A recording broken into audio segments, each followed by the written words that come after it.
All right, let's get it. Did you enjoy that little interlude I hope you did?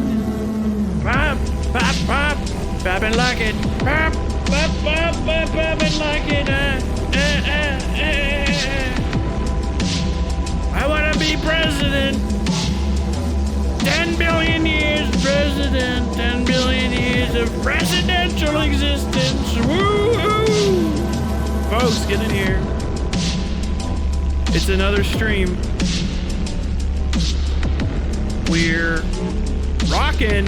We're rolling. Get in this motherfucker. We're about to be live on the west side.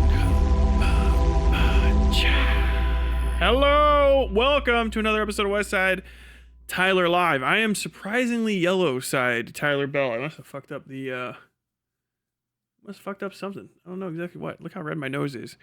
I am Tyler, West Side Tyler. You are watching West Side Tyler Live, the internet's best arts, culture, and politics live stream here on youtube.com. Check it out anytime, anywhere you get your podcasts. Don't forget to follow. If you miss this, if you're watching this early, you're probably going to get cut off because these vids go private and the VODs get put on the VOD channel later on. So make sure that you subscribe to West Side Tyler Live VODs, right? East Side Tyler, okay? Go ahead, hop over there. That's where the VODs go on the VOD channel. All right. Very cool, right? Very neat, right? Microphone adjustment. Folks, you got a good show coming up for you today. We're going to be talking about Denim's victory over Ethan Klein. It went pretty much the way I thought it was going to go. It's not 100% done yet, but we're going to be talking about that. We're going to be talking about the by the hour, increasingly bizarre, what do you call that? Increasingly more bizarre Graham Platner shit that's happening. I can't, hit piece is generous at this point. I would say like weird, slanderous October surprise, but in June story. We're going to get into it. If you're really excited about the downfall of Graham Platner over this story, you should hold your penance to your chest. The people who are most in believe that this story is 100% accurate are Hutch and Bad Empanada. So what the company you're keeping currently is not great. Have you read the story before you have started sharing, oh my God, I heard? If you, oh my God, I heard, but you haven't read the story, you need to do your penance. Cut off your pinky finger immediately. No, don't do that. It's illegal. Well, actually, it's probably, don't do that. Don't do that. But otherwise, we have a pretty good show coming up for you guys. I am excited. I'm excited. Did you hear Vince Staples dropped? No, and neither did anybody else. Vinny stupid think that city safe. Head watch, headshots, heads as hot as Denny plates. What was I doing? I was turning on the other stream and updating it. Twitch activated. Channel. Paste. Just chatting. Update. Okay, cool. We're also on Twitch. Make sure you guys follow the Twitch channel. If you prefer being on Twitch instead of just being on YouTube, go for it. As I start to do, I'm going to be fucking out of pocket here while I'm finishing up Cruelty Squad and working on other stuff for a little bit, but pretty much midsummer, I'm going to start doing, when I play video games, I'm going to be turning on the Twitch stream in a general sense. So look forward to that. Okay, I don't know how else to tell you. Look forward to it. Should be exciting. We're talking about that. Why? I mean, it's good music, but why the hell did that just happen? Oh, I bet because I updated the Twitch. I bet that's why.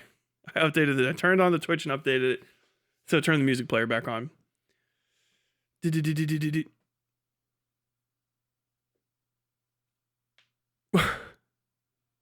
the hell's going on in chat?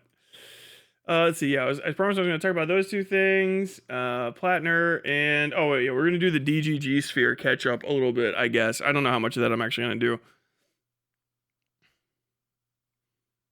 Sent this in the Discord, but the Republican woman was herself talking about how this story was bullshit and not effective. You still following the sad arc of Fleshlight Simulator bros on the warpath of nothingness? No. Completely ignoring him. Oh my god. I mean, I know people are gonna fucking bring it up and talk about it. Like, he's trying to, like, share pictures of my house, and, like, he's got people sending me death threats. Cringe, lame, ignored. That's all I can say. It's crazy to get the notice me senpai treatment from someone that's supposed to be a larger and more successful YouTuber than you, right? But also, he's not impressive enough to me because, you know, I made the videos on him. I know who he is. So it's like the attention's just wasted on me. I don't want to be his dad, so I'm not gonna. Sorry, kid. I'm just here for your mom, but you enjoy your little Roblox or whatever the fuck it is you do. That's about it. It's profoundly fucking cringe, man. Oh, lame. Just absolutely ignored. Why is Biden pogging in your thumbnail? Is the only, like, photo I had. YouTube fucks up my thumbnails now. Every time I turn the stream on, it picks a random thumbnail from any one of my videos and puts it in there. So this time it tried to put the Tommy's on drugs in there this time. And I don't, and it doesn't show it as being on there. So it just picks random thumbnails. So I just picked a random funny image that I thought would be attention grabbing, and I always default back to that goddamn screenshot of Biden going pog. That's it. That's the entirety of it.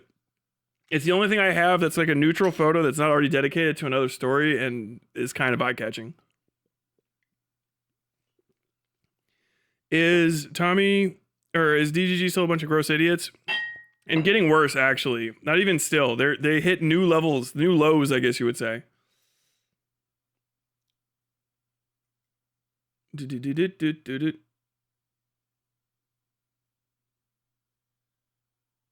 Hello, if you're reading this, it's unlikely you have read the stream. True. Two things. I have no idea what the hell you're talking about because the screenshots don't even have Platner's name in them. Also, a Nazi getting elected in Maine is just a day that ends in Y. I don't give a fuck, even if he was. I mean, yeah, I ain't in Maine. The same thing. Yeah, I still don't care. Do you support Graham Platner? Literally, no. I couldn't. I could give somebody money that has nothing to do with me. And that's pretty much it. And I'm not doing that. I don't give money to politicians almost ever. I think I gave Bernie Sanders the $27 for a t-shirt one time.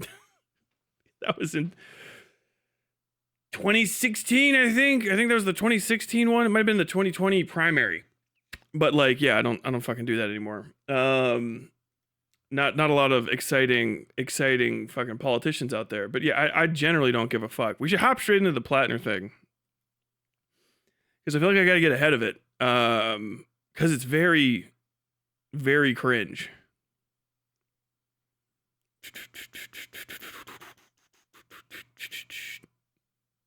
Hold on. Where the hell did this go?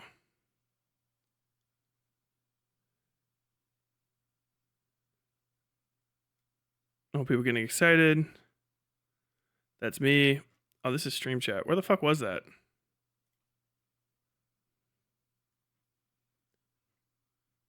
Because all kinds of stuff. Dude, god damn it. I had all these links before. I fucking completely misplaced them.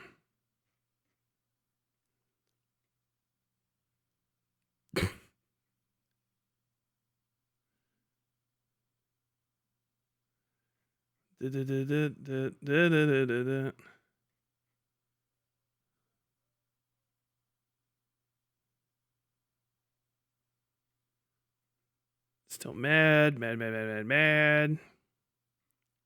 Okay, fucking Jesus Christ. No, because I don't know where the fucking thing is. I didn't do my due diligence. Oh no. Oh yeah, I gotta watch that video. That's very funny. Cardposting put out a new video. As a matter of fact, I'm gonna throw on the new Cardposting video. Go give a like to say, and we're gonna laugh about it together. While I'm trying to hunt down these fucking links. The right account. Okay, yeah. Card posting.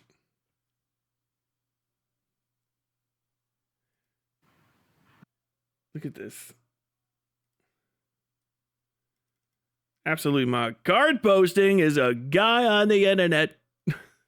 There's some funny reactions to this, but Card posting is a guy on the internet. I talk to Card sparingly, if almost at all. Not like good or bad. I don't spend a lot of time talking to other creators online. People think we're in collusion. We're not. Just easy to hate certain individuals online. It's just easy to dislike them. But who are going to come up in this video. But Card posting has finally come back after like a vacation or something. I can't remember. I don't keep up to date on his life or their life. Sorry. But they go and they fuck off and touch grass for long periods of time and then come back. And so when they come back, they treat whatever's happened while they were gone like as though it happened yesterday and respond then. And so we have this video from Card. My problem with you at President Sunday. The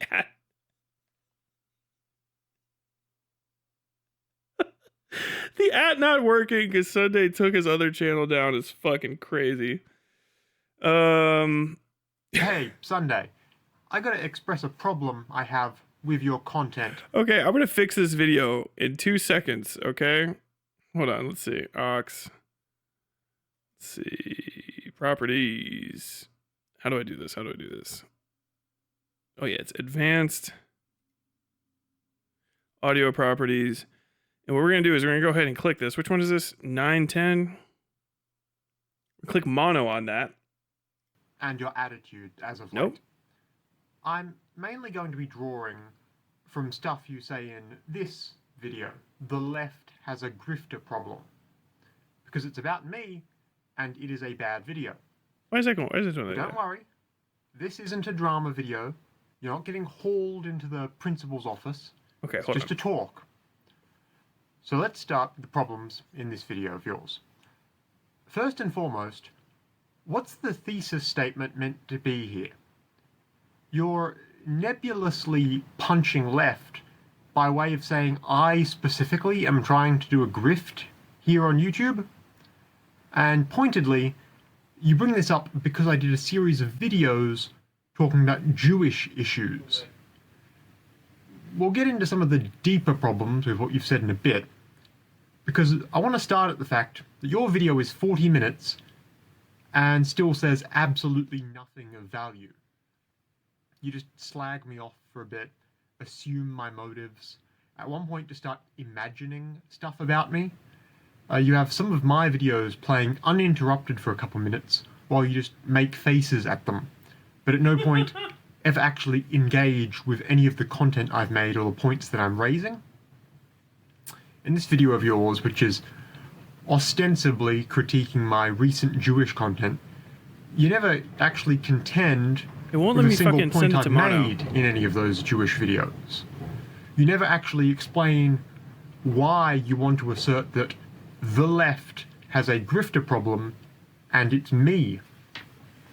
I'm fine with someone articulating a disagreement with me, but if that looks like someone just really making stuff up about me for the better part of an hour, seemingly just because they needed some filler content for the YouTube channel they aspire to live off of, I'm gonna call it like it is and say that's some really retarded dog shit.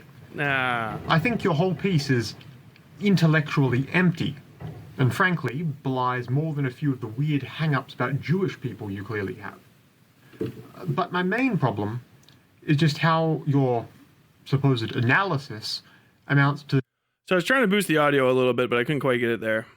no more than basically just having my channel on screen while you speculate about me and low-key bumble into doing half-hearted anti-Semitic tropes for some reason. Why can I not switch Let's this pull up to a clip from mono? your video and I'll show you the sort of thing I mean. But he's been doing something a little weird lately. So this guy who styles himself years ago as like a leftist organizer is all of a sudden amidst the Israeli massacre of Palestinians and the massacre now of Iranians. We're riding the sliders on As this of more or less exactly 3 weeks riding ago, the faders. after a video called I Need to Get More Jewish, making exclusively videos talking about the victimization of Israelis in present-day society. Okay. Present-day society. I don't know if that's really the case. I don't think you could victimize Anne Frank as an Israeli. Anne Frank was famously not Israeli, and had a bad end to that story. I mean, all this shit is Jew stuff. It's Jewish. I see a lot of Hebrew. I see some stars. I think these are famously the Stars of David. That were the people were forced to wear, like Auschwitz-Birkenau. So that's crazy. He's so fucking cringe, dude. I guess I don't know if it's necessary to bring up. Why is this like this? Hold on. I gotta, whoa, stretch out my face there. No, hold on. Control. There we go. Oh, there we go. Now I'm on screen appropriately. I think it wouldn't be remiss to remember that one tweet that was immortalized a little while ago where President Sunday responded to some fucking fasci online. I think it was Eudaimonia. That's Shuan Head's husband. It was like, oh, reading Mein Kampf again, I see.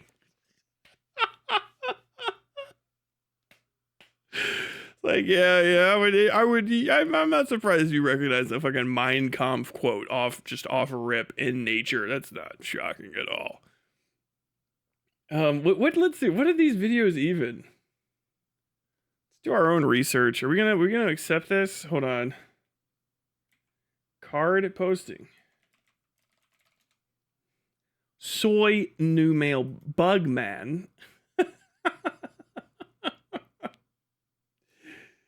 So like what is this we got framing, right? You never trust fucking old Noah's framing because it's never accurate. Go away, that thing. Oh yeah, I can just click it. That's right. So what's Cards Posting videos looking like? You need to lock in from a few days ago. No context Australian politics moments. I regularly think about. Did you upload this? Nice. I counted to $100,000 false DMCAs. Report. Easy. Whatever. Home. Shorts. People mover. Dog whistles live streams. Some new words. For you. Why is this not working yet? Oh, did he like take some of his videos down? 12, 10. Old bugs. Card counting. Shibboleths. Saleable art tutorials. The fuck did you find this? Dog whistles? Hello there. My name. Oh, look, old card. View full playlist of 252. Okay, sign. Let's see. Oh, I guess he's got it the other way. Is this down here somewhere? Got 252 of these things. This is awesome. Here we go. One, we go. Oh, these are all like 3 months ago, a month. Legarius Sneed. In a Woods. Hey, there's a classic. Hyperborea. Dude, we got a lot of here. Khazar Milkers. Jesus Christ.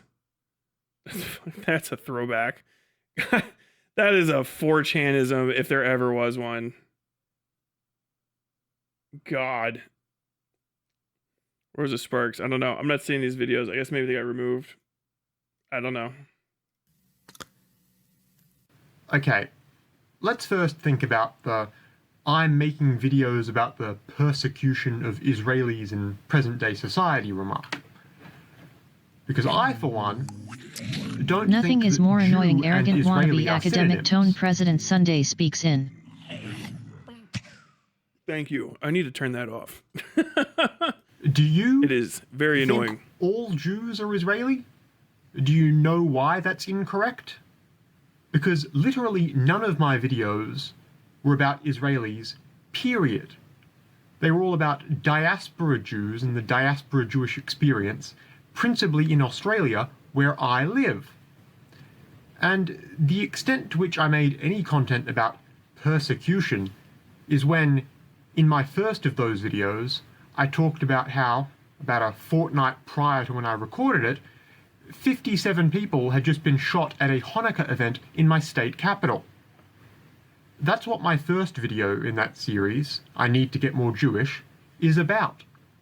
I explicitly say why it is that I'll be releasing one video a day for about a month about Jewish topics, and it's in response to a terror attack that's killed lots of people in my local visible minority community. You would know that's what the video's about if you actually paid attention to it, if you engaged with it.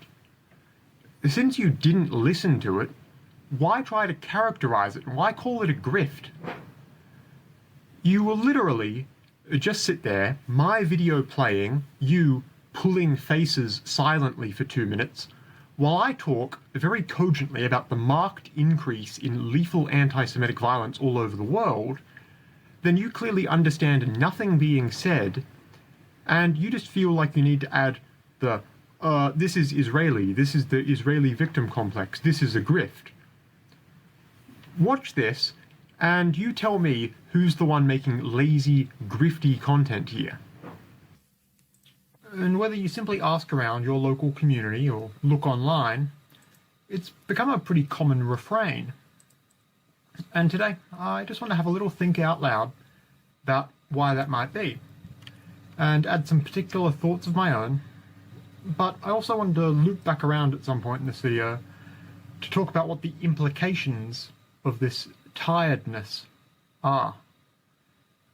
If you're a Jew today, and don't get me wrong, there is community out there, and it's likely you've got family, both immediate and extended, to lean on, and friends and other loved ones, and of course a rich cultural tradition to draw strength and wisdom from.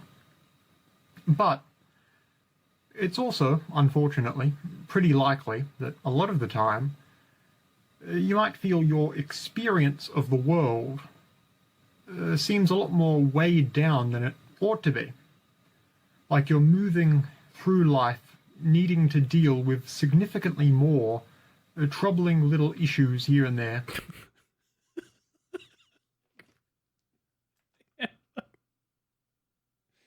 The fuck is that face, dude? Turd tucking, we call that. Turd tucking. That's when you tuck a turd in your cheek so you can talk shit later. He's turd tucking. I fucking hate this guy. Than you would be otherwise. Oh if my you god. weren't Jewish. Little petty things, more often than not, but occasionally some real unpleasant stuff. And not to be too blunt about it, but realistically, every once in a while you hear another story of Jews being seriously threatened or even attacked for no reason other than just because they're Jews. It's one more little unnecessary problem after another, until every once in a while your news feed, or sometimes tragically even your local community, is disrupted by horrific and I'm going to say too on this, I remember talking about this when it happened. Bad Empanadas' coverage of this terror attack was that it was a good thing and that everybody would have a different feeling if it was a KKK Christmas party. Like if there was a KKK Christmas party and he got shot up, everybody would say it was a good thing. Nobody would. Because nobody's shooting up a Christmas party at all in America. It doesn't matter who runs it. In America would be perceived as disgusting and insane. It's like the family holiday. It's a family fucking holiday. It's psychotic. The Klan through Christmas parties. The Ku Klux Klan still goes around America 24/7 doing random community shit to try to massage their image all the time, hoping people will do something stupid like the fucking morons that shot up that goddamn Jewish event and attack them in a time of peace and give everybody the impression that they're nonviolent and the other people are, which just makes you look like a fucking dickhead. It's a fundamental thing. All these people complain about the CIA. The CIA is trying to convince me that Vosh's tits are It was some stupid. The CIA is lowering the amount of gifted subs I'm receiving. You know, whatever.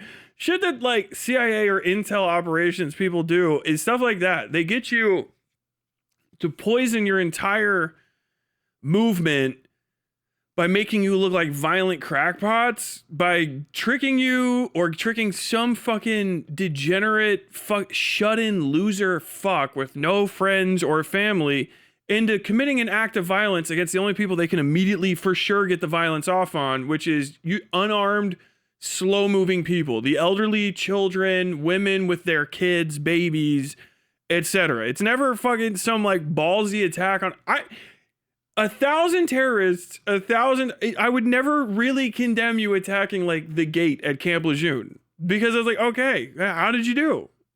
That was your best bet? Okay. Do you know what I mean? Like that's so reason. Okay, what happened? We did terrorism against a military base. Oh, okay. Yeah, that they signed up for that. That's fine. Never give a fuck. But it's always like you gotta bend over backwards to defend and massage and go like, oh, don't these people have a reason to do it? And the thing is, no.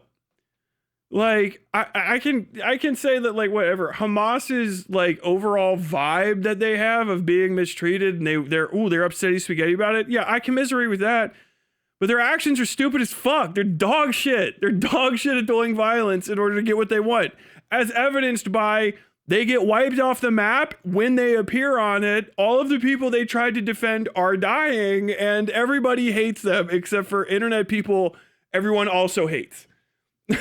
Like if you're a person with a legitimate political goal, but you act like shit, you smell like shit, you behave and dress like a cockroach, and you go around scuttering, screaming, I'm a cockroach, but also save Palestine, I'm a cockroach. People aren't going to go like, oh my God, he did say save Palestine. Let's start figuring out all this cockroach activity. They're going to go, there's a cockroach over there. It's man-sized and it smells like a sewer, but it did scream save Palestine before it bit a child in the face and then said Jew. Like, what? Okay. I don't know. I don't feel different about saving Palestine, but I am confused what that was supposed to accomplish. Like, why are you doing these horrific activities? Why are you behaving like an insect? Not even like a person, like a fucking insect. You're acting like oh my God. He did what a wasp would do in this situation, which is just violently sting the closest thing. Man, yeah. Wasps get a lot of attention on Earth, don't they? No, there's whole videos dedicated to people drowning them in gasoline. They're one of the most mistreated animals on Earth, even when they just want to be left alone, because they're just so fucking awful and they do violence. They're easy to hate because they're fucking wasps. They're almost as bad as mosquitoes. Don't ever behave that way. It'll make people not like you. You know what I mean? And then you go around and like, no, look. What Rosa Parks should have done instead of getting on that bus was just buy a shotgun and start firing it into a Klan allied church. That would have worked. It's so goofy. I know it comes into it's the tone policing argument. There's not even tone, it's fucking tactics policing. What the fuck do you think you're doing? You look stupid. I'm not afraid of you. I'm not like upset. I went to Kroger today and bought milk. I don't know what the fuck you're going through wherever you are. I just went to a Kroger today and there was milk that I needed for sale and I bought it and I drank some of it. That's how hard my life's going. That was my big thing today. That and leg day at the gym. Okay, so what kind of tactics are you engaging in that's fucking your life up? Well, I don't want to fucking talk about it. I just want to do whatever I want to do. And then it's like, oh, but are you even going through it? No. I'm a person that's also fine. I'm just watching other people going through it, and I just want to root them on doing shit that gets them fucked up. I just love it. Like, dude, what are you doing for Palestine today? I'm jumping off a 2-story building into a cactus. Face first. Spines are gonna go into my eyes. I'm gonna go blind. How does that save Palestinians? Oh, whoa, all right now. I don't want to hear any fucking tone policing in here. Okay, then you're not, I won't talk to you at all. The only thing I have to say is you look stupid. Why did you shit your pants? You can tone police me. I shit my pants for Palestine. Okay, well, fuck you then. I don't want, go away. Go away, pants shitter. Fuck off. I don't give a fuck. What the fuck? These people are so stupid. It's so fucking dumb. It's so fucking stupid, man. I just want to bring that whole side thing up. So Card's reaction to this was actually pretty sane at the time. Because there's people that are going like, you shouldn't try to police how an oppressed people react to their oppression. Like, well, you can, because there's literal, they will be policed. Understand that. No, you can't just be, when something's happening, you can't just, yeah, they can. They can. The world isn't fair. First off. Second, you don't always get what you want. Okay? So just because you have a good reason and the will and daring do doesn't mean that you can or even should do something, okay?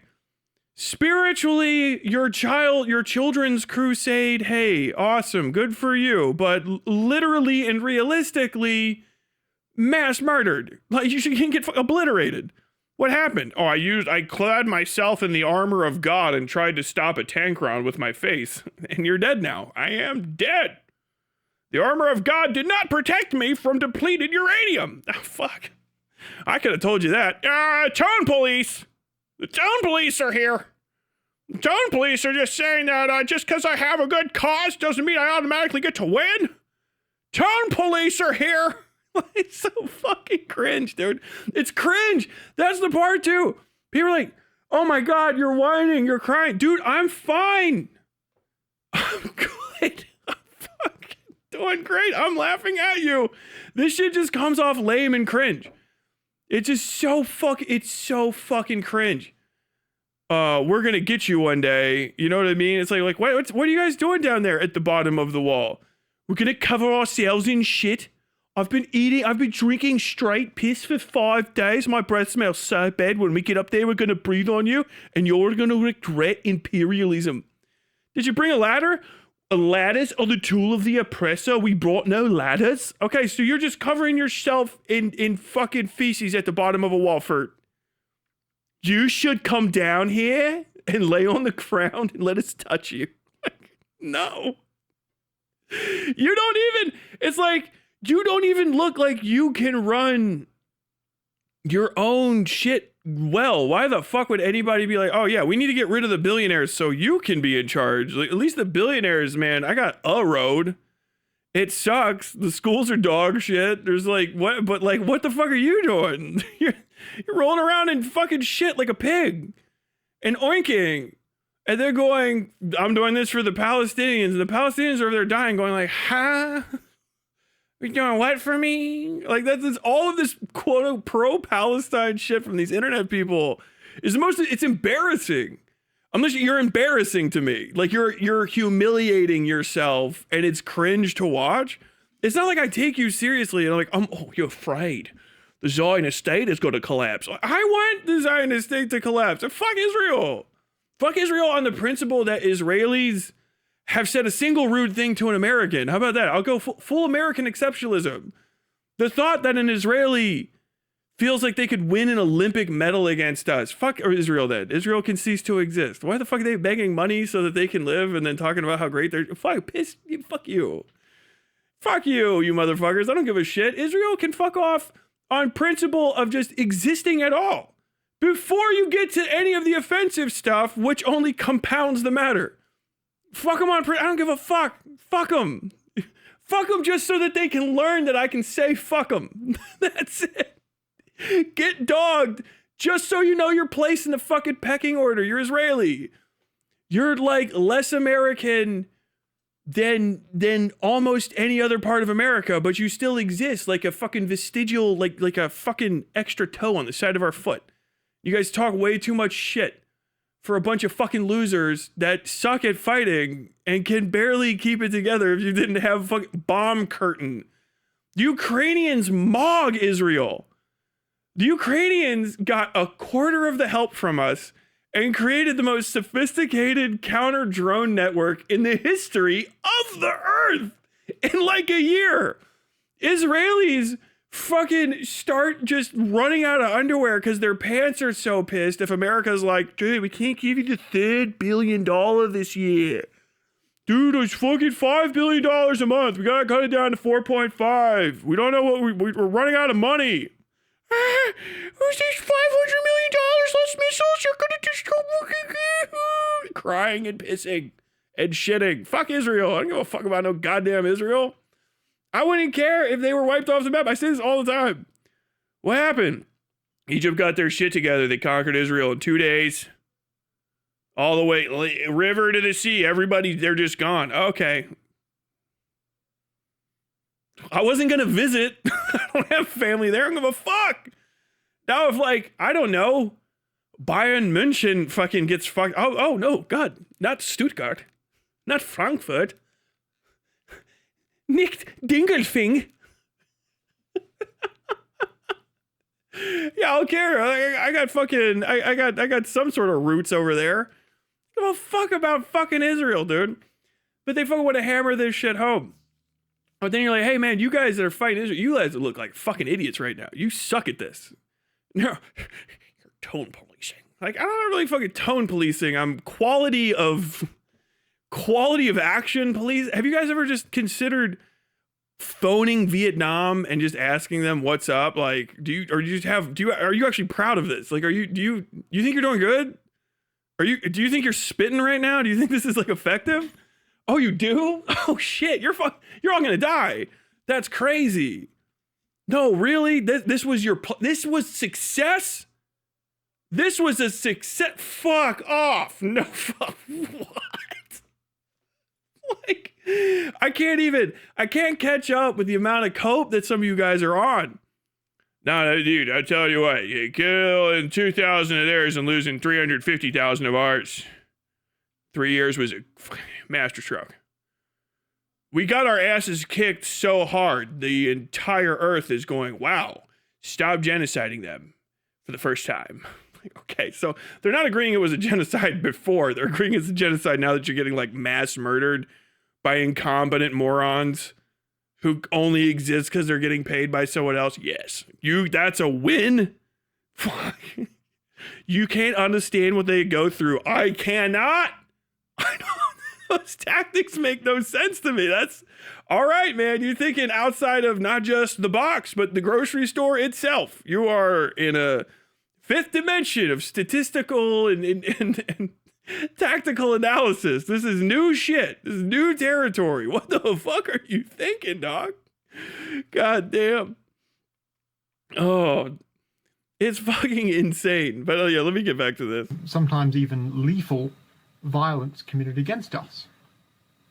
And in some ways, the worst part about it is you know why it keeps happening and it feels inevitable. What's up? Virtually unstoppable. At some point. So it's like he's got all of these videos all of a sudden literally just talking about how victimized Israelis are. And I say Israelis for a very particular reason. He is very clearly trying to grift off of Israel partisans with a victim complex. This motherfucker is shit-faced. That's the reason. I'm only doing this because it's very funny. I was mentioned in the response video to the response video or something. It's the only reason I'm covering this is to just add fuel to the fire. I want more views, non-critical support to card posting. This motherfucker. That's why I don't cover him anymore. He is shit-faced. This dude is clearly shit-faced. Listen to him slur his response through, hey, none of my videos had anything to do with Israel. You see, the reason I said Israel is...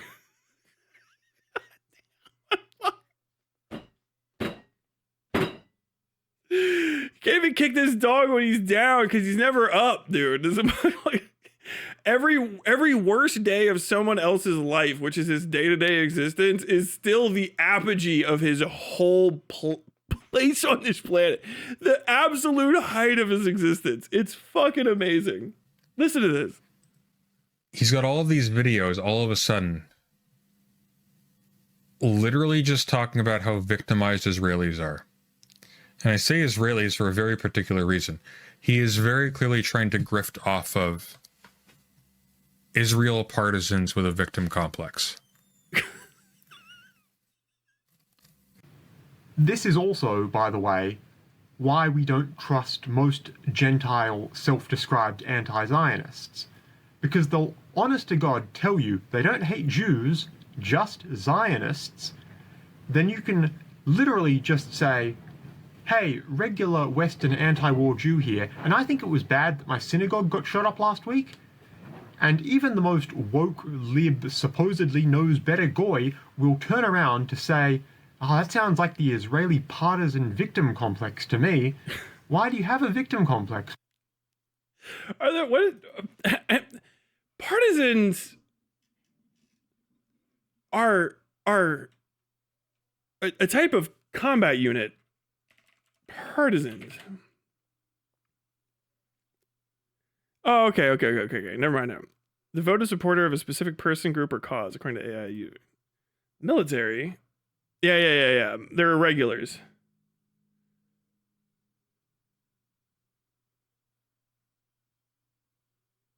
Field element of resistance movements. Okay, yeah. The AI response is kind of stupid. Partisans are, they're irregulars. So it's like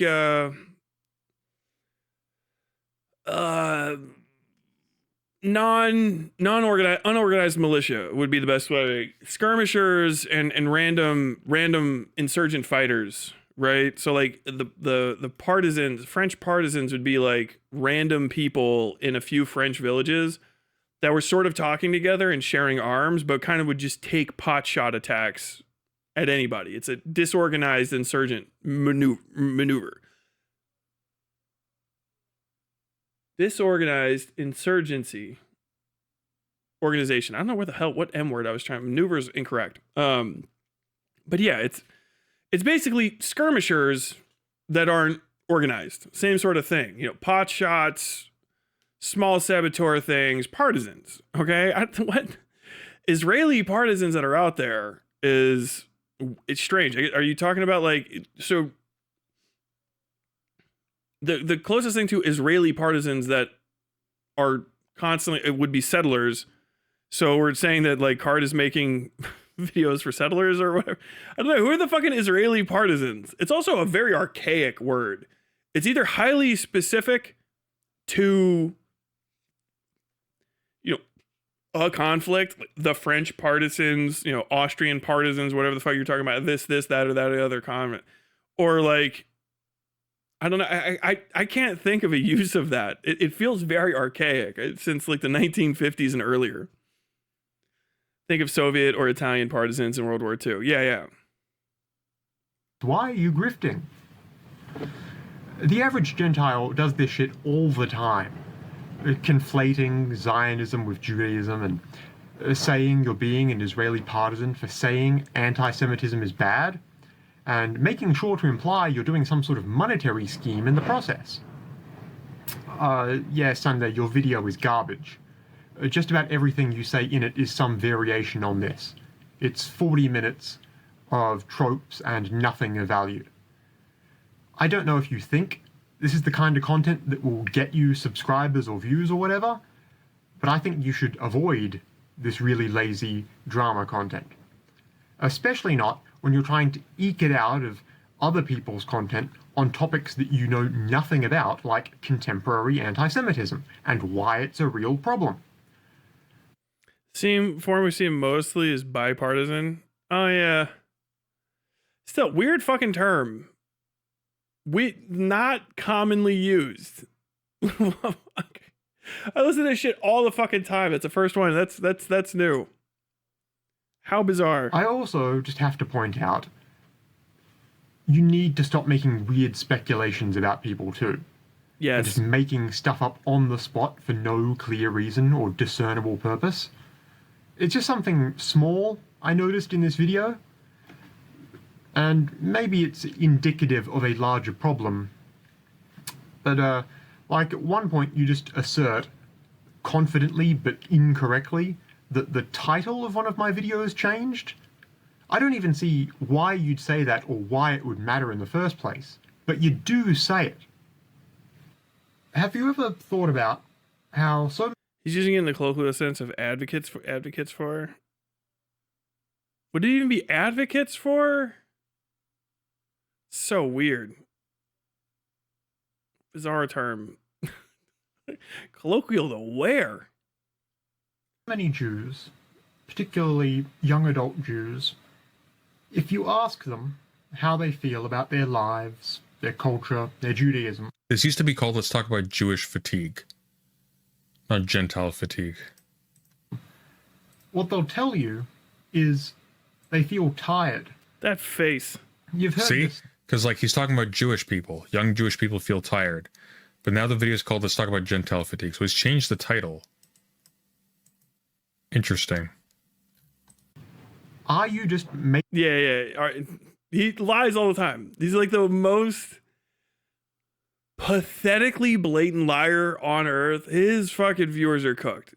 Basically, he has people that are too much a pedophile. They're too big of pedophiles, essentially, and irritating and degenerate, and have weird fucking fetishes and stuff. That, like, if you get into his cathedral, which is completely locked down from everybody right now, that's what they discuss, the fucking ethicality of lolicon, and they'll fucking go to bat for like people need pedo shit. They're fucking weird as fuck. They're too weird for DGG, but they want that DGG like holier than thou smart fuck kind of vibe, but they can't even rise to that level of midwit. So it's a bunch of people with like developmental like issues, you know what I mean? Like just unsocialized weirdos. Somebody shared a clip of it the other day where someone's like, whoa, bye chat. Like a constant chatter is like, bye chat. I gotta go. I'm probably going to be gone for a long time, 4 to 5 years, maybe longer. I'm being arrested for domestic abuse. I did do it. What? I have unmedicated issues, and I did attack my family members, so the cops are on their way, and I thought I would say goodbye. And everyone's like, oh, well, see ya. It's like, you know, that fucking community doesn't want to be like, oh, yeah, I'm good. That community doesn't want to be a part of my community. Thank fucking God. Jesus fucking Christ. They're so weird. Necrophilia fan fiction, lolicon, hardcore lolicon advocacy. He pretends like that didn't happen, but that's the reason I got kicked out of his server. I was arguing with one of his mods who was hardcore being like, lolicon is okay to possess. Lolicon is fine. I was like, I don't know. I think it still makes you a pedophile. Hold on now. I'd be like, oh, show us the logs. Like I didn't realize at the time you needed to screenshot everything from that section of the internet. It happened. You can believe me, or you can believe the slurring drunk. Go into his community and start that conversation. Ask them about the secret child. Oh my God. Making stuff up because you can't add any commentary of value. It's honestly just bizarre. It's like we're watching a man develop paranoid schizophrenia in real time. Oh yeah, there's Jews in the server room changing the names of the videos. Or like at one point, you start speculating that I must be trying to artificially build an audience, whatever that's supposed to mean, because my actual job in academia mustn't be going well, and that's why I'm doing this supposed Zionist grift. Yeah, the mod was Titan. It's weird. The conversation was between fucking Noah and one of his top mods, whose name is Titan Uranus. I'm not even kidding. Titan Uranus was like, there's a person, they're under 18, but they're very cool. They're a very cool child. They just want to hang out and read books with us in the fucking pervert server. Titan Uranus found a secret child. It's like you can't even. They're so shameless that none of them are gonna hear. They all ignore this stuff. They pretend if you bring up any of it, doesn't matter how many receipts you send. They always go like this. That's crazy. I don't know why anyone would say that. I don't know why anyone would say that. Like, all right, whatever. They're making necrophilia fucking porn, necrophilia fan fiction about me, dude. It was insane. Absolutely one of the most cucked, bizarre, sexual, deviant fucking weirdo fuck communities online, and like this alcoholic lush that sits in the shadows and gibbers lies about people as their god king. It's so pathetic. It's that weird side quest in Skyrim style energy where you go like, oh, there's cannibals in this town, isn't there? No, why would there? Cannibalism is wrong. Why would I do cannibalism if it was wrong? 15 swinging bodies and the stench of flies, the sound of flies behind him. Oh my god. And I have a suspicion that what Card is doing, I'm going to explain this in a minute, that what Card is doing is attempting to artificially build an audience by... It's also not artificially, that's just building an audience. What is artificially building an audience? What does that mean? Like, that's just bots. If you're doing it any other way than bots, you're not artificially building an audience. You're just building an audience. There's just a lot of different ways. It's like, oh, how did you're artificially padding your numbers by advertising your product. If you weren't advertising your product, people wouldn't know about it and come buy it. Like, what? What? You just keep making content that people are interested in over and over again, and then people watch it, and then they watch it again after subscribing. This seems like some sort of swindle. Okay. Just producing this slop over and over again until he aggregates enough super low IQ Zionist morons Jews that he doesn't have to work anymore. These stupid Jews Because I have will a provide suspicion him that money. the academia route, to work. which to be fair, it's going so for a lot of people. The academia route is not going anywhere. And YouTube's not going anywhere, and so he's sort of given up. And he's doing what a whole lot of other shitheads are doing, which is he's producing consistent slop to game the algorithm. Projection. Raw projection. First of all, you don't know anything about my personal life. And true. For the record, my academic career is doing great. In fact, I just signed on to what will probably be a really fantastic, big 3-year project that'll start later this June. It's amazing what finishing your education and putting the work in can do for you, huh? And I don't see why you'd think you're in any position to speculate about my professional life. Don't do that about me. Don't do it about anyone, in fact. Knock it off. But the most generous interpretation of what you're saying here is you're trying to hold me to this imagined standard of yours. Oh my god. When I'm not obligated to do anything on YouTube to anyone's standard at all. But like with those Jewish videos, for instance, that's about 30 scripted, sourced, edited, and well-delivered pieces made in 1 month. If you think quality is so important, and you do want to be a professional YouTuber instead... I like always trying to guess what's going on in Card's background, because like sometimes it's very obviously like these gorgeous bug noises. Right this time, because of the way I have it, I've put an EQ on here and done some boosting just to make him a little bit more audible. It sounds like he's at sea. It sounds like he's on a rolling sea with light wind, and like you can hear like the what do you call that? The tackle, all the wood and the pulleys and the ropes that are all working together to hold the sails up, just going like he's on the Terror. Of joining the He's in the actual computer workforce. room of the Terror. Why is your content just watching my content extemporaneously, not actually engaging with any of it, and just lazily complaining about it and lying about it. You're projecting hard. Why are you calling anyone else a grifter, especially me? And why are you saying it's a problem with the left? I don't know, man, the vibes here are fucked. And the last time you spat the dummy over something I said, it was because I said people shouldn't expect content creation to be a viable way to earn money. That's still my position. That's true. I'm not trying to make money online. I'm not grifting. I know that you shouldn't aspire to make money online. This is a hobby for me. I have a real job. That's why I'll quite happily just go 4 months without uploading anything and then come back with a fresh slate and do whatever I want whenever I feel like it. And I'd still really recommend you put some thought into getting a real job too. And try to knock it off with this really shoddy drama farming stuff. At the very least, get some consistent principles while you're at it.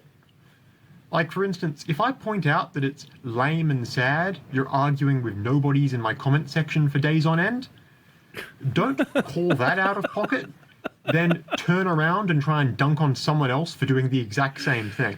Oh my god. And come on, man, be better than this. If you're in the position of trying to be this philosophical literary guy, trying to build a cultured audience, you need to start acting like it. You shouldn't be doing this every other leftist is actually a grifter routine.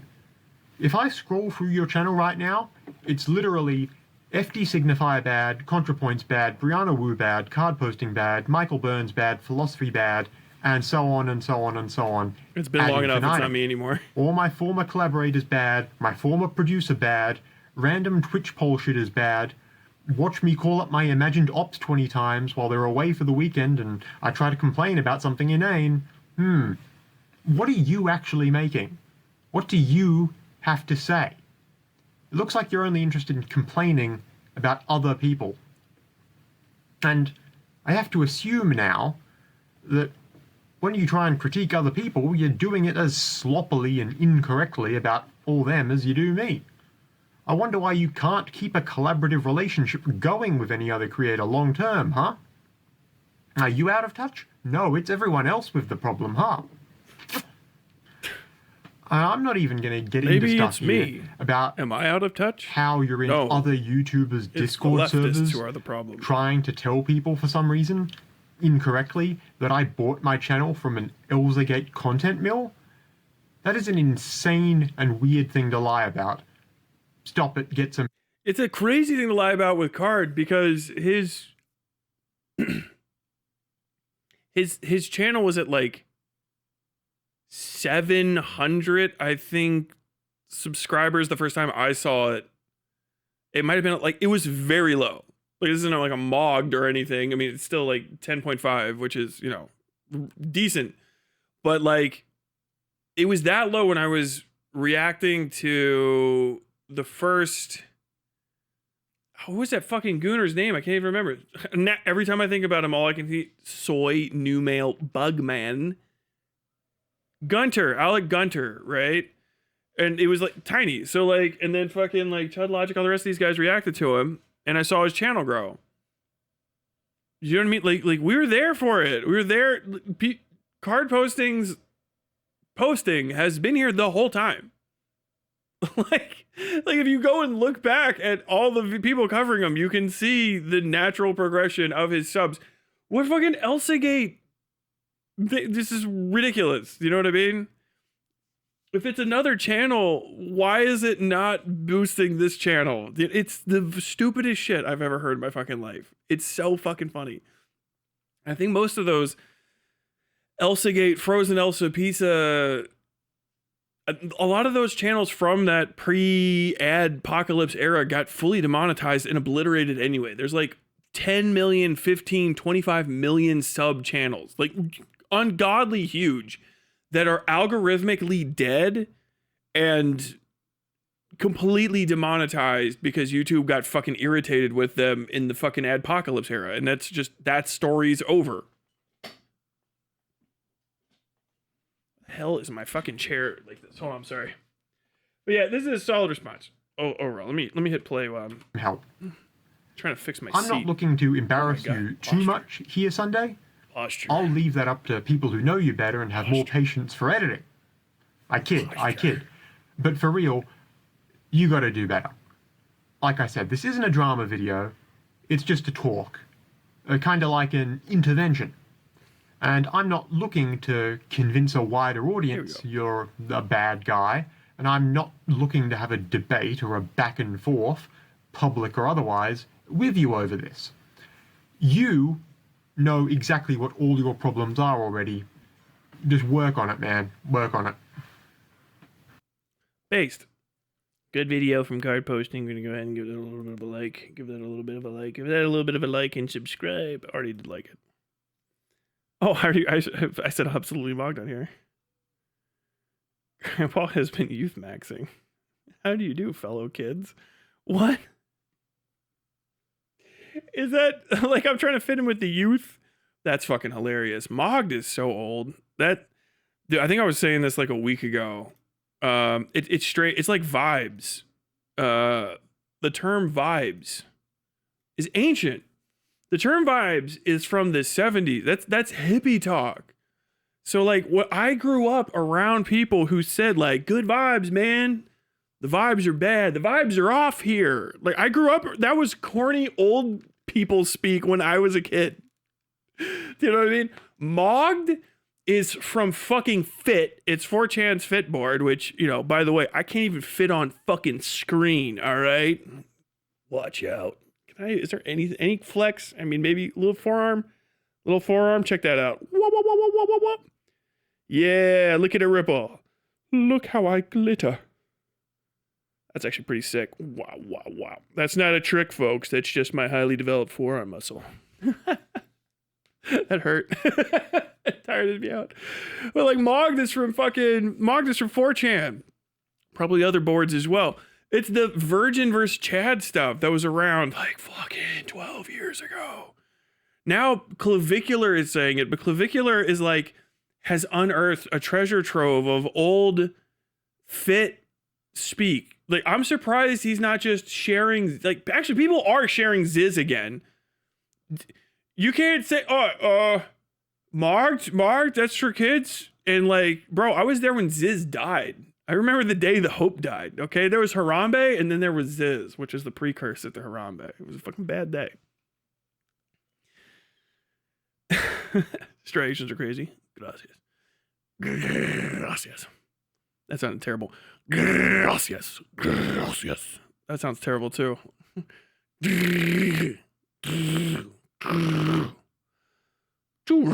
I guess because gracias doesn't have a R roll on it. Gracias. Gracias. Churro. Ferrocarrilla. Ferrocarrilla. You know what song I've been listening to? Dude, I fucking love Mexican music. Like, Mexican music goes fucking bonkers. Tyler, would you be Mexican? It could be, no, it's not Latino music. It's Mexican, okay? Don't start dragging the Puerto Ricans and the Cubans into, like, Mexican music. They all know. What do you mean? That's Latino music. All the rest of Latinos go, Mexicano. Wait. Because there's, I don't know. Like, if you go Latino, it probably includes, like, Brazilians. You know what I mean? And that shit's fucking, like, soulful, endless poetry. Mexican music is fucking bonkers. Some Mexican music can be crazy. You know, you got fucking some pretty good mariachi stuff that'd be all kind of go. But then you get good shit like la la la la la la la la. Dude, so much. There are so many high tier Mexican songs that are vocal stems. It's fucking amazing. Like, God bless Mexico for all of that shit. La vaca, moo. La vaca, moo. La vaca, moo. La vaca, moo. Fucking great. I was making that shit up. I was driving home and I was going Gonzos, Gonzos, Gonzos, wah, wah, Gonzos, Gonzos, Gonzos, wah, wah, Gonzos, wah, Gonzos, wah, Gonzos, wah, Gonzos, wah, Gonzos, wah, Gonzos, wah, Gonzos, wah, Gonzos, wah. I guarantee you, if you got the right, play that shit for one dude that fucking fucks with Mexican, like, I don't even know what that would be. It's like their version of like house, right? Usually they'll take they're like, oh, Gonzos, wow, Gonzos, wait, Gonzos, wait, Gonzos, wait, Gonzos, wait, Gonzos, wait, Gonzos, wait, Gonzos, wait, Gonzos, wait, Gonzos, wait, Gonzos, wait, Gonzos, wait, Gonzos, wait, Gonzos, wait, Gonzos, wait. Brazil can get wicked nasty on lyrics. Brazil can get wicked nasty on lyrics. What's that one that they fucking ran through the AI that everybody was singing? Tu mi ella cabuela, dos de hombres en la favela.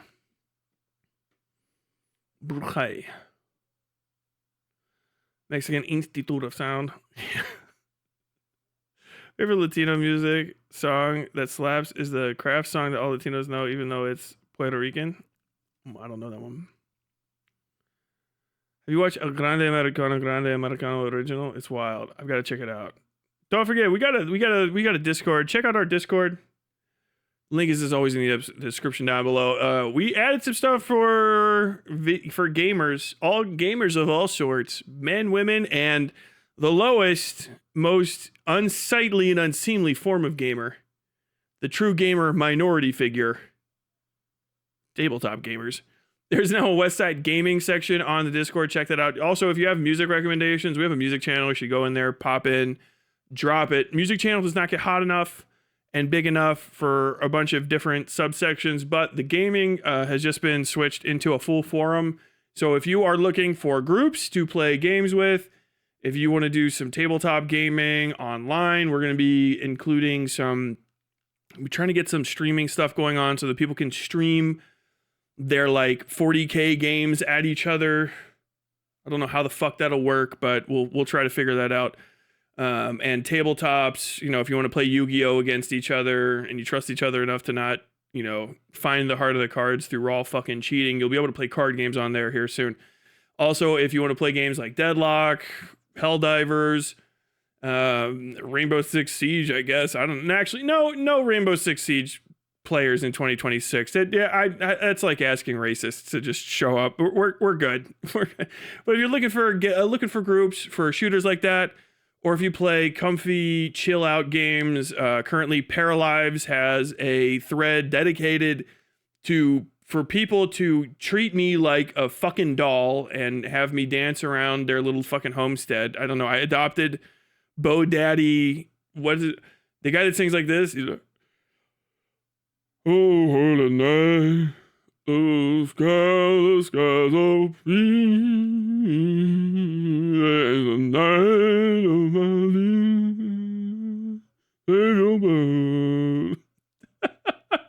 Yeah, you can make people in that. And if you're also just trying to talk about games in general, go there. If you're a big robot fan, you like mecha games and shit, go there, check it out. And if you just want to play other games and share your little like trophies and accomplishments, hey, I did a speed run and I'm very impressed. I saw something cool in a game and I'm impressed. We also have a screenshot section and there's a bunch of other games. More stuff is being added bit by bit as interest becomes obvious. So go check it out now.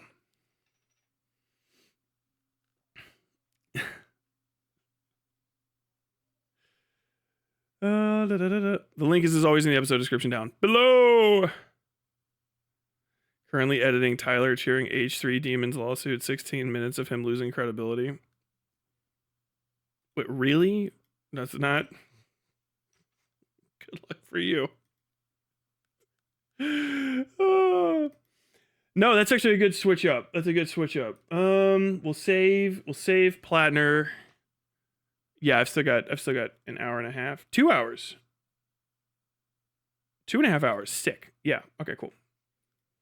So H3h3 v Denims lawsuit. Annoying e-girl gets sued into poverty. WestJet a year ago. Tyler acting like Bo Daddy Harris isn't his squished clone. He's in Louisville, you should get a feature from him. He's in fucking Louisville? Okay. Oh, no. Okay, yeah, maybe. All right, I might try to figure that one out. Okay. Where is this? There we go. Oh, no, that's just a full thing.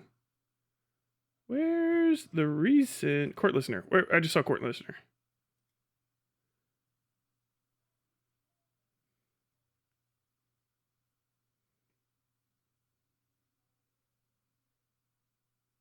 The fuck? Dude, I swear to God I had all this shit.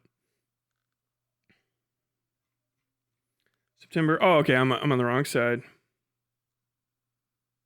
Notice. Is this right?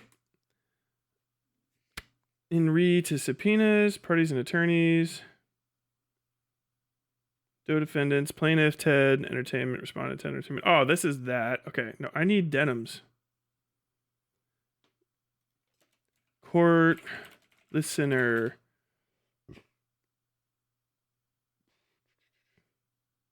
Ah, yes, good shit. Ted Entertainment versus Alexandra Madwa Subbud. Is that it? Is that Denims real name? Sorry, legal. The filings in this docket cite 77 opinions, man. That's fucking good money. I hope there's a... I'm sorry. I don't know if you guys can see this, but...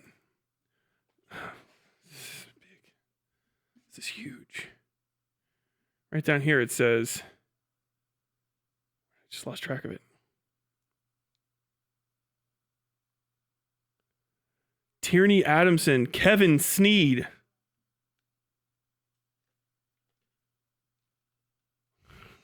Watch reaction. Okay, where the hell?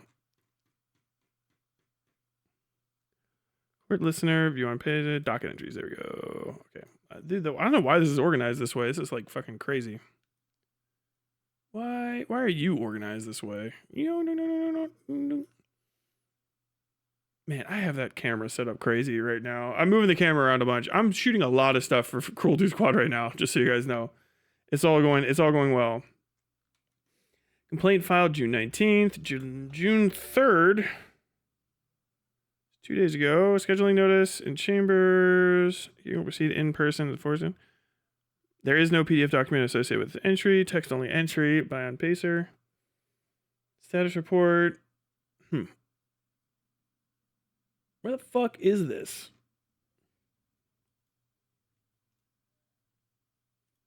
People are like, you can just read this shit online. Yeah, try.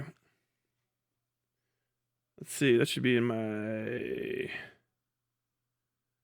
YouTubers. Hassan. Ethan Klein.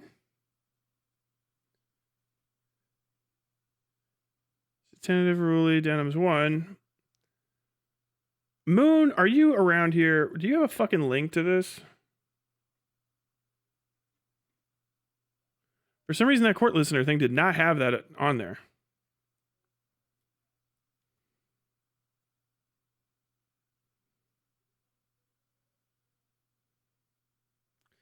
You joined the mob attacking smaller creators and cheering a lawsuit against free speech that would hurt you?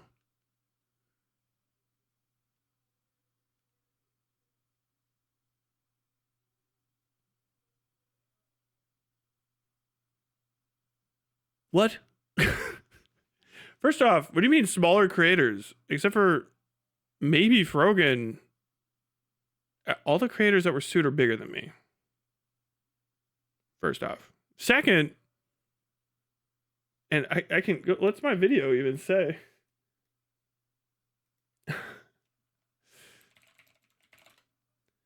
YouTube.com. Oh no, not this one. This one. There we go.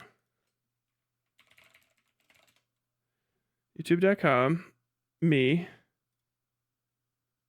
channel. Videos, let's see. Denims. H3 denim suit concluding soon. Denims H3h3 lawsuit. Show all.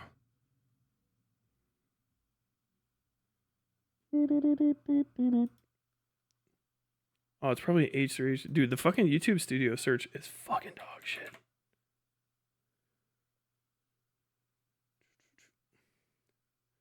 Hilarious truth. I guess I didn't even put out any videos on it. I just talked about it on stream.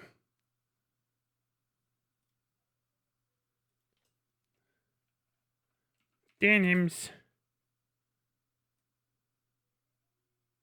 Catching up on Destiny's lawsuit. Let's see. What did I say?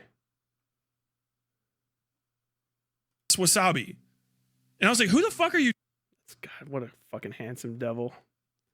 What a handsome devil. Denims. Now, if you say I've never liked Denim's content and I've always said that she's kind of uninteresting. Oh, you got me there.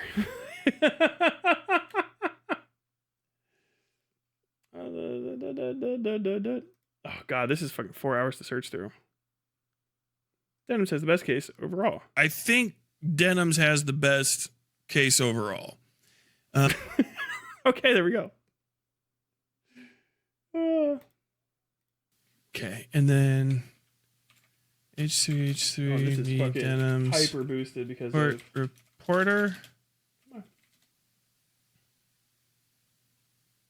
sent you a gift. I have no idea what that means. Oh fuck! I don't have my notes on. Thank you for accidentally reminding me of that. Looking everywhere. Home. Okay, this is gonna be me trying to also listen to Court Reporter. I remember exactly what I said at the beginning. I said that fucking Denims has. I thought all three of them could win because it was an erroneous lawsuit in the fucking first place. And I said that Denims, even though she doesn't react to it 24/7, that's not what constitutes one of the main pillars of it. Putting it on her live stream at all is technically transformative. If it's sufficiently transformative, that's completely different, yada, yada, yada. But actually putting it on her stream at all is in itself a statement about the content. Because it's to a different audience entirely, even statements such as, I am trying to destroy this content aren't actually sufficient. That's covered in precedent. I can't remember which it was off the top of my head. I know it's cited in Hassan Zeta versus H3 because it's one of those, but it's like 13 different things that are cited in that.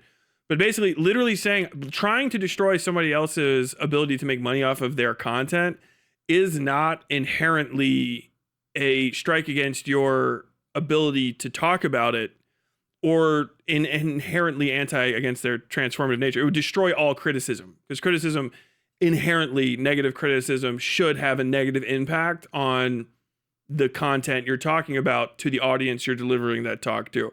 So my statement was that even if she didn't say anything, the playing it and turning her back on it while she's on camera is inherently transformative. It is just it's transformative in that case because the whole thing is a performance art piece about saying, I don't like this content and I don't think that people should watch this content and it's bad. And that was my original point, along with a bunch of additional ones. But I think that in itself would actually be like obnoxiously strong to argue against because it's trying to stifle political speech. It's not replaying the video to an audience that's locked out of access to the video and providing them the video in a way that is actually economically harmful to the delivery method of the original person. It's like if Anthony Fantano plays a song, right? And then like sits in the background while the song is on and like, I don't know, takes a shit or just makes a fart noise or something, or just shakes his head on camera like this. Then like it's basically like a reaction, right? Even if it's not a very good, and the amount and total quantity of the stuff doesn't matter that much. It's more the less of it you use, the stronger your case is, but using all of it doesn't mean that you've lost at all. Because if you think of something different than a video, something like a picture, you usually have to use the entirety of the picture, right? You know? So if you put like, oh, hey, this is the photo taken by, you know, Anne Leibovitz. This is the photo taken by Anne Leibovitz of John Lennon and Yoko Ono forever ago, right? It was a cover of the album, I think, that they had too, or I know it was at least the cover of like Vanity Fair. And it's a famous picture. It's really gross. Two gross hippies hugging each other, okay? If you put that in a historical book, like that's about that era, okay, or about Anne Leibovitz, whatever, that's the entire picture. You've used the entire picture, but you haven't used the picture in a sense where that picture is actually being presented in a way that defeats the intended use of the photo. Now, if you do something like that and you steal Anne Leibovitz's picture and put it on the cover of your magazine a few weeks after that magazine's released and go like, wow, new Anne Leibovitz photo shocks everyone, and use it as the cover of your magazine, you could still potentially, you still have an argument for that, but it's going to be way fucking harder than the other ones. But you still have an argument because our First Amendment protections and our fair use protections in America are fucking powerful. You take shit, YouTube is way more intense than the law. The law itself is very much on the side of the new creator, to a point of fault in certain circumstances, depending on who you talk to, where new creation in American law is always preferred, always given the preferential treatment, so to say. Rights holders have power outside of that, but when it comes to fair use, it's kind of, you know, really there. If it's obviously, you know, infringement, it is what it is, but you kind of have to prove it. It's a civil case, so you have to do all of the fucking legwork, and any hint of doubt is usually going to go in the case of the defendant, whoever created the new stuff, when it comes to this kind of thing. And with her, and especially with live streams, you know, first off, it is not delivering the thing that you want to see. You can hear this, people all the time, like, can you just play the video when you talk for like 2 seconds? Why? Because it's a bad way to be delivered that content. Now, still, if you're making money off of that person's content and not being transformative at all, less powerful, but still difficult. This is one of the reasons that people that don't like Hassan Piker still haven't sued him. A lot of them can say like, oh, I'm principled and I would never use the yada, yada, yada. The reason they haven't done it is because it would be very hard to win. That's why we have a robust, in, you know, creative circles in America, we have a robust focus on plagiarism and ethical reuse and use and citation, et cetera, of other people's content. And that's to bridge that gap, you know, in an ethical manner. Because once you involve the legality of it, every legal decision that goes against a defendant in terms of fair use limits the fair use of all other people going forward. It's kind of, once one of those decisions are made precedentially in favor of the rights holders, your window of fair use shrinks and it doesn't reopen without legal intervention. So it's a whole thing. What's going on here? 16 minutes across 5 streams, stretching 14 months. What the fuck are people even talking about?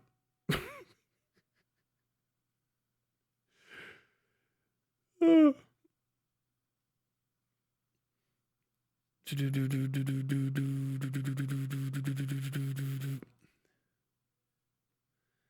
I still gay? Yes. I'm queer as fuck, idiot. Look at this hair.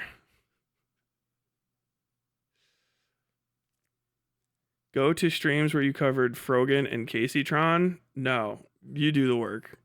First off, Caseytron is very funny. Caseytron had the least amount because Caseytron was high as fuck the whole time. And I don't give a fuck about Frogan. I just don't like her. Also, Frogan lazy as fuck. She didn't even fight it. she let the fucking case go to default Which maybe it'll work. Maybe once it goes to default, because it's underneath the same auspices, she can use the Denims case. If that's the play and it works, that's fucking fire. But like all the rest, this is made up horseshit. This is fucking little kid stuff.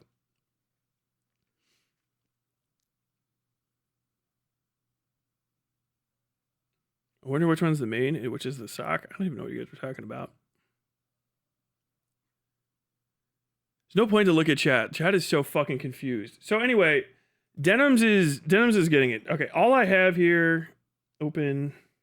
Unless somebody wants to send me a functional fucking link to this goddamn court case.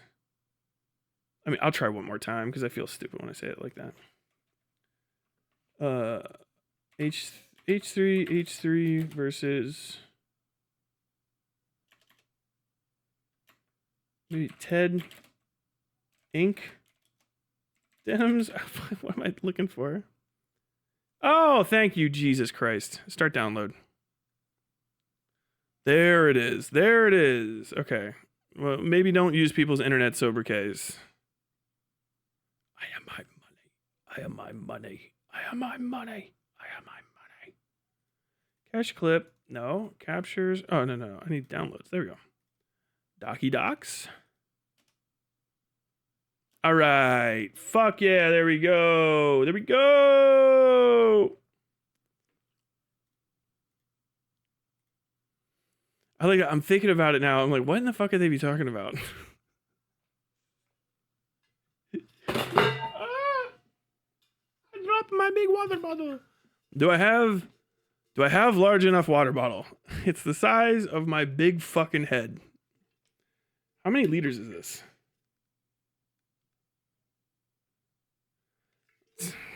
Who knows? It's 72 ounces. What the fuck does that mean? Several pounds.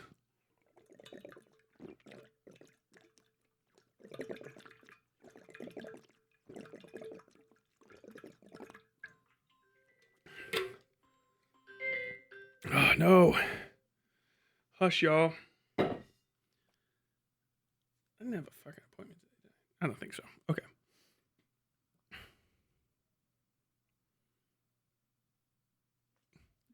H3 will also lose the Noah lawsuit? Oh, good. Fuck them. Okay. Good. I don't want them to win that. Noah has unfortunately fucking made it harder for himself unnecessarily in the lead up to it. Don't know why he did that, but I still don't think he actually libeled anybody in a valuable way. I read through that the first run through. I think I read through the cease and desist, which should be mirrored in the actual complaint, but it was psychosis. That entire fucking what do you call it?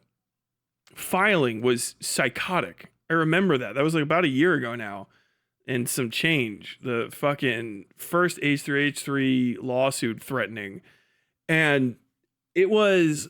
I think my ultimate statement was, in order to prove that, in order to rule that Noah Samson libeled h3h3, the courts are going to have to accept the entirety of the most aggressive pro-Israeli framing of of the genocide. Essentially, like the actual court case requires inherently, if they to say, because truth is an absolute defense, and like something that's not true or an opinion is also an almost absolute defense.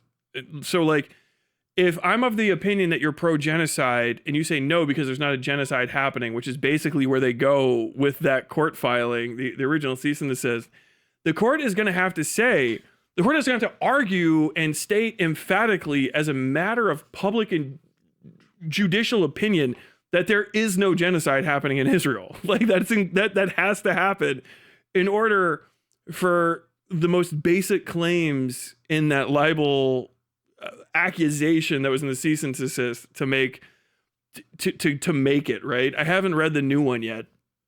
I'm going to assume it's the same shit, but I could be wrong. 2.1 liter, mate. Thank you. Okay, but I do have this. Okay, let me fucking move on. So yeah, I have that exact same milk cask. You guys need to be nicer to me.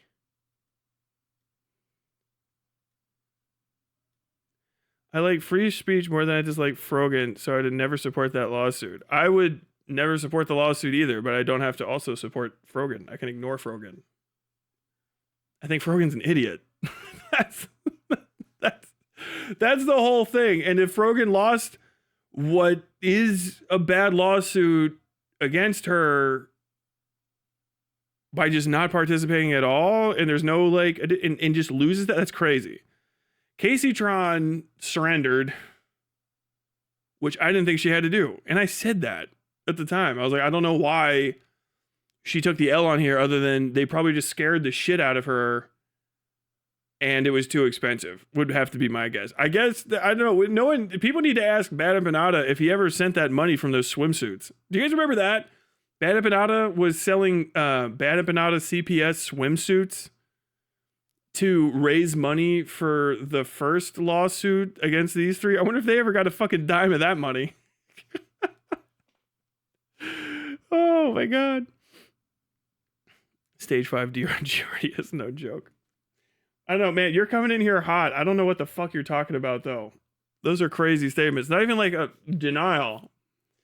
Like, I don't have to give a shit about the people, and I don't care if Denims like lost and got fucked up. Like, I don't care about Denims specifically, but I'm very happy she won because I'm very much on her side for this.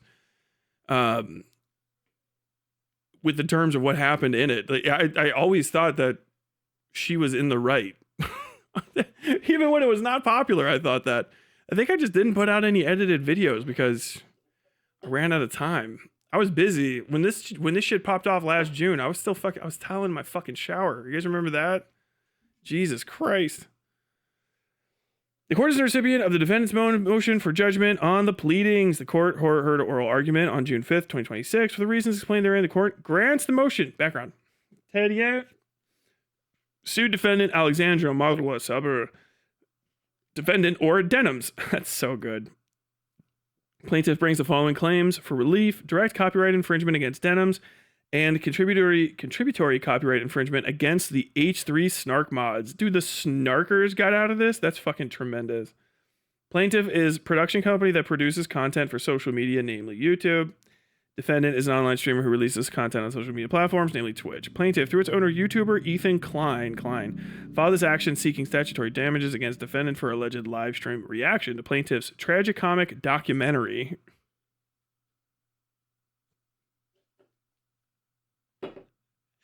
I need to hire, you know how like Caesar had that guy, they say, that would follow him around and go like, "You're only a man. You are only a man," to remind him of his mortality. I need to hire one that would just shoot me if I called something a tragicomedy. just some stone-faced fucking Russian KGB type with a Makarov. Every time something came up, I'm like, you know, this reminds me, I think my next project is, and he goes like, "Not today, my friend. Comrade, not today." I just feel like that, I feel that metal behind my fucking ear.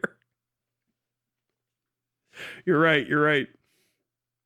Entitled Content Nuke, Hassan Piker, the nuke, posted on plaintiff's YouTube channel on January 31st, 2025. The nuke is centered on the allegedly controversial political ideologies of the alt-left Twitch streamer Hassan Piker regarding the Israel-Palestine conflict. The nuke contains, how long is this, by the way, before I start getting into it? We don't number our pages? Okay, that's fine. This is 1, 2, 3, 4, 5, 6, 7, 8, 9, 10, 11, 12, this is like 20 pages. Highly edited montages, parodic skits, archival materials. First section walks the audience through Ethan's thesis of the nuke. That Hassan, okay, we know all of this. Final sections, January, submitted his application to register the nuke with the United States Copyright Office on January 28th. The USCO received a deposit copy of the nuke. This costs a bunch of money, by the way. I was talking with lawyers about doing this for something else, and they're like, yeah, it's gonna be like $3,000. Like, no, I'm good. Throughout the defendant's live stream, defendant provides commentary pertaining to criticism of the nuke. Indeed, plaintiff states, where the nuke seeks to expose how Whitaker radicalizes people online to be anti-Semitic and anti-Israeli, Denims attempts to use the nuke for the exact opposite purpose, to radicalize her audience to be anti-Semitic and anti-Israeli, along with defending Hassan. Just fundamentally, like, yeah, in your own statement, that's fundamentally, you agree that it's transformative. You took my thing and turned it into something else. Something it's not even supposed to be. Something almost perfectly opposite of what it was. Like, damn, we have a fucking word for that? What is the word for that? That concept, it's on the tip of my fucking... What is the word for that? It's fucking transformative. Duh. During the live stream, defendant contends that the nuke resembles a high school video project or a middle school project. Defendant also complains about the documentary's editing, sources documentary relies upon, supposing inconsistencies of client statements, and that the video treats the audience as morons, as it allegedly attempts to trick them. It's further support of defendant's commentary throughout the live stream. The complaint states that defendant frequently makes comments that are later contradicted by the nuke itself.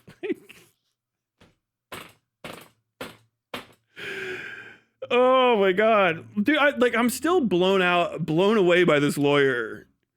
Like, I cannot tell. It's so confusing. And by the way, the client's first lawyer was like this too. Like, their big victory against Hassanzadeh, they fucked up the entirety of their argument. Like, we looked through this, and the clients did literally nothing. Their entire argument about why it was fine was wrong, and the court just says, like, yeah, you argued everything completely incorrectly, but I'm not going to let you change the law because you guys are fuck-ups.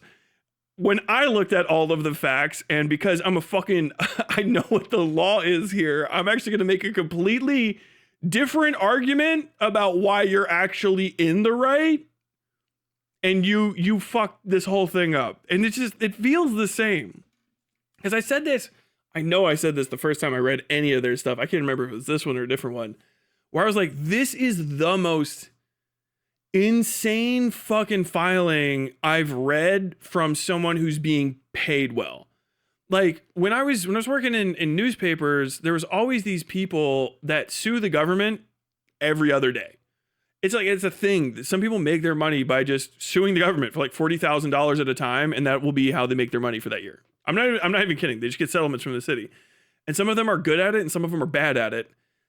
And the ones that are bad at it are sometimes so extraordinarily bad that they create prose beyond the ken of mortal man.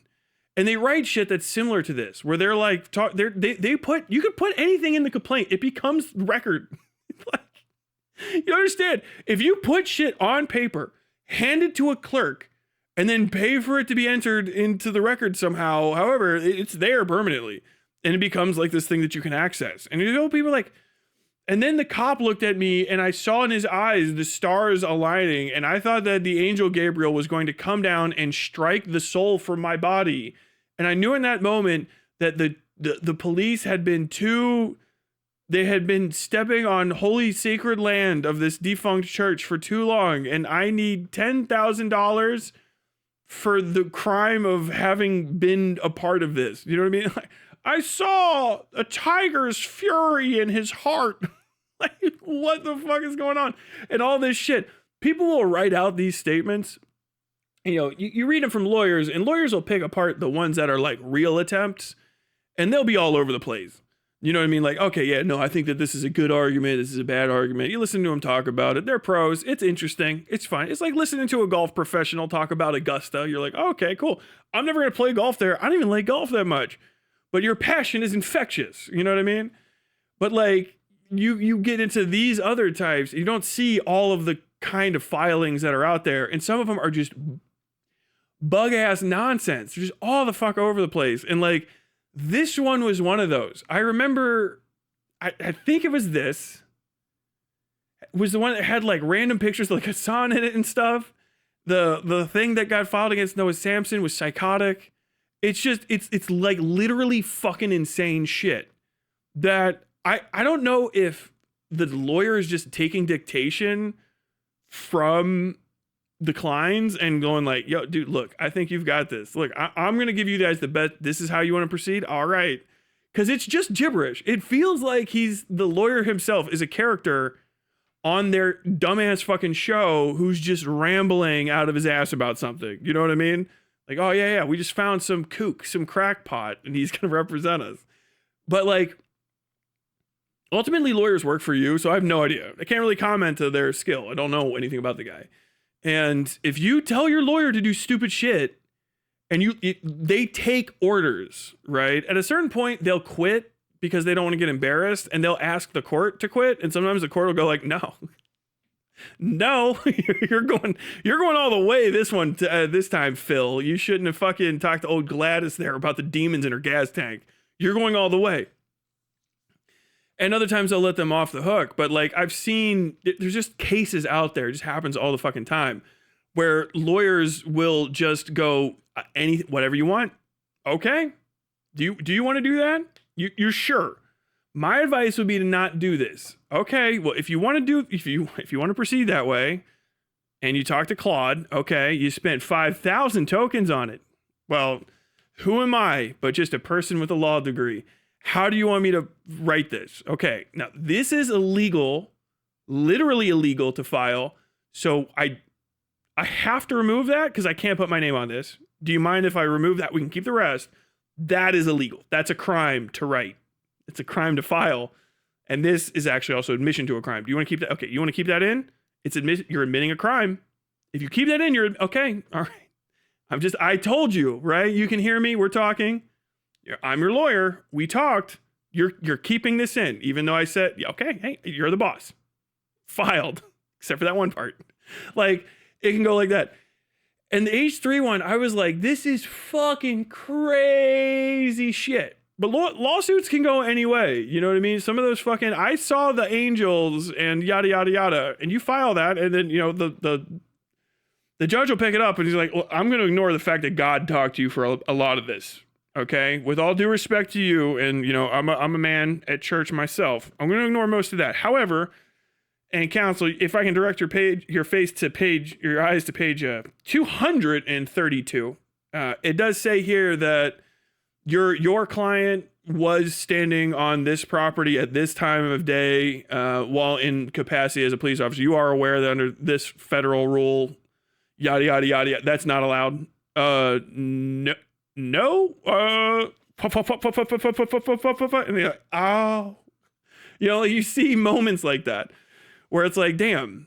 And then that person's like, okay, well, hey, I guess God was with you. We are going to award the defendant. You are in the right. We're going to award the defendant their claim, $40,000 to be paid by the city. Tum. Whatever. Figure that out. And that's how it works. So just because the fucking actual court case sounds fucking crazy doesn't mean that it's not going to go somewhere. And just because it sounds really tight and really, really effective and really, really well written doesn't mean that it's going to go all the way. Oh, wow, this guy's the best lawyer ever. That's why people are like, don't trust your lawyer, because your lawyer isn't necessarily untrustworthy, but your lawyer works for you. So really, when you trust your lawyer, sometimes you're trusting yourself and your lawyer's letting you trust yourself, which is not great. You know what I mean? It's a very complicated field. Listen to actual lawyers talk about it. I'm not just speaking, extemporaneously. Well, I am literally speaking extemporaneously, but I'm not just talking out of my ass here. This is stuff I've heard a million fucking times. So it's just something to notice. But like, this H3 lawsuit was one of the most psychotic lawsuits I've seen put together, and it was like, it was bonkers. I still can't believe Casey Tron fucking ducked out. That's very unfortunate. I mean, I guess she got off with an apology. I was hoping that it wouldn't affect Denims. Denim said that she was going to go all the way, and I'm happy she did. I think she turned down fundraising. Do you guys remember that? She turned down fundraising at the beginning or something like that. And no. She was going to fundraise to sue them and then backed off. And that was actually a very good move down the line, because she didn't burn her fundraising, moment on trying to sue them, and instead let them bring the ball to her court. And damn, they fucked it up. They got Slip and Jimmy on staff. Slip and Jimmy would never. I would like to say that James McGill would not have Actually, he probably would have fucking walked this entire one. You're rich? How much money do you have for litigation? You know, this could go for 3 years. Like, it's going to go at least a year. This is a year's worth of billable hours. How many billable hours is that? And he goes, 20,000? They do the math real quick and they're like, yeah, we can afford that. He goes, he starts hyperventilating. Yeah, I'll file it right now. I'll file it tonight. Are you guys paying cash or credit? Oh, we're going to pay cash. Okay, I'm in. Has Legal Mindset released his analysis yet? He released something on a Thai prostitute earlier today. I guess once he's done with that, he'll fucking start talking about it. Oh, man. Okay. Additionally, during live streams, argue, discussion, legal standard. After the pleadings are closed, but early enough not to delay trial, a party may move for judgment on the pleadings. Federal Rules of Civil Procedure 12C, Rule 12C. A motion for judgment on the pleadings under Rule 12C is functionally identical to a motion to dismiss under Federal Rules of Civil Procedure 12B6, Rule 12B6, and the principal difference is the time of filing. Dworkin versus Hustler Magazine. Standard applies to the motions brought under the rule. Thus, okay, so this is just saying this whole chunk is okay, and this is how like in-depth legal stuff is. So this starts with we're allowed to do any of this. We're just allowed to take the next step. So this is like a neat thing. Well, this is why filings are so long, and this is like a civics thing I like to kind of hammer home. When you want to do anything in the law, in the judicial system, you have to have proof that you can do it in the law, which is usually there, but you have to add that part. So if you're ever going to try to sue the city, right, on your own, which you can do, you can sue where you can sue almost anyone for anything. If you are in your city and you go and you look up, hey, the city says that they have to have every stop sign has to be, every stop sign has to be inspected to be put on the roadside. As a matter of fact, all poles that are on the roadside have to be inspected. However, I've noticed that flock cameras do not have state or city inspection stickers and therefore are falling afoul of the city's civil code, right? I want to sue the city in order to force them to have those be inspected underneath city code. This is a real thing that's happening right now. One of the things that you're gonna have to do is when you make your filing, not just include that, but actually include the fact that you can file, right? And as you go down through these little chunks, this is what happens. So these pleadings are closed, but not early enough to delay trial. We can do this. So this is the move we're making, right? So this is the next thing. Kind of like when you say Uno in Uno, and everyone goes, you have to say Uno at the end of Uno, which is a card game in America where on your last card you say Uno. In this, you actually have to say every move in the judicial system. You have to say every little move and why it's okay. Now, you might have leeway here and there depending on the court system, yada, yada, but it's just a neat thing that this would be the same thing as I'm going to run from third base to home, okay? And I'm going to steal home base after somebody tries to throw out a pitcher on two, okay? And then I run for home base, blah, blah, blah, blah, blah, and I slide in. In the court system, you have to basically say, I am allowed to do this. I'm going to now steal home. It's not typical that I would be running for home base right now, but it's legal to run for home base underneath the rules. You can see rule XXXXXYZ13, that it says that it's okay to steal once this ball is in play. I can move off of the base and do this, and then I can go, and that counts as a score. Score as defined here. And that's how you actually proceed to the next little chunk. And so that's why all this stuff is here. So when you see me like skipping through parts real quick, which I want to get to the things that are new, a lot of it is, what we call boilerplate, or it's just the process, which is interesting. And, somebody that's more into the legal, actual lawyer could go and look at this and go like, whether or not, okay, hey, I understand this technique. I understand this tactic. It might be bog standard. It might have been aggressive. It might have been pretty quick. It might, there's a lot of reasons to do this instead of another thing, but there's, if there's 4 things that you can do, you actually have to tell them, I'm going to do three, and this is why, and this is the legal standard set out why I can do thing 3. It's in federal rules of civil procedure. It's in state rules of civil procedure. It's in state jurisprudence, chapter 123 on this, that, and the other. And that's why I'm making this move. In evaluating motion for judgment on the pleadings, the court must accept all factual allegations in the complaint as true and construe them in the light most favorable to the non-moving party. Fleming versus Pickard, look, all this stuff. This is where your law degree comes in. And this is actually what's fucking people up with AI right now, is that some of these are fake. But these are all your bullets.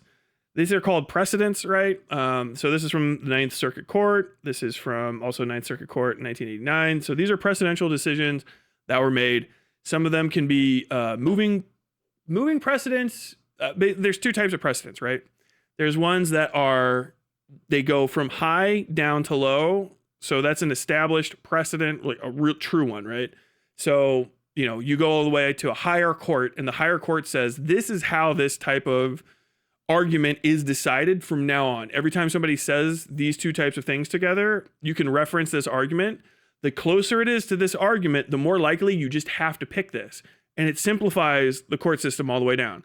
So that's a true precedent. The strongest precedents in America, one like Roe v. Wade, which is just knocked down, come from the Supreme Court all the way down. So a Supreme Court precedent has power in every lower court, which is just all of the other courts except for itself. And usually the Supreme Court will still defer to its own decisions, unless it is the Supreme Court of the last 20 years, which has changed their operating standards by a bit. There's also informative precedents or like suggestive precedents. I can't remember the specific term for them, but they're from the lower courts going up and sideways. So say like the Ninth Circuit Court and the Eighth Circuit Court, right, are equal.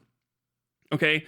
The Eighth Circuit Court makes a decision and it is done. Okay. We've decided all of that circuit court's decisions going down are solid. Now, if that decision doesn't go to appeal or it goes to appeal and it's confirmed, right, well, then it can go sideways, but we'll just say that it stays here and it's never even appealed. It is not more powerful than this other circuit courts. They're equal, right? But this circuit court can say, we made this decision, yada, yada. And the lawyers that are over here can say, hey, this is the next circuit court over. When they looked at this exact same thing, they made this decision. Now, some of the overall circumstances are slightly different, but the spirit of the interpretation of the law in this instance is almost exactly the same as this. And we would like you to look at this precedent in order to decide. Because basically it uses the strength of that other case that's already been argued in order to reaffirm the decisions going sideways, which is kind of what the Hassanzadeh case is in Los Angeles. The h3h3 versus Matt Hassanzadeh, I think I might be saying his name incorrectly, is not a massive precedential decision, right? But it's an almost inarguable final decision. It did not go higher on appeal. So it wasn't like accepted by appeals court. In that case, it would have been even bigger, or been everything that's under that appeals court down, which is very, very high up. And then if you go all the way up, appeal, Supreme Court. So it's a informative precedent that people cite because that case was well done. And so every case that can cite that case can cite it. Now, it doesn't mean that you have to 100% fall with that court's decision, but the respect between the courts will go, well, if we decide against that and we're in the same sort of court structure, et cetera, et cetera, et cetera, it can actually set that case up to be re-argued because another, whatever is happening over here. And that's where things actually do have to go up to the Supreme Court, because you have at the federal level, courts that are in different states will go, I think thing A, well, I think thing A, but slightly B, and I think thing B. And so those three precedents will start cracking against each other, and eventually the Supreme Court will have to go like, how thing D is where we're going to go, and we're going to take a little bit of each one, and mostly from thing 3, and that's how we're going to make this decision. So that's kind of just important to understand how all of this stuff works. I've heard people trying to argue how precedent and stuff that are foreigners, stop. It's hard to argue based on precedents in America. Typically, what you have to do is get a law degree and then go all the way through, past the bar, and then you're still practicing law. So arguing precedents and arguing, how those precedents interact with rules of civil procedure or rules of criminal procedure, et cetera, et cetera, et cetera, and knowing the entire, that's for lawyers to do professionally. Now, legally speaking, if you're an American citizen, at least, you can talk about court cases all you want in an almost infinite way because of the First Amendment right to just discuss shit. Okay. But it's very difficult to actually do because one precedent only goes so far, and you still, if you're just talking shit with somebody else, you're not in mock court. You need a judge. So ultimately, all arguments about whether or not this or that precedent is good, golden, between two people are worthless because court is not an active debate. It is a pleading. It is not, I made a better argument, I made a better statement, I'm owning this motherfucker. That can be how people interpret it. But literally everything in the court system is you begging the judge to listen to you and pay attention to what you're saying and to ask them very politely, almost in a groveling way, literally pleading,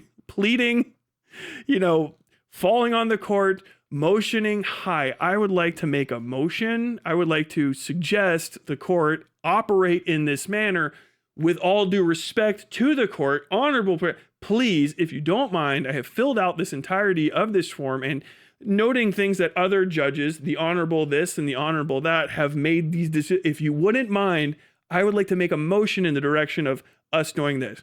And the courts go, granted. Like when you hear like that kind of hyper officious language, granted, denied. That's because it is like that. That's how it is. Without that level of officiousness, you can't get people to behave in the argumentative stage to the level that they need to behave to actually understand what the fuck anybody's actually saying. It would just devolve to a WIC panel, absolute trash. What is this person saying?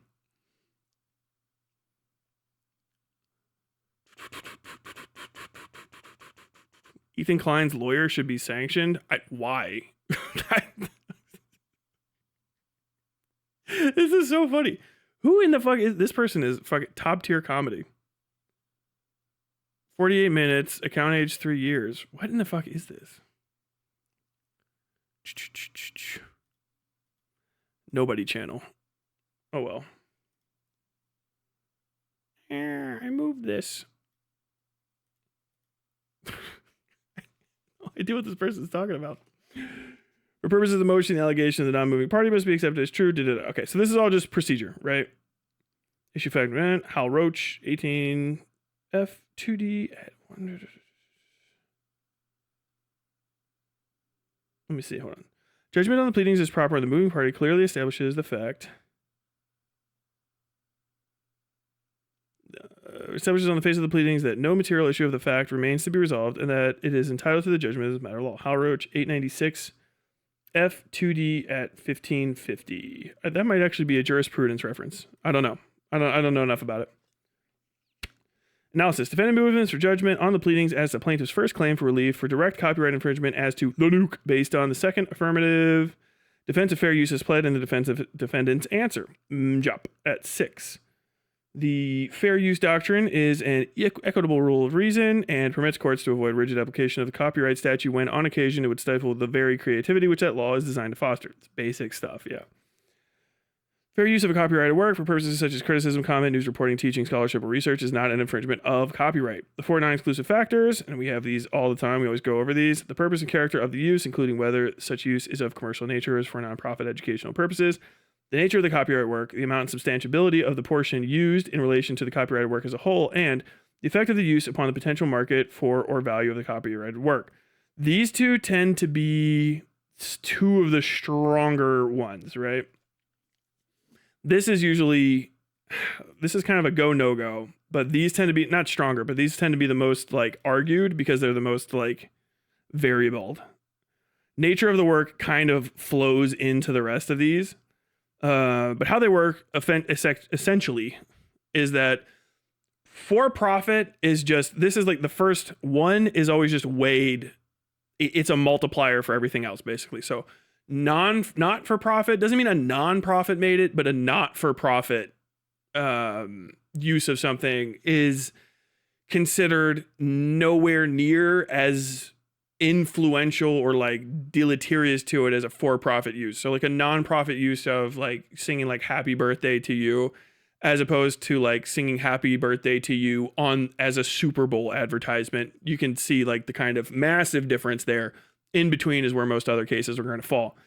Nature of the copyrighted work is kind of determined by all this. This is like one of the things that makes it super argumentative. So what does that mean exactly is kind of like, oh, that's where all the decisions are made type deal. So that's like, is it a recording? Is it a picture? Is it a photograph? Is it a drawing? What kind of medium is it on? So that can be, it changes the entire kind of structure going out into the main arguments. And then these two are where the main arguments tend to live, especially on 3. So 3 is the amount and substantiality of the portion used in relation to the copyright work as a whole. So in 3, the amount to you as a viewer will feel like time, right? So if it's a song, it's 10 minutes of a song, or 2 minutes of the song, the whole song, half the song, a third of the song. But that's obviously very difficult to compare to something like a picture, where once you've seen a picture, the whole picture is there, or something like a book, which maybe has a, some chunk of it, which is the big reveal, right? Now you have the big reveal part, and then you have all of the rest of the book, and that part that makes the book like, oh, wow, that's like the heart of the book. So in 3, one of the major decisions is about the heart of works. And that's really what the substantiability, right? Yeah, substantiality, there we go, of a work, that's where it's held, okay? So the heart of a work. And the heart is kind of what is the work trying to get across? And once you have that piece, as opposed to any of the other pieces, how much of it is like alive? You know what I mean? So if I steal, say, I'm stealing a chunk of M. Night Shyamalan's The Sixth Sense, okay? Now, the I see dead people, line is critical to it. It's like it's in all the posters and stuff. There's other sections of the movie that you probably have forgotten happen at all, where people are running around looking at stuff. Those are not, you could use a gigantic chunk of that, right? As opposed to the reveal that, the kid is actually seeing, but this is a 40-year-old, fucking 30-year-old movie. So get dunked on. Bruce Willis, who is now dead, I think, in real life, has been dead the whole time anyway. Okay. So spoiler for The Sixth Sense. You're too late. Sorry, you didn't make it in time. If you take that spoiler chunk, that's the real heart of the work. That's that core idea that the kid sees dead people and the detective has been the dead guy the whole time. That's the heart of it. Whereas a lot of the other stuff isn't. Now, the substantiality of that heart chunk of the work, and also the rest of the work, which isn't super less valuable, but it kind of slides off on a grade. How much of that is present in what was taken, and how much of that heart is infringed, kind of leads you into the last and the 4th section, which is kind of the like, all right, how much damage was done? That this is what you're kind of picking up. 3rd is what was damaged, and the 4th is how much damage was done, because all civil procedures have to have some sort of monetary damage explained. That's just, you have to do that to do a civil case. You have to say this caused damages. It's money amount, and it's this amount of money. So like, this is it. So in the 4th, it's, the effect of the use upon the potential market value for, or value of the copyrighted work. So in this case, you make something and you completely steal M. Night Shyamalan's The Sixth Sense, right? And then you make something out of that chunk of it, right? But when you compare that chunk of the heart that you took to how much damage could be done, if not much damage was done or no damage was done, then you actually, it falls apart, even though you could have all of the other ones really going in your favor. When you get to the, like, how much damage was done and was it a different audience, it completely changes up. So you say like, yeah, what we did was we made a parody of it. We took the entire heart of the story. We spoilered it. Everybody would know this is The Sixth Sense. We used the same costumes, a lot of the same locations. We even got Haley Joel Osment to show back up, even though he's in his 40s now. And we did this whole thing, but it was a spoof to make fun of it. So it was completely different audience. It was people that are here for like, you know, a satire of it and seeing it get made fun of. Even though it follows almost all the same plot beats, the way that we executed it is completely counter to what somebody that wants to enjoy or would be the person who would enjoy and purchase and absorb the work of The Sixth Sense. So you're like, okay, well, hold on. It doesn't seem fair. Like, you stole the entire story. Oh, the entire story. Almost beat for beat, it's shot exactly the same, except for it's in a parodic and satirical manner. So it's a little bit absurd and ridiculous because we wanted it to be funny. We did not want it to be suspenseful and scary. So it changes, and that's the transformative, the true transformative aspect of it happens right around there, where you say, okay, this is how it's made. It's made the same way. It's all the same. Even the heart's there, but click. It's for a completely different audience and would not be a substantial or significant replacement for the product for the original intended audience. No one's going to go or be deceived or say like, well, why would I go get $10, you know, 6 cents when I can get $8, the 5th cents, you know? that's kind of how this whole thing works together. That's your sort of civics lesson for the day. Bruce Willis is not dead. Oh, okay. He just has dementia. Sad.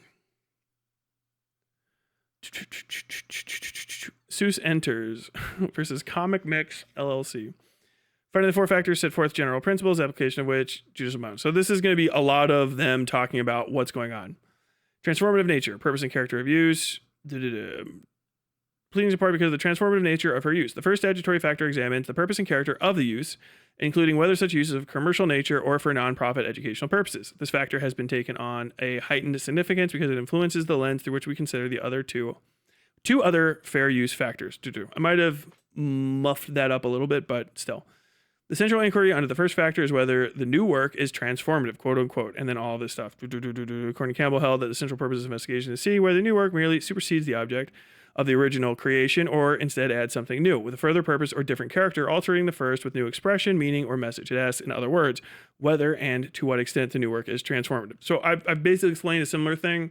The court's language for all of these is going to be more succinct and direct, but also a little bit more courtly, a little lawyerly. So I'm going to skip most of this. Well, actually, no, I'm going to go right to this paragraph. The court deems defendant's use as transformative. They hopped right to it. Throughout the live stream, defendant provides commentary pertaining to criticism of the nuke. Defendant contends that the nuke resembles a high school video project or middle school project. Editing, treat the artists as morons. Okay, we'll repeat it here. Notably, the fair use inquiry does not ask whether the criticism or parody of the copyrighted work is just or accurate or mean-spirited, but simply whether the use of the kind that copyright is designed to protect. See Weinberg versus Dirty World, LLC. Finding fair use where the copyrighted image of a model was posted on a website with comments underneath, including, every time I saw her, I thought she is super ugly and awkward looking, and wondering how the model could get married to that rich guy and be a model. Yeah, it's not always the good guys that win. Defendant also offers other criticism of the subject documentary through her live stream. Following one of the documentary creators' criticism of Piker's apologia of China's genocide of the Uyghurs, defendant comments on the treatment of the Uyghurs. So much of American media is focused on pointing out how evil China is. China.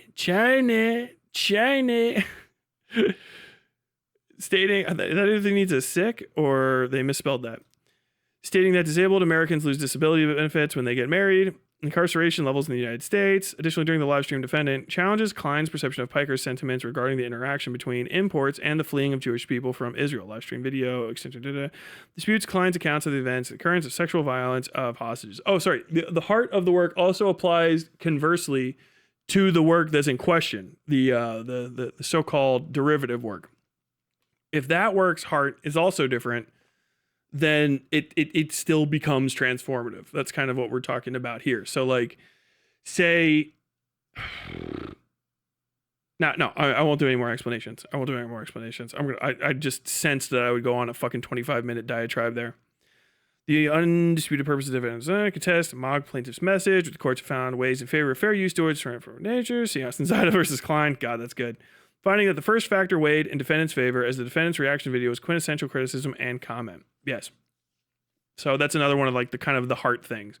So the entire intent of the work being considerably different means that you have much less of a case to say that it's fucking the same thing. Doesn't mean the case is won. Also, these aren't like all silver bullets. This entire argument has to be put together this way. The facts here closely aligned with those in Stebbins versus Alphabet Inc. In Stebbins, the court found that the subject live streams to be highly transformative works because the live streams involved the viewing of the subject video for seconds at a time before pausing to respond and critique the subject video. Subject video created by the plaintiff provided the plaintiff's analysis and opinions regarding the video game. The live streams, however, provided commentary on the subject video as well as several additional hours regarding other videos produced by the plaintiff and his comments thereon. The relevant live stream in Stebbins paused and commented on this plaintiff's retrospective with the purpose of reviewing or mocking the video. The criticism is the heart of the fair use doctrine and would lose meaning without the reproduction of the plaintiff's video. DC Andy Warhol Foundation for the Visual Arts Inc. versus Goldsmith. Noting commentary or criticism that targets an original work may have compelling reason to conjure up the original by borrowing from it. I think this is actually specifically a reference to a picture. As in Stebbins, defendant's live stream provided commentary on the nuke and sharp criticism of the claims made within the documentary. Throughout the live stream, defendant often paused the nuke to offer spontaneous reactions, engaged with their audience through a live chat, and provided real-time commentary interspersed with tangential discussions. This is actually going to be fucking a strong decision. This is actually pretty fucking. This decision may have. This is like, if they go, so this might be one of the big reasons why there's going to be like a counter argument being offered. If they appeal this and it goes up and it gets upheld in higher courts and they push it as far as they want out of sheer fucking idiocy, I agree with all of these statements being made. This is pretty much the same shit I was saying, but with obviously all the fucking court precedents in here packed in.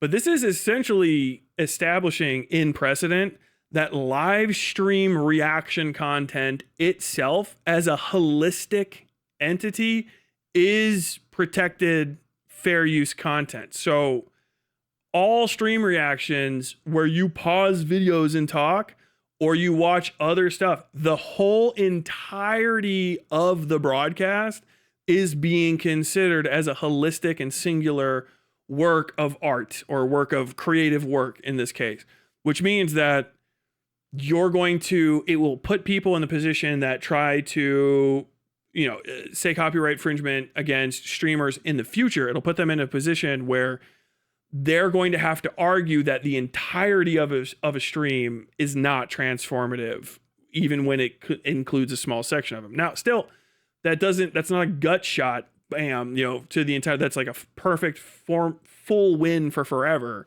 But that's a very strong precedent to set in this decision.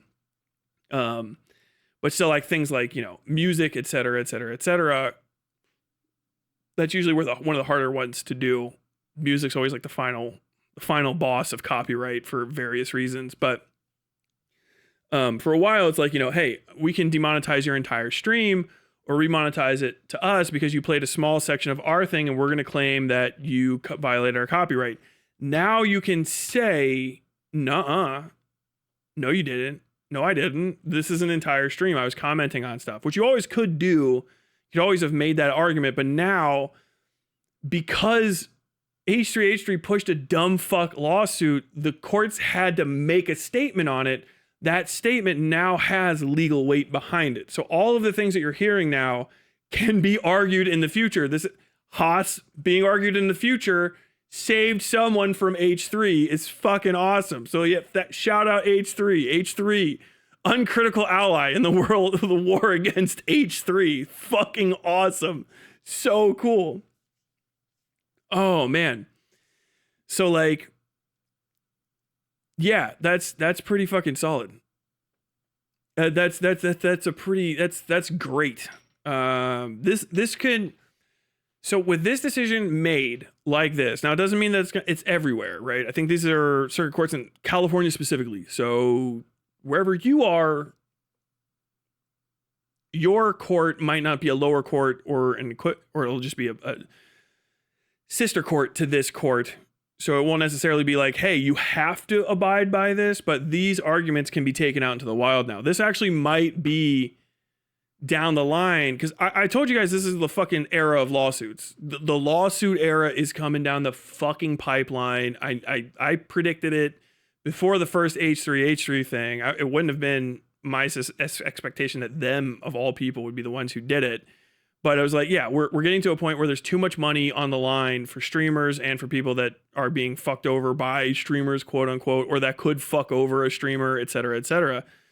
With a precedent like this being set, and a precedent like this being set in, of all places, Los Angeles, where a lot of the big money streamers, podcasters, et cetera, live, they're now in a position where, if you don't understand how copyright claim works, they could probably now use a lot of this decision to reverse copy claims on stuff that you would have said is impossible a few months ago. Now, it doesn't mean that you're going to win 100%, 1000% of the time. Talk to a fucking lawyer before you do anything stupid like that. But when you reverse copy claim on YouTube, you have to go to court. That's basically what it is. It's an aspect. It's not YouTube's fault. It's the Digital Millennium Copyright Act, which is a federal law. So the DMCA existing means that you have to go to court after you fight certain things. Before, fighting was fucking hard as shit, which is why people don't do it. A lot of YouTubers didn't have any money, and the law was up in the air. As this legal era of YouTube continues, and as YouTubers transition from 14-year-olds in their fucking attics of 2009 to the fucking 34-year-olds in their office of 2029, that's coming down the fucking lane, they're going to go, actually, no, I'm not letting you take even $5 from me. Fuck you. I'm going to countersue. And they could win now, because now it's not somebody with no war chest and no legal precedent behind them at all.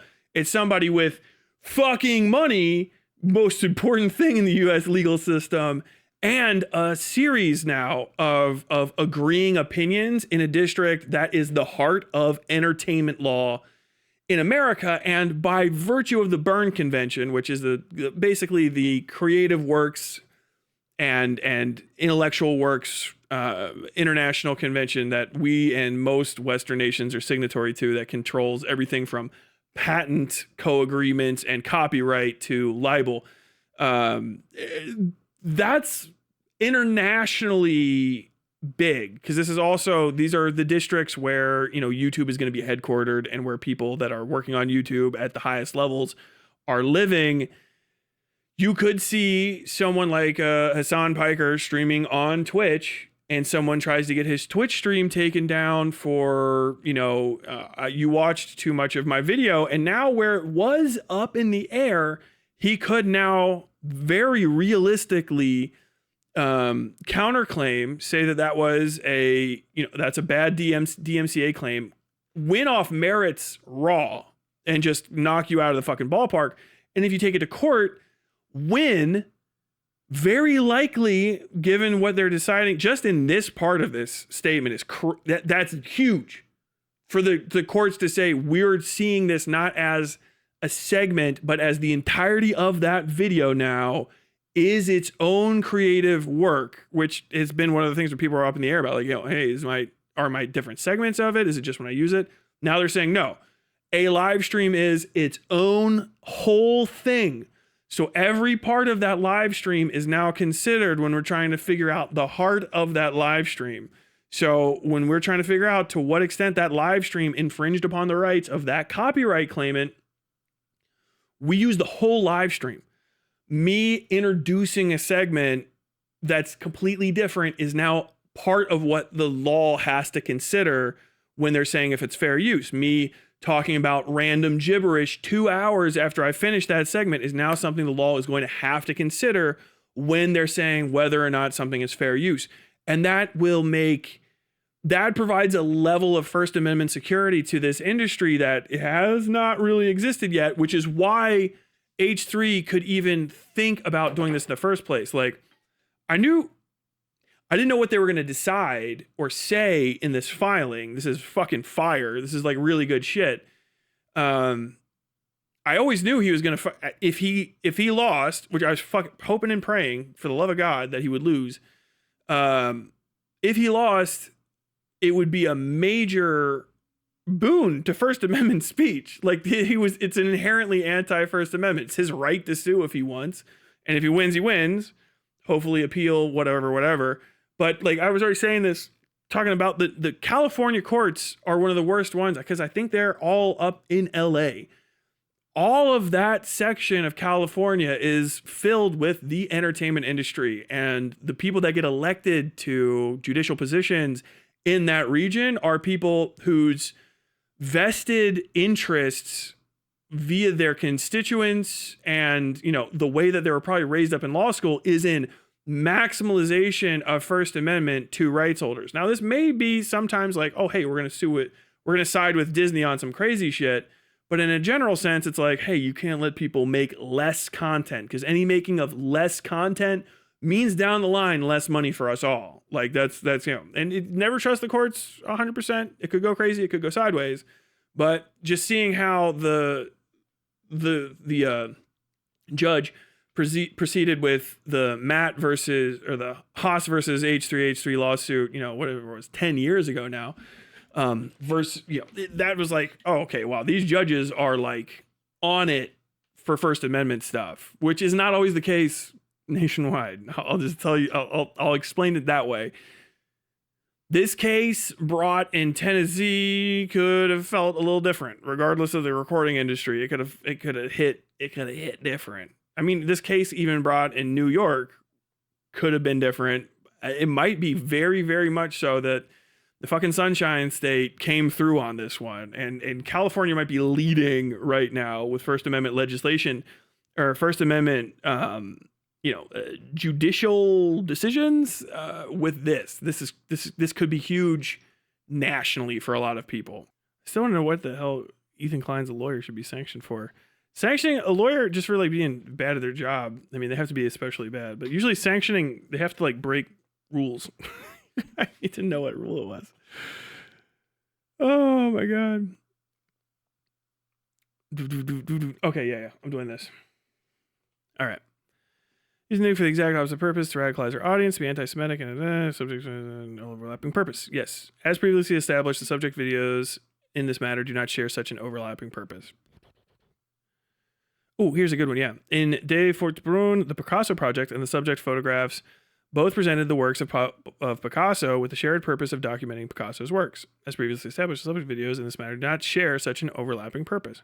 Second, plaintiff cites to Mong vs. Mayamag Incorporated, 68 Federal 3rd District, 1164, right? 1163, 9th Circuit, 2012. For the proposition that the defendant engaged in wholesale copying sprinkled with spoken commentary, which the court in Monge found at best minimally transformative, which is still minimally. The defendant's live stream went beyond merely reproducing or supplanting the nuke, however. Rather, as set forth above, the live stream incorporated real-time commentary, criticism, and analysis that altered the purpose and character of the original work. Accordingly, unlike the defendant in Monge, defendant did not simply repackage or republish the underlying work with incidental commentary, but instead used the work in furtherance of a distinct expressive purpose. Yeah, this is my other thing that I'm saying. If you were just actually doing it because you're mad at h3h3 and you want to share their work, and you do like pissy statements about them while actively just re-streaming their stream in order to cause them monetary damages by limiting, providing viewer access, whatever. That's could be argued, but it's definitely less valuable. Whereas I would argue, and I have a few times now, that if Denims even just said, I want to show as a performance piece, which regardless of how you feel about art terminology, once you say it is what it is, it is what it is. This is a performance of some degree. Newscasting, as dry as it gets, is a performance, right? It's recorded, it's put together, people put makeup on. Maybe they do, maybe they don't. Your appearance is all part of it. This is a performance. If her performance was literally to say nothing but stand with her back toward a offending piece of work, it could be, and all that's presented on screen, that could very well be a fully transformative act of creation, regardless of what anyone wants to piss and moan about quality. That doesn't have any say whatsoever in it. Like, what your feelings about it, the quality of it, good, bad, whatever, it doesn't matter. Was it entirely intended to serve a different purpose? And did it serve that different purpose? It did. Transformative, right? Especially because you have the projection aspect as opposed to the reproductive aspect, right? So if I like go and literally copy a film, I copy, I don't know, Apocalypse Now, and I play it in a theater and don't pay the people that made Apocalypse Now or own the rights to it, I've copyright. Okay, I fucked up. But if I take Apocalypse Now and I literally project it onto like a building that is doing something that they would be like, oh, not Apocalypse Now on it. Oh no, that is inherently transformative because the way that you're doing it at all is completely different. Even though you're using the entirety of the film, blasted up on the side of the building where people could just literally watch the film, that act in and of itself, as described as being part of the holistic package and stated expressly, changes what it is. And that's kind of like when you get into the, anything can be art. Yeah. But like, you'll have to argue it. You have to argue it effectively. If you go like, well, now that I know this, I'm just going to go and I'm going to do, okay, go for it. You should talk to a lawyer first. Jesus. But my argument would be, that I think even her doing that would be sufficient. And that's not saying that she did that. I said that would be sufficient as an act of political protest against the statements delivered in the content nuke. To additionally do more only solidifies the fact that it's transformative, which the courts are also saying.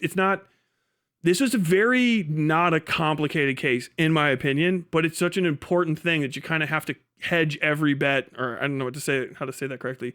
You have to make sure everything's ducks in a row, because to go the other direction is to create serious fucking implications for a First Amendment speech. Like, goddamn. Defendant did not simply repackage or publish. Okay. For foregoing reasons, court defines defendant used to be transformative. I don't know why I'm looking at this screen. I can just look at my preview. Commercial use. The second part of the first fair use factor involves whether the new use is commercial, i.e. whether the user stands to profit from exploitation of the copyrighted material without paying the customary price. This is Draft Express versus Whistle Sports. The more transformative the new work, the less will be the significance of the other factors like commercialism that may be weighing against defining a fair use. This is all weight. It's like I was saying before, weight's a good term. It's why the courts are using it. None of these things are headshots. Like, nothing is like a guarantee. Oh, you did this? It's fine. Never forget this. Every single fucking First Amendment case, all of them, from libel, especially through copyright, and all the way through any other thing, religion, press freedom, etc., airing of grievances, assembly, every single one of those cases that can be brought up is tried on its individual merits. It's not remotely like criminal action where there are no-goes. Okay, you did thing this way, and you did this thing to this kind of person or thing. You did the crime, and now we've got to figure out other issues. All of those kind of like who, what, when, where, how issues with the case, every single one of them has to be individually weighed and assessed, which is why you kind of want to avoid First Amendment cases in a general sense. It's why we have to have slap laws, because all of that individual weighing and all of that arguing, basically every time you see one of these cases that's like this, in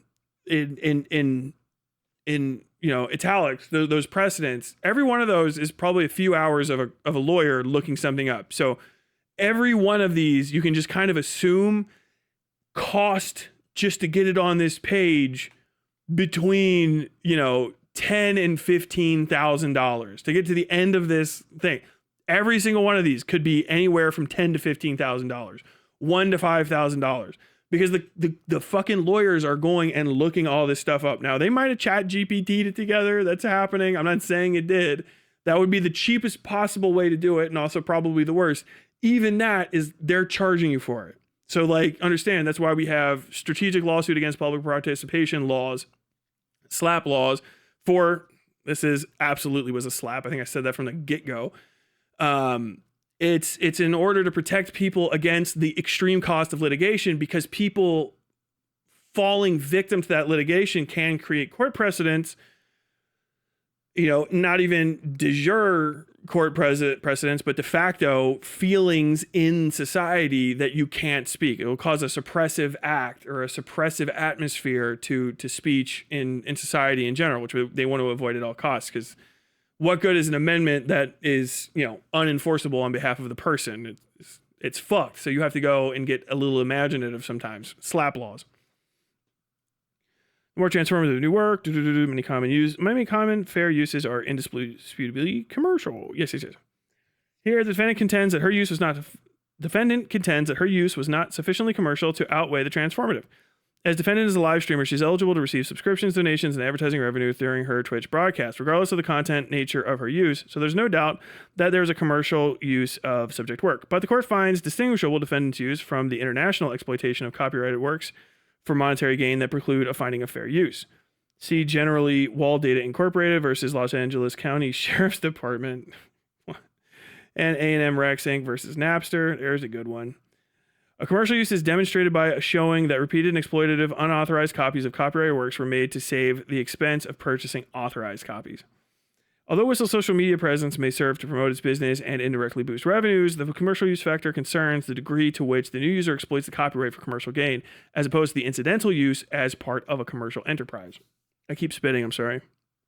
Defendant's transformation of the original work heavily outweighs the commercial nature of its use. See SOFA 709 F3D at 1278-79, because defendant's use of the clip is transformative. The fact that Jersey Boys is a commercial production is of little significance. Mattel Inc. versus Walking Mountain Productions, finding that a work's commercial qualities become less important where use is highly transformative. Yeah.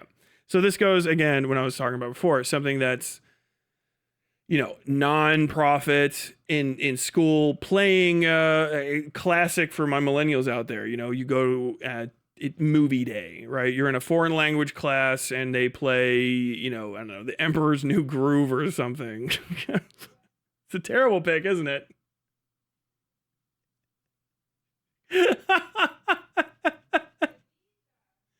What? Evita? Yeah, I guess. Okay, so they play like Evita, all right? American history class, they play Evita.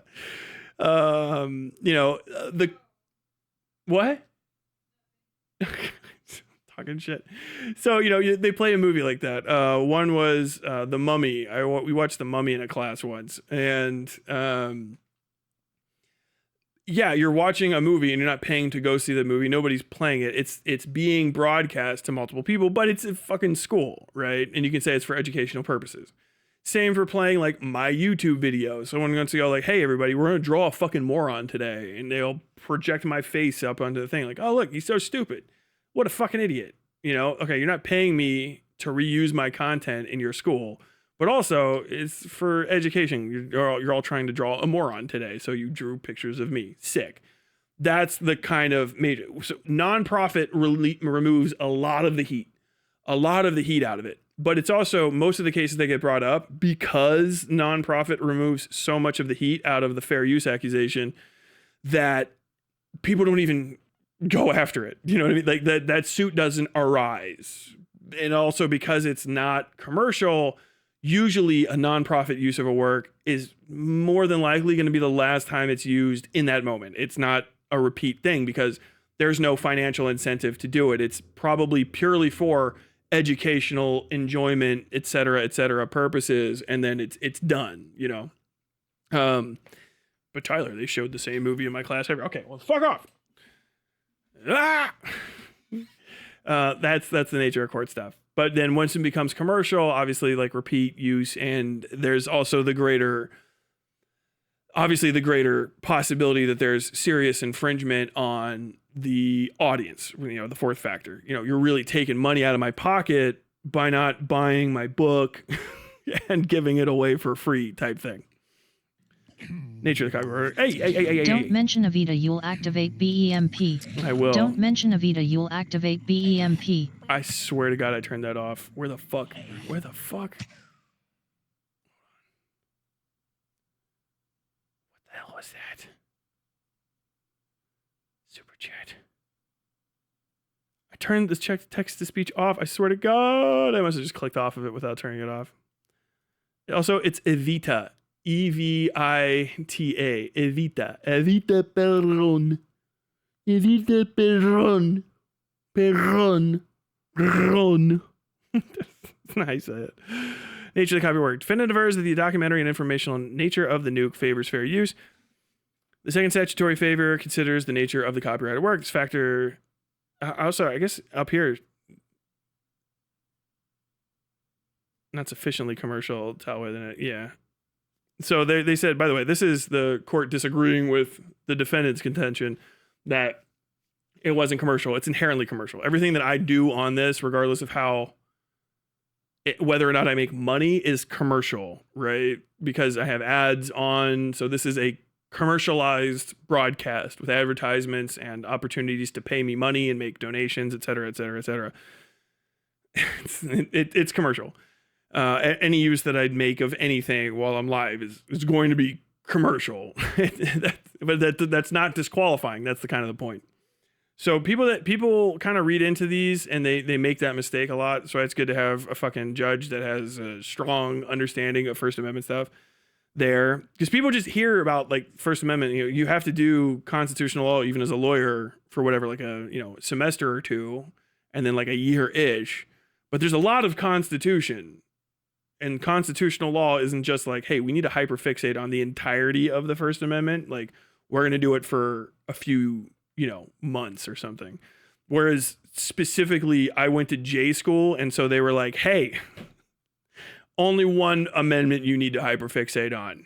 Okay. And it's this one. And my First Amendment course was taught by a sitting judge when I was at school. So lucky me. She was also like a pro at First Amendment stuff, so she broke all this down, and I'm basically repeating stuff that she's told me about this kind of thing. According to the analysis of the first factor, the court finds the defendant's use weighs in favor of use. Nature of copyright work. Yes, we did that. Copyright work as a whole. Portionality. The third statutory factor asks whether the amount and substantiality of the portion used in relation to the copyrighted work as a whole favors fair use. 17 U.S.C. Third factor looks to the quantitative amount and qualitative value of the original work used in relation to the justification for that use. See Zada, yet again, noting that the third factor considers the proportion of the copyrighted work used, and then how well tailored that use was to the allegedly infringing work's proper purpose, no matter how large or long the allegedly infringing work is. The law is clear, however, that quantity alone is not determinative. That's what I'm talking about when you say, like, well, they used the whole thing. Or you conversely say, like, well, I only used like a minute, right? That doesn't really matter to such a degree where it's like it could form the entirety of your audience, your argument. It may be in ultimately it may be the final major key of your argument, but it doesn't mean like, oh, well, they use the entire thing. They played the entire video on stream. I only played 2 minutes of the video on stream. Both of those things are not conclusive to the finding. So just keep that in mind. You'll hear people say that all the time. It means nothing. It means nothing at all. It's the heart of the work is the general way to understand it. I don't know if they're going to repeat that in this. If they do, lucky me, I look cool. If they don't, it's still one of the standard things is the substantiality in the portion used sufficient to basically kick it over to like, oh yeah, that's all of it, man. That's the most important chunk of it. Or, conversely, hey, is the most important chunk of your work coincidental with this? You know what I mean? Like, is it inherent to it? Et cetera, et cetera, et cetera. Both of them are important. And then how well tailored, and then how well tailored that use was to the allegedly infringing work's proper purpose, no matter how large or long the allegedly infringing work is. The law is clear, however, that quantity alone is not determinative. Hosanzada. This factor circles back to the first factor because the extent of permissible copying varies with the purpose and character of the use. Dr. Seuss enters, yada, yada, yada. Courts have found the copying of the work in its entirety is not dispositive as to the infringement if necessary for the intended transformative use. That's what I've been saying, but in lawyerese. See Sanzada. A great deal of the plaintiff's work was copied, but such copying was plainly necessary to the commentary and critique, i.e. all the chunks that were used were put to use. We butchered the buffalo, but we used the whole buffalo for everything, right? Even if the court were to credit the plaintiff's claim that Cretosis copied the entirety of the retrospective, this is from Stebbins, that would not be dispositive. Cretosis used the retrospective clips in order to further the live stream's transformative purposes of critical commentary. Seltzer, I haven't heard of this Stebbins one before. I should check that out. Finding the entire work necessary for the alleged infringer's intended use, and given that fact, the court has acknowledged that this factor will not weigh against an alleged infringer, even when he copies the whole work, if he takes no more than is necessary for his intended use. In Seltzer, the Ninth Circuit found the copying of the entirety of the original work did not weigh against Green Day. Green Day. Here, defendant showed the entirety or near the entirety of The Nuke. It is evident that to comment on and critique a work, clips of the original may be used. Hasanzada. Parody must be able to conjure up at least enough of that original to make the object of its critical wit recognizable. Copying does not become excessive in relation to parodic purpose merely because the portion taken was the original's heart. Hey, we did it! Yeah, I told you. I remembered that one. So that was Campbell. The court in Hasanzada recognized that without using actual clips, the commentary and critique here would lose context and utility. Here, the extent and quality and importance of the video clips used by the defendant was reasonable to accomplish the transformative purpose of critical commentary. Accordingly, the court finds this factor does not weigh against the defendant. Effective use on the potential market. This was the heart, really, of the entirety. I remember the fucking hogs in commentary being like, fucking Diorio, if you ever listen, somebody clip this and send this to her. Diorio, you are too fat to talk about the law. I'm just gonna say it that way.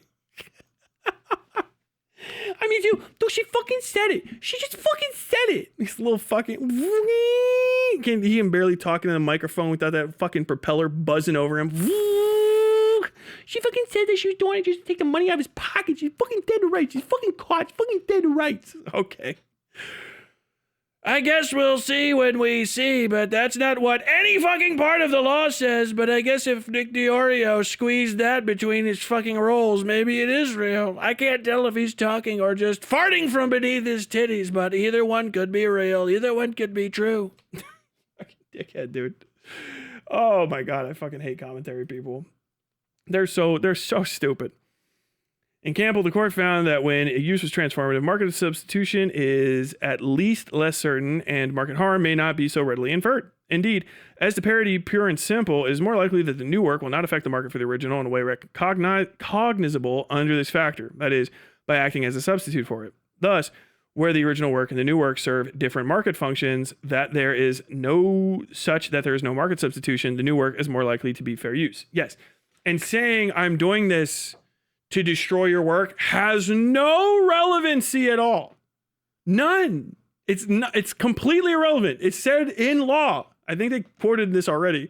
I can't remember what the precedent is, but it's just hammered home. Saying I want to destroy your work, saying I don't like you, being negative, being critical, none of your statements are of value. It is the four works, those four pieces at all. The only reason those statements could be valued is if they have a specific and direct relation to an actual thing that you did, which is not this. That it doesn't matter. Once it's like, oh, it's about why you made it, it doesn't count. It doesn't count because it's criticism, parody. If you go, this summer I'm releasing a movie that's going to destroy Hunter Biden. Hognilla. You know, and it's a full retelling of his life story from his autobiography with quotes and clips. Everything is just raw from it, but he's making a wacky face the entire time. You know what I mean? And it's clearly parodic. Then it doesn't count. Me saying like, oh, I want to destroy his life. Oh God, I hope that this ruins sales of his book. We're making a better version of his book without all the bullshit so that you know where to shop. This is the best way to experience Hunter Biden's biography, a movie that hates him. All of those statements are free speech. It's protected as fuck. It's not even, it's literally not fucking applicable. It just is in the basic precedence of all these. It's not applicable. It says that again and again and again, that your reason for making the work is just completely fucking inconsequential outside of specifically if it's commercial or not. Like, that's it. Otherwise, you have to build it. Like, what is this thing? It's so crazy they were hammering on that. Again and again and again and again. We're allegedly infringing. Campbell, the court found that when a use is transformative, market substitute. Okay, yeah. Defense live stream is not a market substitute for the nuke because someone watching the former will have a very different experience from watching the latter. Literally said that the first time it came out. I've said that a bunch of times. Inherently transformative. It's not a good substitute. Like a shitty screen recording of Avengers, the new Avengers movie that you watch instead of Avengers as a bootleg, yeah, that's a fucking infringement, even if somebody's talking during the entire thing, because you're trying to watch the Avengers through the shitty bootleg instead of paying full price at AMC. That's the real version of what they're trying to argue, which is somebody playing most of the Avengers and like breaking it down and talking about it and going like, nah, it's fucking stupid, this is dumb, yada yada yada, blah blah blah blah. Now, other version, Mystery Robot Science Theater 3000, right? Or even Joe Bob Goes to the Movies or other Joe Bob Briggs, Last Drive-In type things, that is to appreciate the movie. So you have to pay the rights holders. You can't have the movie on to watch it and then make commentary, because in that case, you're there to appreciate the movie. Even if it's a bad movie and you're going to make fun of it and it's a bad movie, you're there to appreciate the movie for what it is, which is a bad movie. There's not sufficient commentary or transformation, and the audience is the same kind of people that will be buying it. They're just getting an additional product with it, right? So these are different ways to try to break down what you're looking at. In the case of the live stream, it's completely fucking different. Even if people are like, man, I don't want to watch this. I want to watch this through you, dude. I don't want to experience this from the real people. And you are giving them the experience of watching the thing. Those people aren't in that market. They're not in that market in the first place. They don't actually want to watch that content from the original. They want to watch you break down and do commentary on it. They're there for you to talk about that thing, and they're not there for that thing at all, right? If they want to enjoy that thing, and it happens to me all the time, people go, could you play the video? No, because you're either here for me or you can go watch the original video. If you want to go watch the original video, go watch it, because that's not what you're here for me to listen to me talk. It's a fine line, and it wavers, it wiggles, and it goes in and out of gray area. That's why every single time you have to do it by the numbers. A slightly different version of this could have been copyright infringement, right? But fucking Denims made a very clear, politically aggressive, direct protest response to a video she inherently disagrees with on principle, on political principle, which is one of the most important considerations for trying to determine what she's accomplishing with the heart of her work, which is an act of criticism, ridicule, and distaste for statements being made by somebody else. Those statements are necessary to the work. There's not really much of an entertainment aspect, raw entertainment aspect, as there would be with a movie, Avengers film, right? Where there might be something that you could call political in it, but the Avengers itself is not a conversation the way videos like the content nuke or, even a live stream takedown of somebody or a video essay about somebody are. In that case, when you're making commentary on people, it ceases being an entertainment product that kind of is like, okay, well, this is just Friday the 13th, and it starts being, this is one side of a conversation, which is naturally inherently necessary for me to experience, often in long periods without pausing, so that I can understand your side of the conversation before I respond.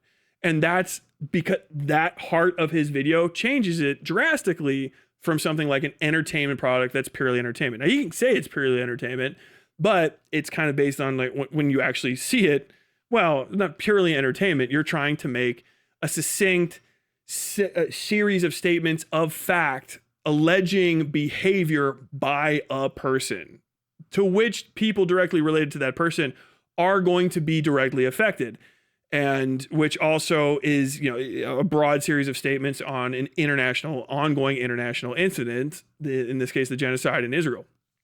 And so your video on that, regardless of how much of an entertainment product and, you know, a purely put together product you want to pretend it is because it is a commentary in and of itself, and because it is a conversation, one side of one, it's naturally going to entice people into interacting with it, because they have to interact with it.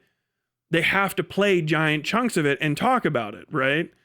Which he knew in his like dumb fuck tried to entrap them.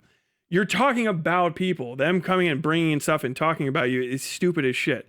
And the whole Cherry Act stuff is like, okay, that's a good, I don't know. It's like a legal assumption. I mean, there's a lot of times that Hassan has very, very obviously done just raw copyright infringement, but that's on those copyright holders. I mean, you have to prove it and you have to win. He didn't even do it with the nuke. And the people that are underneath him, you're at fucking draw, a win, and a loss. And it's mostly not because of the character of your argument or the nature of the the effectiveness of your strategy if you're Ethan Klein, but rather because you picked good fights against a massive pothead and a lazy idiot who still might pull out after this. I don't know.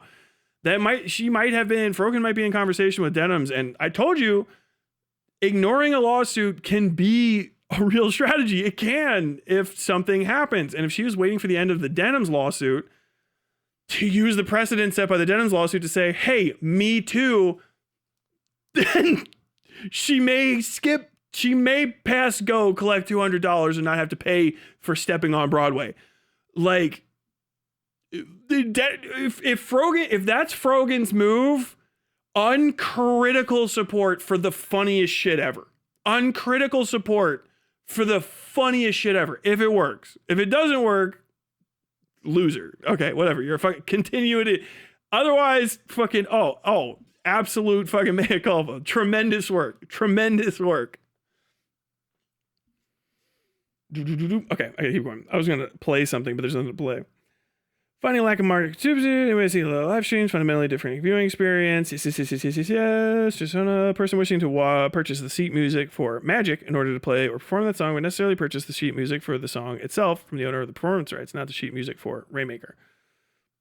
Find no market harm where a person could not allegedly infringing work a thumbnail photograph as a substitute for copyright high resolution photograph. Indeed, plaintiff's own allegations suggest as much. Denims attempts to use the nuke for the exact opposite purpose, to radicalize her audience to be anti-Semitic, anti-Israeli, along with defending Hassan. That's crazy. Plaintiff's own allegations prove he's wrong is fucking psychotic. Decision in Hughes versus Benjamin is highly instructive. Here, the court held, here, there is no danger that SJW levels of awareness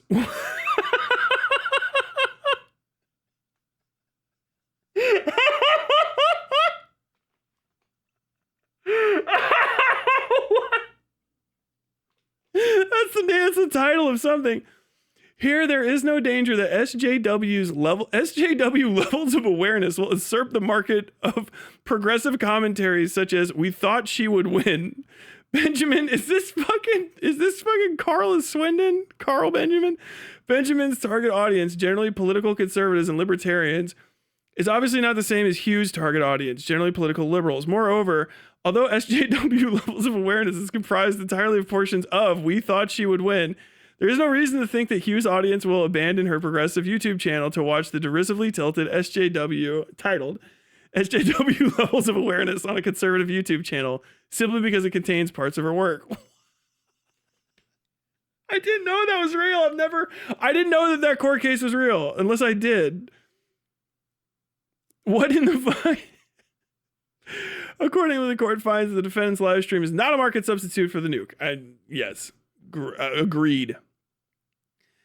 Because of three of the four fair use factors strongly favor the defendant, including the most important factor, purpose and character of use, the court concludes that the fair use defense applies as a matter of law. Thus, defendant's motion for judgment on the pleadings is granted. Conclusion. For the foregoing reasons, the court grants defendant's motion for judgment on the pleadings. The court orders defendant to prepare and submit a proposed judgment in this matter within 7 days of this order. It is so ordered. So that's it. That's pretty definitive. So from what I understand, Ethan and his lawyers are going to go in and provide counter argument to that judgment. That like their argument can't be very. They already did final oral arguments, right? So basically, right now they can go in and try to correct the record. Basically, if the judge fucked up, or say like whatever, but you have to be very polite. You can't go in and tell the judge she don't know what she's talking about, because it's not going to go well. This is a legal order, so this is it. That's it. Preliminary is strong in this case. That's what I said. I'm not a lawyer. I'm not a judge, but also like these are foundational principles of the American Constitution. This is the First Amendment. They were like, hey, war powers, Congress, relationship to the states. Also, you should be able to talk shit and make stuff if you feel like it. And the First Amendment is God in America. Quite literally, God is included in the First Amendment. It is not to be trifled with very often. And it's got very fucking strong protections. Stronger than the second, stronger than the third, the fourth, the fifth. And most of those supplementary after the First Amendment amendments to, in whatever way, often support the First Amendment as well in various different ways. All the way down to the 10th, where it's like, hey, any kind of thing we said that we didn't say, it's good. Any good thing that we didn't grab off the table is still ours. Okay. Like, it's a very strong amendment. It doesn't take almost anything. If you have somebody that's operating in good faith understanding of the fundamentals of the First Amendment, you're probably correct. Now, sometimes you have to pay to make the government understand how correct you are, but the ACLU gets most of their big fuck off wins from stuff like the First Amendment because it is that strong. So normally if you're like, well, it's free speech, right? You're probably right. That's why all these people go around going like, hey, you can't do this to me. It's free speech. Like, no, it's a private corporation. That's fine for them to do. That's their property rights. But their property rights are lower on the bill. And what protects their property rights are lower than that First Amendment right. It is just that strong. So usually when something that's First Amendment comes up, and you can get really deep into it, a lot of the times whoever is speaking and making the new speech, if it sounds even remotely different from whatever somebody else is saying was the original, and in cases of copyright, it's probably fine. Libel, if it's not fucking ruining someone's life, it's probably fine. And it's probably not going to be worth the money to try to fuck with someone on it. Now, all you foreigners, Australia, Canada, fucking UK, I don't know what the fuck y'all got going on over there. I don't care. Your opinions mean nothing to me, and my opinions should mean nothing to you. I'm not making any judgment on how you operate your fucking country. I don't know how it works. Maybe you do have freedom of speech, but do you have violent, almost no exceptions freedom of speech? I know the UK does not. The UK, you can't say shit in that country compared to what you can say here. You can say some fucking rank stuff in America and just be like, hey, suck my dick also, actually.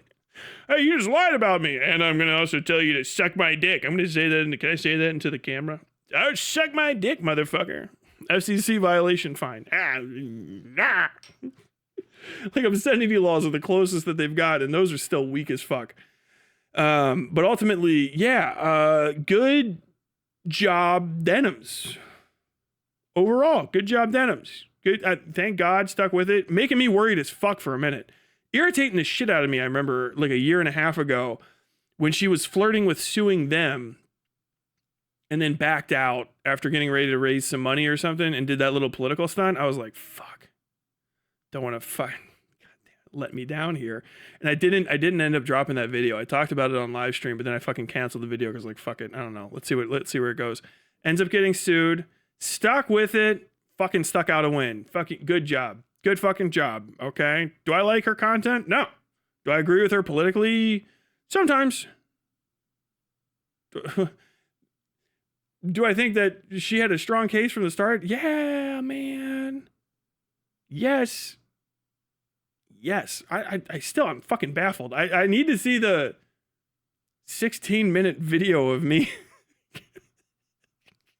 I need to see where I was saying things that I never say, but like it might have just been me saying like fucking denim's lame or something. In that case, hey, that's my First Amendment right.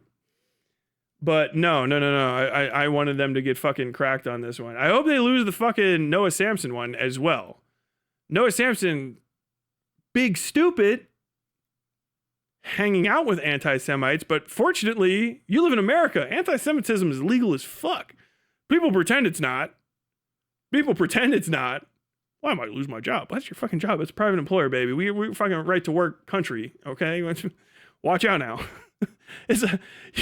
If you live in America, statistically speaking, you live in a fucking right to work state, which is a right to fire state. That's a private sector issue. But if you want to go around saying how much you hate the Jews, ACLU will be shoulder to shoulder with you. Like, hey, yeah, I've got blue hair. I am trans.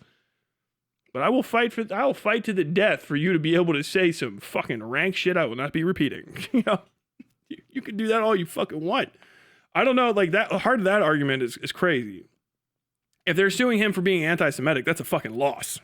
Sorry. if Noah Samson wants to show up dressed like fucking Hitler, so long as he doesn't irritate the judge, he can. It's America, dog. It's fucking America. The Ku Klux Klan can go fucking wander around in circles with burning crosses downtown, so long as they get their fire and parade permits in order. Yeah, they'll get a bunch of people yelling at them, but this is America. You can be racist as fuck. Like, I don't know where I've seen that's part of the thing. Like, that doesn't even matter. It would be better if you weren't, but this is America. You can be a racist. You can make money off of it. You can go be racist as fuck. You can't say a few slurs on the radio because you'll get an FCC violation and you'll have to pay a fine. But if you're not on the radio, you don't even get the fine. You can just take subs. That's on the private company to kick you off. Like, I've seen people talking about it like that, and that's he can be an if he wants, he can be anti-Semitic. He looks like he wants to be. I mean, fucking Noah, hey, dude, just abandon the sides of the mustache. It's time. It's time to go full broom. Okay, just right here. It's time. Jokes aside, though.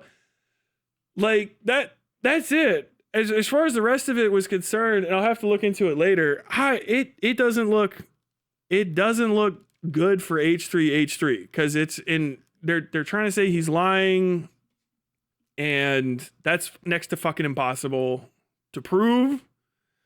It's the only way you can prove somebody is lying. There's two different things. There's wrong and there's lying. Okay, now. The way that you prove someone's lying, and this is why you send cease and desist, is you say, hey, this is the real truth, and now you know what the truth is. If you say something that's not the truth anymore, you're lying, okay? Now, that thing has to be also true, and it has to be something that is a negatable, what do you call that? A positive fact or whatever the fuck. I can't remember that. But basically, it has to be a statement that is true or false, falsifiable. It has to be a falsifiable statement. It can't be an opinion. Opinions don't count. Sorry, all of libel, opinions don't count. It's my opinion that this guy is it's my opinion, literally my opinion that Destiny is a pedophile. It is. He could sue me. It cost me a bunch of money, probably, to win, but that's my opinion. It's based on facts I have observed, but that's my opinion. My First Amendment right protects my opinion to believe the fact that Destiny is probably a pedophile. Very likely. What with all the pedophilia he did? That's it. Why you fucking got CSAM from somebody and asked if they could do age play. You participated in child sex trafficking. Fuck you. You know what I mean? That's my opinion. That's an opinion, right? Whether or not it's falsifiable is out there. Okay, maybe is, maybe isn't. You have to take that all the way to court, and maybe not. And even pedophilia specifically, literally, isn't illegal to be attracted. Yuck. To act on any of those attractions are where most of the crimes literally are. So that's a whole different thing. But falsifiable statements have to be something like, he specifically did a thing, usually, you know, I don't know, Ethan Klein ate a chip. He ate this chip. And Ethan Klein's like, I'd never eat a chip. And you saying that me eating a chip will destroy my reputation. Well, you ate that chip. And then if they provide you evidence, he did not eat the chip. You said it happened this time that he was on video. He did not eat that chip. You're causing irreparable harm to his reputation. Okay, well, stop saying it. Well, I'm going to keep saying it. Okay, well, this guy's caused irreparable harm by saying this guy eat chip. And that's bad. Then that's libel there, right? Don't worry about the extremity of the statement. You know, I know everyone's like, what if you call somebody, what if you call, imagine two black guys coming in and then a pedophile. Like, you don't have to do all that. It doesn't have to be extreme. Reputational harm can come off stuff that doesn't sound like a big deal at all. I mean, sometimes it will. You'll be like, oh, he steals from work. Okay, cool. But other things will be like, he's not from Wisconsin. Hey, what? No, I am. I am from Wisconsin. I'm legally, this is my birth. I'm from Wisconsin. Stop saying I'm not from Wisconsin. You're harming my ability to be Gable McKenzie, the voice of Wisconsin, you know, on the radio. You're causing harm to my reputation with these constant and perfidious lies, and you're paying money to spread them around. Okay, you're lying. Like, it's like, okay, well, saying somebody from Wisconsin isn't that bad, right? Yeah, like, but that doesn't actually matter. That is an aspect that's weighted as the extremity of the statement, but the extremity of the statement is actually in relation to the reputation of the person. So like saying like, oh yeah, Destiny's a fucking ped, okay? You would show videos of Destiny saying weird pedophile shit in court and looking like a pedophile and be like, well, it's first off, it's a reasonable thing to say. And also it's not something that's so extremely divorced from his reputation that it would seem strange. Whereas it's like this other guy's like, I'm the king of Wisconsin. I'm the voice of Wisconsin. I got my big Wisconsin cheese head on. I'm the most Wisconsin guy ever. And you go, no, you're secretly a New Yorker. I hate New Yorkers. People are, is he? Oh, his name's Mackenzie. Maybe he is from New York. That sounds like a New York name. You know, and he starts like losing up. Like, I was like, you're causing harm. You're saying something that is completely divorced from the reality of who I am, to a point it's causing damage as well to me. And it's an unreasonable statement to even arrive at. That's like how hard it is to even win libel. And that's what libel is actually. Also, it's recorded. Slander is a different thing. All this is covered under defamation. 99% of defamation suits are libel, right? A lot of stuff is slander. Slander's like gossip, really. A good one. Sunday in his community, they do tortious interference on me all the time. Going and talking to somebody else behind someone's back in order to harm reputation and business contacts, et cetera, by saying that somebody's doing something that they're not. It's called tortious interference. That is a type of slander, especially if you're doing it in ways that aren't recorded, no records created. Libel tends to be kind of like a statement, you know, out there, a billboard, a news program, a news report, a movie, et cetera. Slander is like, you know, Mara Wilson, I feel like it's the real name. Miss Wilson keeps going around and saying that there's needles in the cherries. Did you guys know that there's needles in the cherries at the Kroger? Did you guys know there's needles in the cherries at the Kroger? And the Kroger is like, what the fuck is anybody buying in my fucking cherries? It's cherry season. What's happening? And they find out that this bitch has been going around fucking telling everybody there's needles in the fucking cherries. No record was created, but a serious amount of damage has been done to the business. That is slander, all right? And if you go behind people's back and say, hey, I don't know if you know this, but that register clerk on 3, every time he stacks strawberries, he puts needles in them. That's tortious interference, all right? That's trying to interfere with somebody's business prospects and get them like unhired, unfired, et cetera. Bemp is doing that now too. Yeah, it's very much a crime. It's tortious interference is easier to prove. People never talk about it. That's easier to prove, and it's way easier to get remedy for than libel. Libel is very often protected underneath First Amendment speech because it's usually happening in relation to some sort of creative aspect. So comedy, whatever, this newspaper report, opinion. because of the way that tortious interference works, you are actively trying to cause harm by gossiping behind people's back, which is like this whole thing. So like, that's one other thing. Keep your fucking DMs open. I mean, you can warn people about something that really happened, but if you go around saying like, you know, this person's doing this person's doing that behind their back, tortious interference.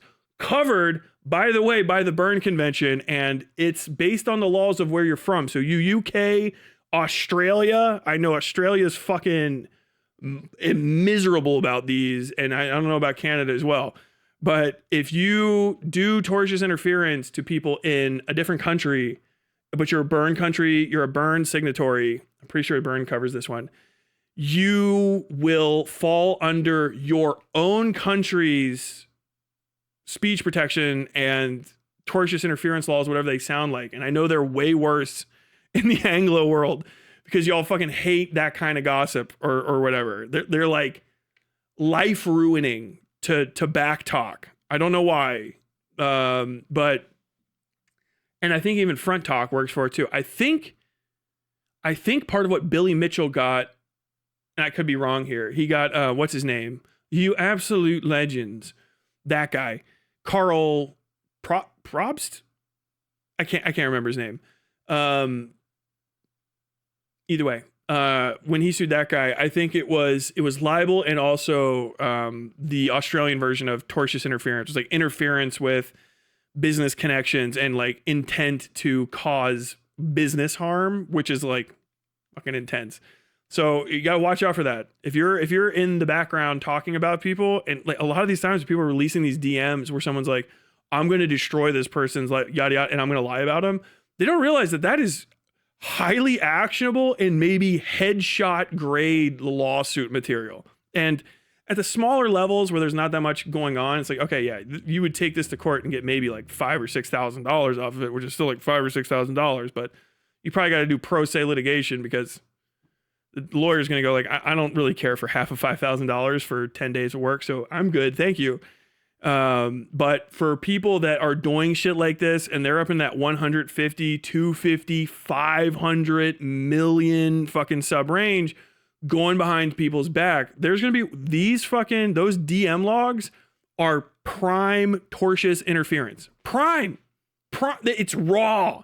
That's literally just what it is. Like, this didn't exist before. You used to have to prove that like, oh no, this guy, Carl Jobst. Okay, there we go.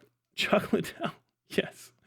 You have to prove that like somebody was doing this and like calling up like your coworkers or your possible future bosses or your possible future business interests and going like, hey, don't work with this guy, he hits his wife.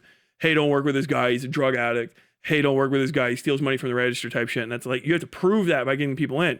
Now people send that shit in DMs, and all of that blackball stuff, lying about people in DMs to cause harm to people's careers, is raw tortious interference. And that DM alone is a headshot, like a headshot for the case.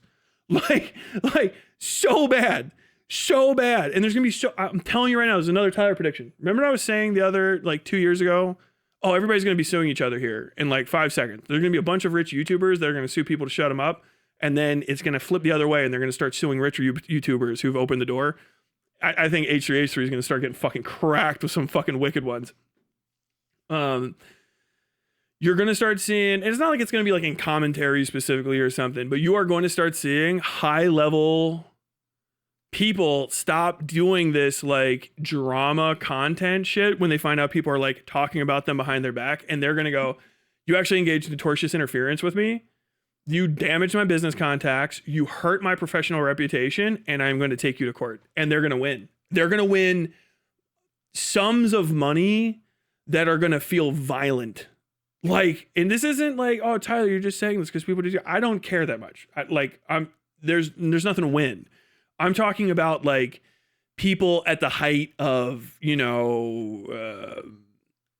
Shane Dawson, maybe not even quite that big, FD signifiers level, go at that 1 million stop YouTubers that are in like makeup, they're in, doing this little bit of gossip here and there. They're like small for the size of music creators and stuff.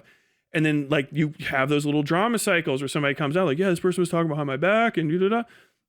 those are going to happen, and those DMs will come out. And if they fucking prove that somebody like lost out on money because of that shit, it is going to be fucking pop, pop, pop, pop, pop. It's going to be fucking headshots over it. I think that's going to be the next major thing that people start seeing. Because once lawyers, I always say this again and again and again, once lawyers find out that there's money to be made and precedents to be set, that means that there's career-changing legal cases to involve yourselves in.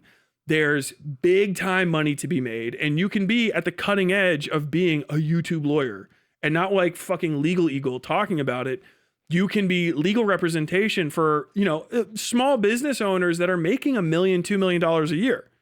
Like there's people that are like spending money that they don't know they're not allowed to be spending because they're like, no, I'm a millionaire. I made $4 million last year. Okay, you need to be making about $750,000 a year.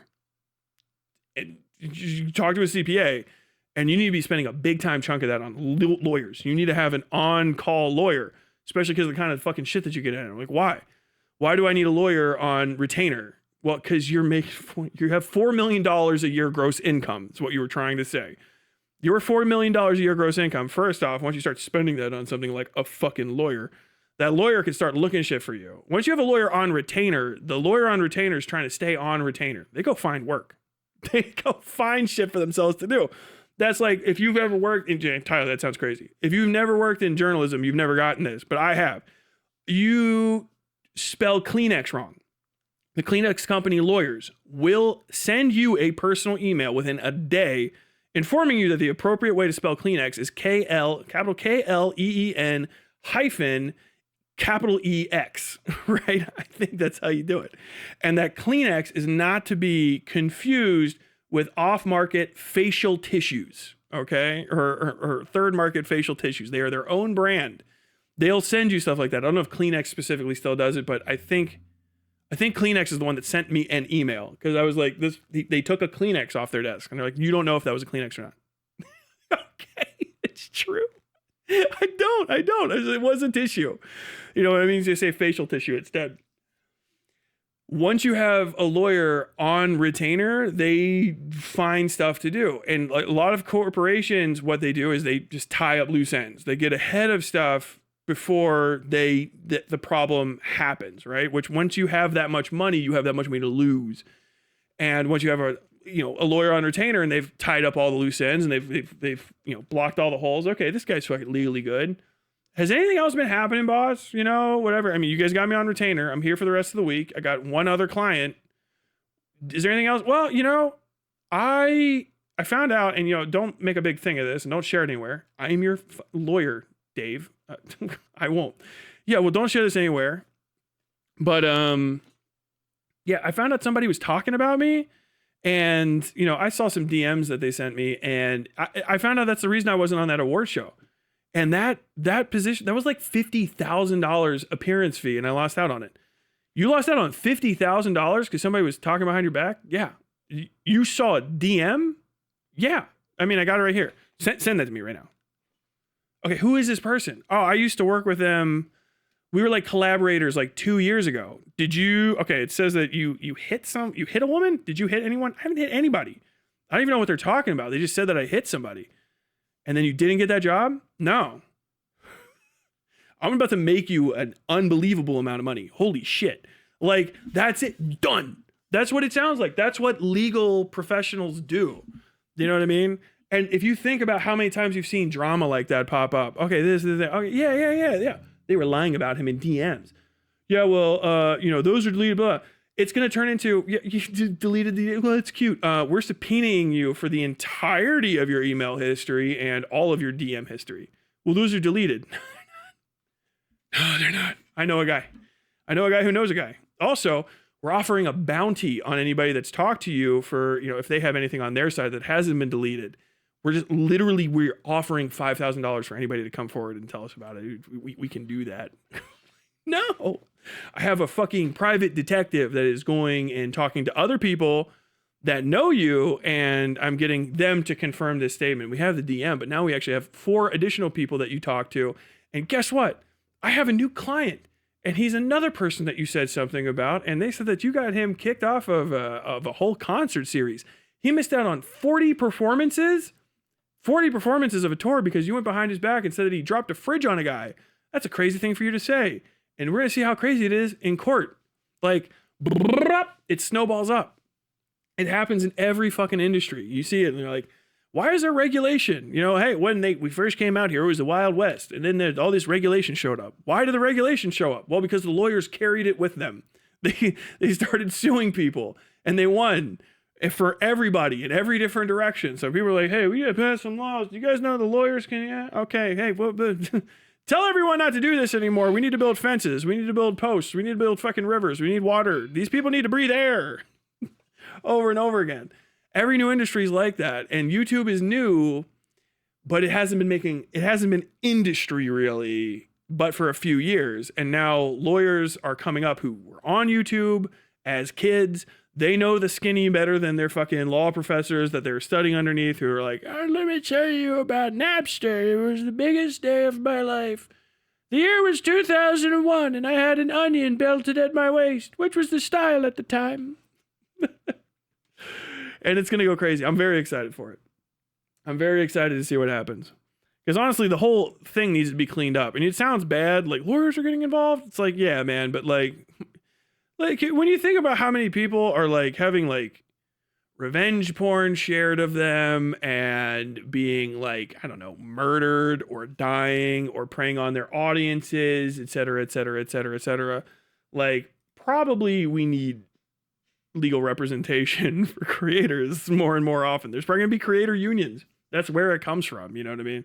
Like who's going to organize a union? You're like, oh man, I would love for it to be some like hardworking person, but it's probably going to be somebody who fucking worked with the ACLU for 3 summers in fucking labor law. And then they go and they know a friend who's a YouTuber and go like, hey, have you ever thought about starting a union?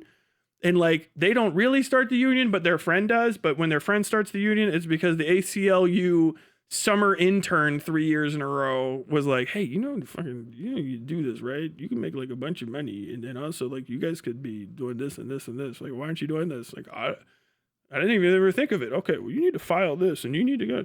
Have you ever considered moving like one zip code over? Because technically you'll be in the fucking 3rd district instead of the 2nd district. And then that still covers everything.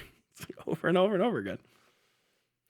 You ever hear Metallica? Dude, I can't believe you're talking about somebody on retainer. Imagine you could have practiced drums, but instead Lars Ulrich went and sued Napster into the fucking dirt. Okay, moving on. Graham Platner is a guy in Maine. Let's talk about Graham Platner. Bring on the haters. Bring on the killers. Talk about remove paywalls. So you talk about one of my exceptions. Okay. So this is a New York Times article by Katie Gluck and Lisa Lehrer. 2 veteran political reporters have been covering the Platner campaign. They spoke to more than 24 people for this article. Okay. Several women who dated Graham Platner recall unsettling behavior. This is okay. Let me start quick. I don't fucking care about Graham Platner because I don't live in Maine. I have to really hammer that home. I don't, and I can't. I don't think he represents anything. I don't think he represents anything about anywhere or anyone. I don't know. He's not a typical Marine. He was a Marine infantry guy, right? But like, that's a panoply of different individuals. It's a fucking rainbow. There's a lot of different Marines out there. Okay, so if you want to fucking smoke one, go for it. Okay, I'll give you Gunny Sixta any day. I don't fucking give a shit about him. So there's no like brotherhood there. Right? It like maybe if some sort of infantry stuff came up, I could probably connect with him on it. I don't know him personally, so he's not like he's your fellow Marine brother. There's nothing that doesn't. He wasn't in my unit. I don't know him. It's not how that works. Okay. Good on him for not killing himself. Is pretty much it. I don't know. He's from Maine. I don't care about him. I don't care about his policies. I don't care if he wins or loses that much. In general, I think he should win because for anything that he's been accused of, I'm going to blow your mind. He's not a Republican, and they let Republicans in the Senate. So the worst thing you could say about Graham Platner also don't forget the qualifications to be in the Senate have let at least 50 fucking Republicans in the Senate. So like anybody can do that. It's not a job where your decency or humanity is like necessary at all, or even something that can be relied on. Like it's just it's a shit pit full of snakes. And I don't have any way to control him or vote for him. So like hyper fixating on Graham Platner is a bizarre zeitgeist of this moment. It's going to be something that people are talking about for years. I just feel that coming, and it doesn't matter if he wins or loses or what he does after. This kind of flashpoint around him is a very bizarre situation, and I think it really is trying to get people like defanged to going like, people will say I'll take anything but this thing, and then they get offered anything but, and then they go, no. You know, is he a good person? I don't think so. My disqualifying, like I want to hang out with Graham Platner, is him cheating on his wife. I think that's weird. I've always said this. I think the people that cheat on their spouses are weird. That's not like me trying to sound cool for my own wife. That's just a promise I fucking made. You know what I mean? It comes with the ring. You just don't cheat on anyone. It's fundamental. It's not an impressive thing to do. It's super easy. And people that are willing to cheat on their spouses are usually willing to do some other stuff. Now, this doesn't include like poly people or swingers. That's a different thing. But people that are going to go behind their wives' back will go behind kind of anybody's back. That's the point. That's like crazy. The only two options are either A, you don't give a fuck about your commitments, or B, you're such a fucking pussy hound. You'll do anything. You're a junkie for the vag. That's gross. That's weird. Don't do that either. It's unhealthy. So like, yeah, he's just disqualifying as like a good guy to me for that. I don't know anything about the tattoo shit. I've seen different versions of the tattoo now that aren't like fully blacked out and it looks different, but I don't know if that's fake or not. And like I said, I don't care. He definitely won't be the first Nazi in the United States Senate, and he's probably, sadly, not going to be the last if he's a fucking raw as fuck Nazi. And other than that, I can't give a fuck. I don't think that making statements, strong or otherwise, for or against Platner serves any purpose. I have a Senate race coming up in Kentucky. Charles Booker is running for Senate against Andy Barr. Much more important to me. No one's talking about Charles Booker, except for, thankfully, fucking FD signifier for 2 seconds, you know what I mean? And like that's all the hope that he's getting. Hey, what the Graham Platner left? Okay, what about the Charles Booker rationed his own food and fucking diabetes medicine so that he could share it with his kids, or he rationed his diabetes medicine so he could afford food for his children when he was hard up. Okay, he's a black dude. He believes in reparations. He's fucking been anti-Israel for a fucking minute. He was at the Breonna Taylor protests protesting the cops. He's in Louisville all the goddamn time. He lives there, grew up there on the West End. He's a real one. No one talks about people like that. We got to talk about Graham Platner. Why? Because he's a new type of white guy, I guess. I don't know. New type of white guy in Congress, which is just a bog standard New Englander as far as I'm concerned. I don't fucking care. I don't think he's the worst person in the world, because I've met worse people. I don't think he's the best person in the world, because I've met better people. But yeah, that's pretty much it. It just feels like an unending series of like, I need to explain that I don't care or like this guy, but people are like, if you don't tell him he need to kill himself, you're for Graham Platner. No, none of that. So an article came out about him shortly after it was announced, and I believe the story's about his wife, because his wife said, yeah, he cheated on me, or was sending sexual texts to other women, which is also fucking weird and stupid. It's like sloppy, leaving a trail. Like, it's either like you wanted to get caught, or you're just like not a good scumbag, which is kind of like lightly disqualifying for Senate in the first place. But I digress. A story came out like yesterday, and it's this New York Times article. I'm going to read to you guys a little bit. Now, this is the fucking other side of the paywall version, but it's a libelous, everyone's sharing the fucking headline, and then no one's reading the fucking article. This is one of the craziest hit pieces I've ever read in my life. I know lefties are picking up literally quote left and right, because people are signing up to hate Platner. But don't forget, like, the New York Times is a very like pro-Israel paper. They're like the CIA Times, people have called it, you know, and to forget that for a second because they said something you wanted to hear is weird.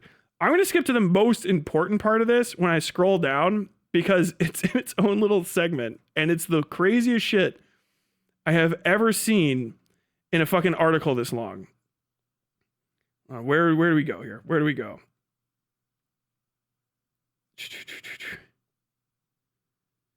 Complex narrative. Where's the important part? Okay, hold on. I should just bring this up on screen. Hold on a second.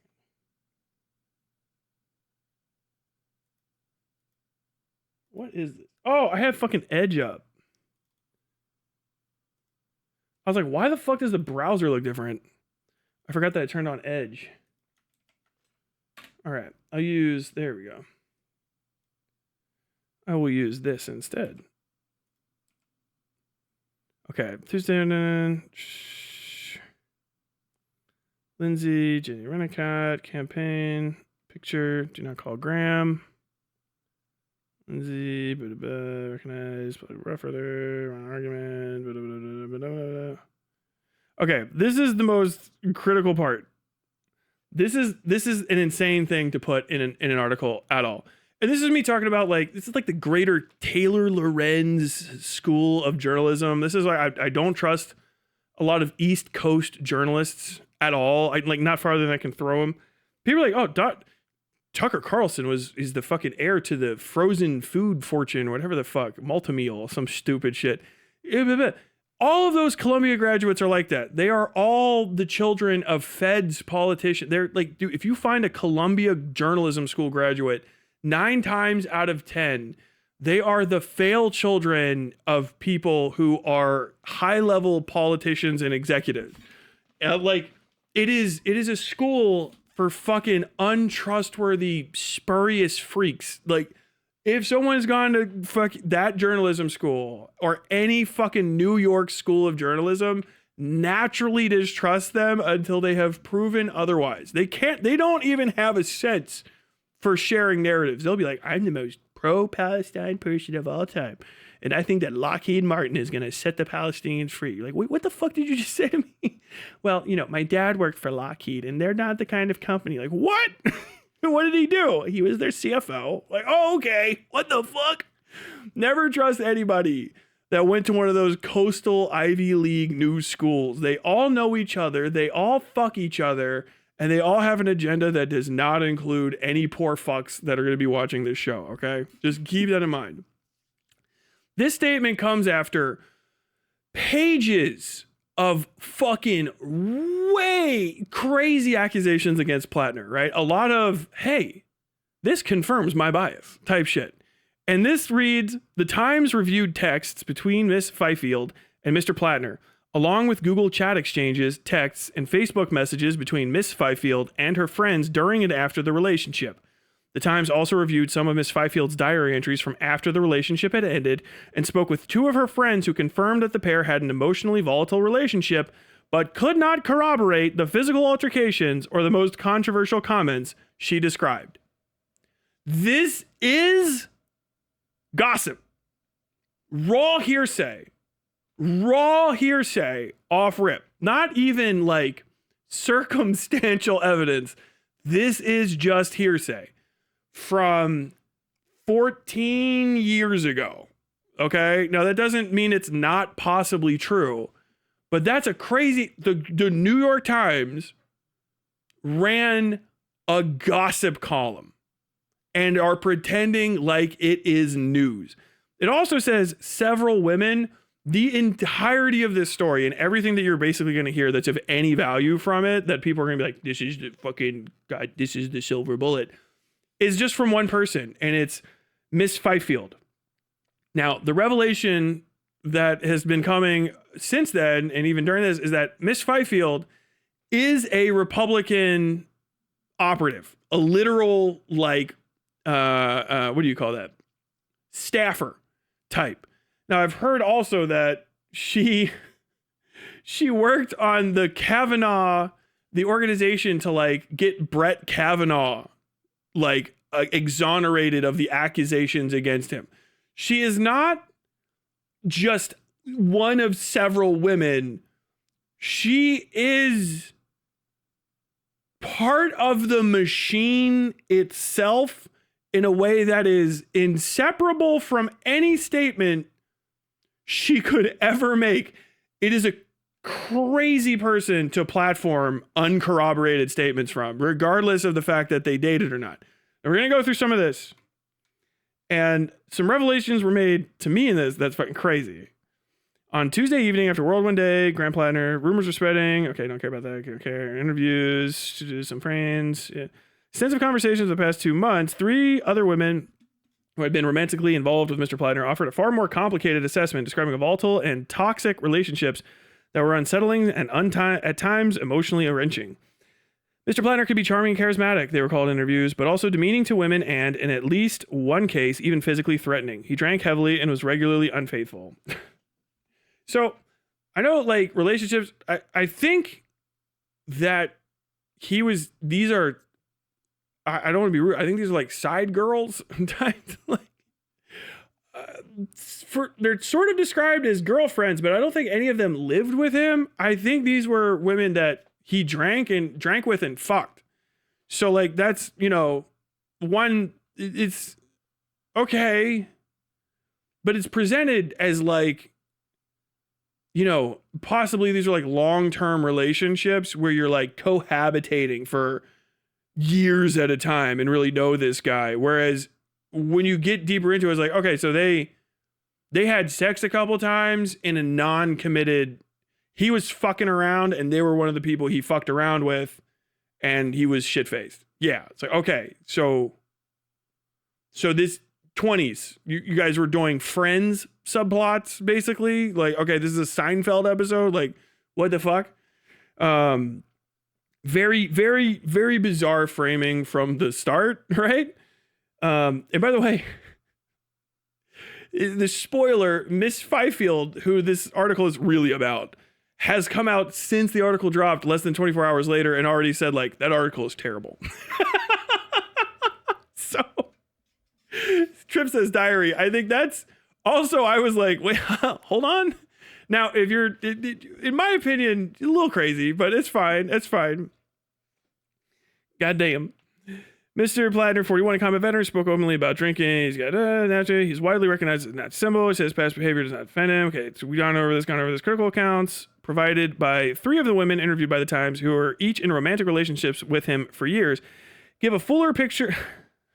Within romantic relationships with him for years is like so loaded. What does that mean? Like, so they were long-term hookups. Is that like not girlfriends? They're all 3 of his girlfriends, fiancés. They live together, long-term romantic relationships. So like for years, Graham Platner would call you shitface and be like, you would fuck. Like, okay, I don't think that you're going to have the fondest memories of when you were somebody's drunk dial, like, more than likely. Okay, fair. That doesn't mean you should be treated poorly, but fuck me, God, dude. This is so fucking corny. Should have lighted earlier. We just acknowledged intense struggles, but also raised. To close last week, Mr. Platner, now married, was exchanging sexual messages with women as recently as last year, have complicated that narrative and unnerved Democrats who see the main Lindsay Fifield, there we go, 40, a Virginia conservative who has worked for right-leaning groups and Republican campaigns, recalled him as cavalierly contemptuous of women's emotions, of our weakness. Ms. Fifield, who dated Mr. Platner from roughly 2013 to 2015, said that his offensive online posts reminded me of just how much he hated women. Doubt. Okay, so I got to get into this person. Okay, 5th. Is this it? Oh, come on.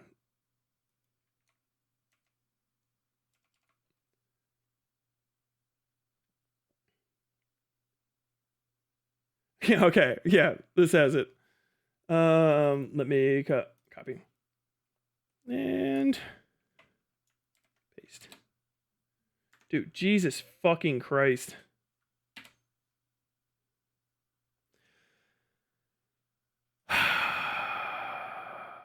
Another casualty of the Kavanaugh fight. The media's What Women Think scam. An opinion by Carol Markovitz. Dismiss. Published October 7th, 2018. So this is from a little while ago. Okay. We go down here. Inez Stepman and Lindsay Fifield are two millennial women who co-founded the group Ladies for Kavanaugh to show their support for the nominee when they felt that view was being left out of the public discourse. Their day jobs are in conservative politics, Stepman at Independent Women's Forum and Fifield at the Heritage Foundation. Their pro-Kavanaugh group was formed on their own time. Fifield and her pro-Kavanaugh friends have stayed silent during the original hearings while liberal women raged in the streets and on social media. But in the wake of the baseless 11-hour accusations orchestrated to stop Kavanaugh's confirmation, we couldn't stay silent anymore, Fifield said. Stephen told me her husbands, brothers, fathers, and sons deserve fairness too. Okay, I guess that's enough of a statement for her. So not just a Republican operative, but a like literal women for Kavanaugh is crazy. That is nuts. Like, who's your person that's saying stuff about Graham Platner? Who's your person that you're gonna oh, just one of the ladies for Kavanaugh. Oh, what else does she work for? The Heritage Foundation. What? That's not just a Republican fucking. She's at the heart of it. She's like a core component of the fucking racism machine. Did fucking Platner do the true Marine thing and stick his dick in crazy? Possibly. Fucking insane, dude. The shit that's in this article is so fucking bonkers. Okay. Jenny Rannicott, a Maine Democrat who said she dated him casually off and on between 2019 and 2021. Dated him casually off and on for 2 years. That's fucking. Hey, kid. You want to smash? Bro, that wasn't even that long ago. You're like your late 30s dating a guy in his late 30s off and on again. That's. You want to smash? Bro, like the craziest thing, he's running for Senate, but Graham Platner became the kind of Marine I absolutely avoided trying to become after I got out. Like, yeah, man, I just don't want to be single in my late 30s, like calling up other late 30s women for drunk hookups. Graham Platner's there. You just sitting, you're a little buzzed up off white wine, watching the fucking CNN, watching Rachel Maddow again. You hear that fucking... You hear that kitted out Mustang arrive in the driveway.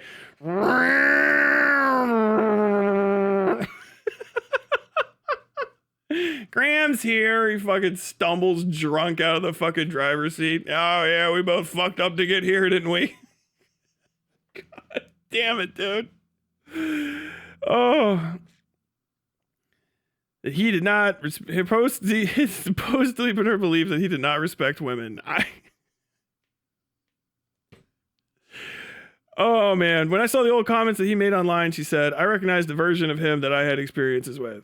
Some of the women also raised questions about his trustworthiness. Mr. Platner's insistence that he did not know his Nazi tattoo, his tattoo was a Nazi symbol until it became a campaign issue last fall, was simply not true, Miss Fifield said. After all, she said, he had taught her the word for it years earlier, referring to it as my Totenkopf.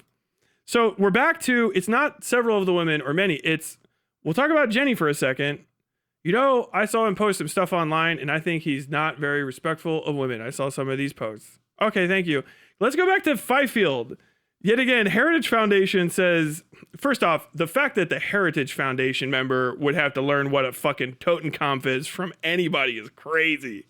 Yeah, I'm pretty sure you have to fucking, like, recognize those on a form when you're signing up. I was like, yeah, he's the one that told me what a Totenkopf is. Like, are you sure your boss wasn't just wearing those to meetings? Oh, that's also happened. We're gonna go have a drink at Mitch McConnell's Nazi memorabilia fucking ballroom.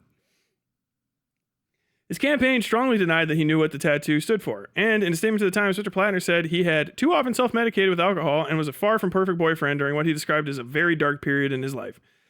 I take responsibility for all of that, and I wish I had been better. Any characterization beyond that is false, and I believe politically motivated. I'm not proud of who I was then, but I'm proud of the work I've done since and the movement we are building in Maine. All right, I moved on. Let's see if he moved on. I think he shouldn't be cheating on his wife. Fucking weirdo. Do not call Graham. This article is based on interviews with more than 24 people, including 6 women who had been romantically involved with Mr. Platner. Only 3 of them survived to the final cut, and only one of them happens to work for the fucking Heritage Foundation.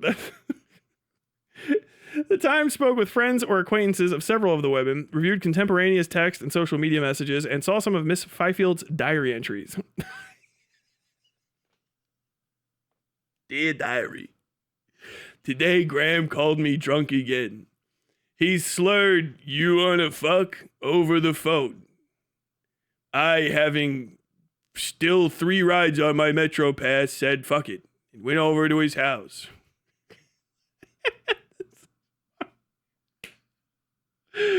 Dude, she's 41 now, so like she had a diary in her fucking like 30s. Like, it's so funny to me. I don't know why. I have my diary.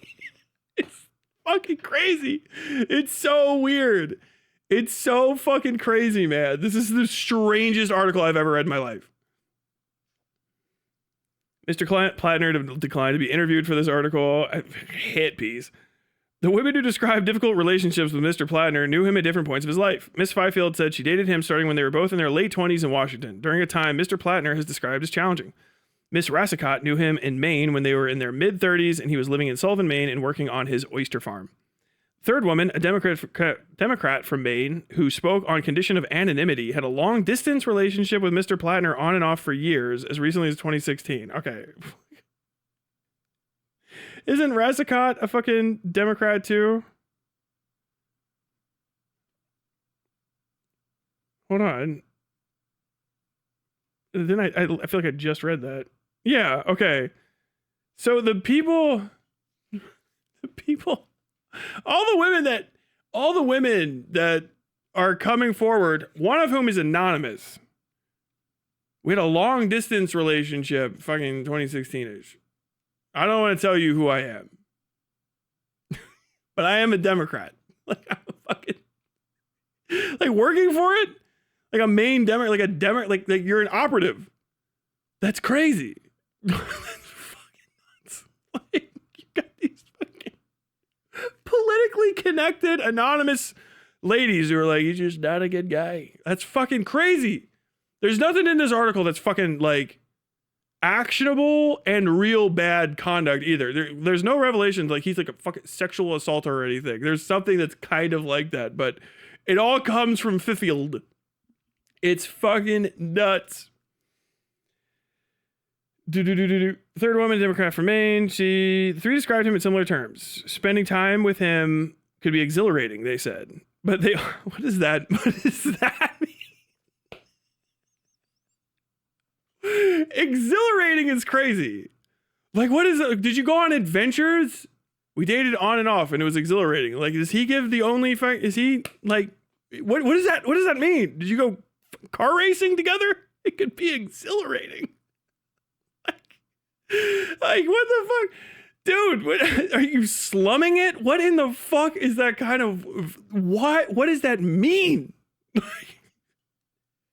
I've always wanted to date a dangerous man. He was scary, but he fucked me very good and we went on crazy adventures. He was like a shirtless guy from a romance novel. Like, what the fuck? Is there going to be a Graham Platner? Is the fucking, like, slightly... Sarah J. Maas. Get in here.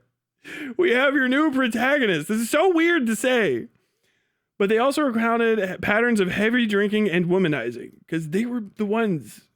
Asked to sum up how he treated her, the third woman said she felt like collateral damage to the world that is his. It's so crazy. Like, I would not, dude. It's almost to the point where it's embarrassing. Like, I definitely would not want to put my name in here. Like, what were you? I was Graham Platner's, like, sometimes side girl who lived in a different state. When he flew into town, he would call me up shit-faced to fuck. That's what that means. It was sometimes exhilarating, but mostly he was drunk and womanizing. As an on and off again girlfriend, I know that because I was the womanizing he was doing. Dude, it's so fucking sad. He's pathetic. Okay, yeah. Womanizing into your 30s is fucking depressing. Go get married, right? I fucking settled down with my wife. Started dating her 10 years ago. How fuck old am I? Just 28. Graham Platner is just boozing and weeping and calling up fucking random Heritage Foundation ladies for a midnight hookup is psychotic. This is the weirdest article. That is, by the way, what they're describing. There's no way around it. There's no, oh yeah, we were long distance people. And like, I just don't really feel like he respected me in the relationship because that was the relationship. It's fucking insane. It is the craziest shit I've ever read in my life. It only gets more nutso. When Miss Fifield first met Platner in 2013, he was a student at George Washington University, which my friend graduated from. I always call it George Washington High School, and he glares at me. And she was working on veterans issues at the U.S. Chamber of Commerce and beginning to make a name for herself as a conservative activist online. Their roughly 2-year on-again, off-again relationship, as Miss Fifield described it, was heady and passionate.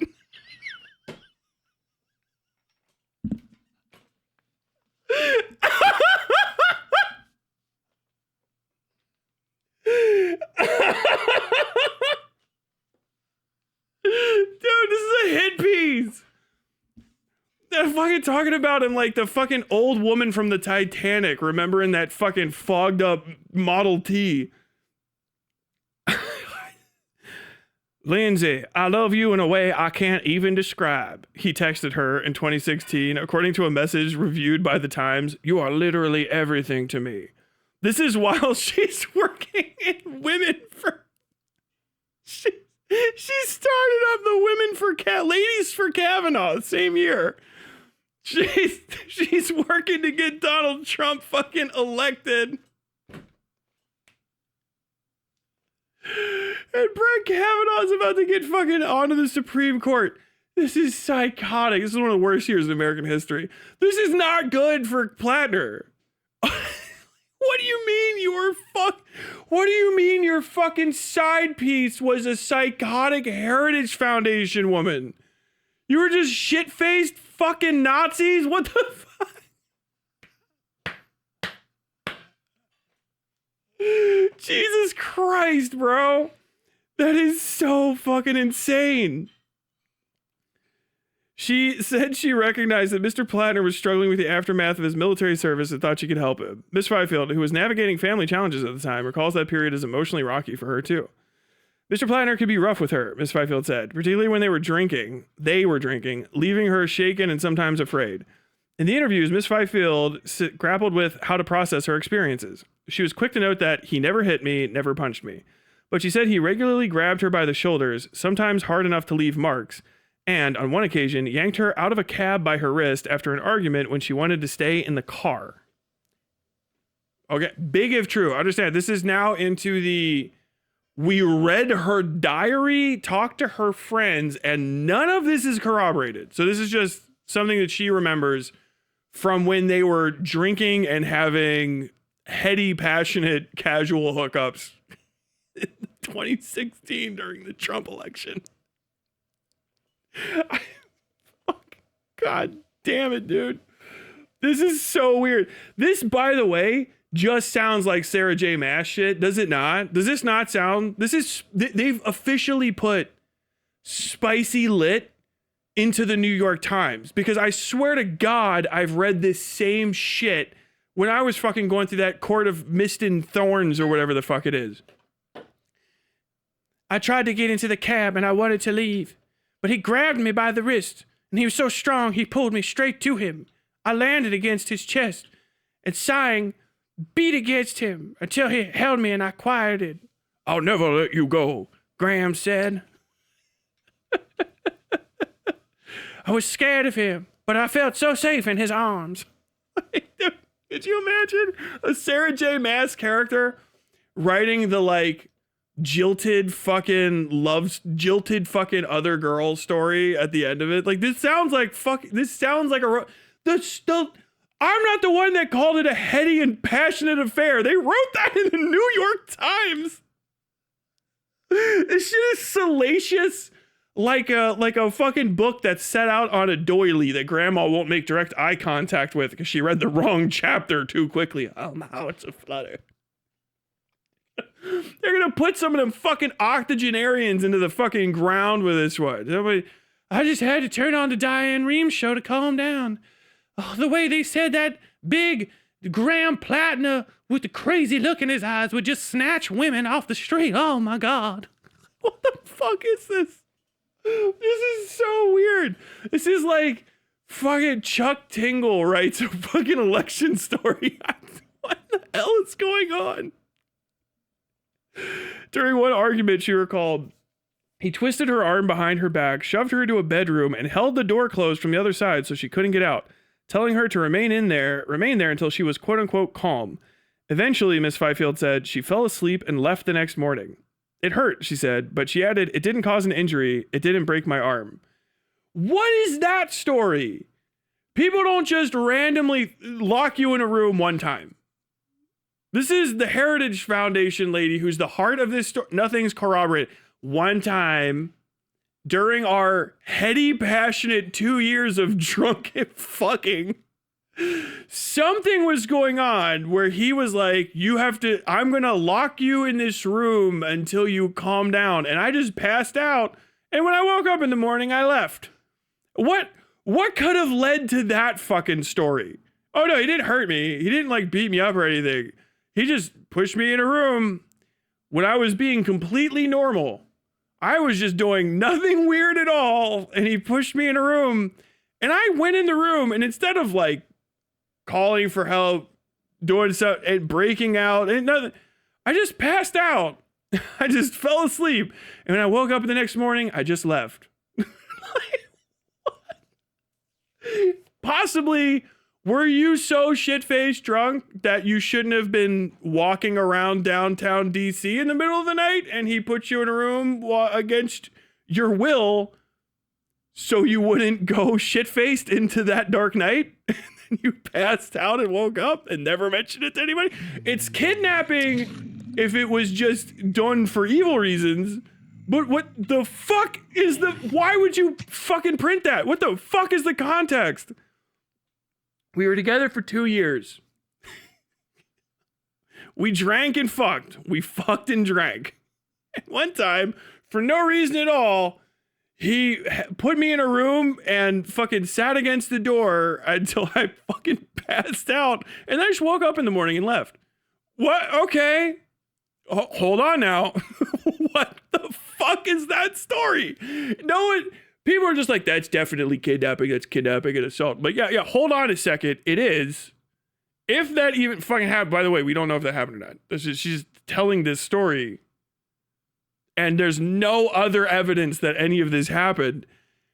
And it's the weirdest thing to just randomly happen. Because like, if there's domestic abuse happening, it doesn't like stop. It's domestic abuse. It goes on.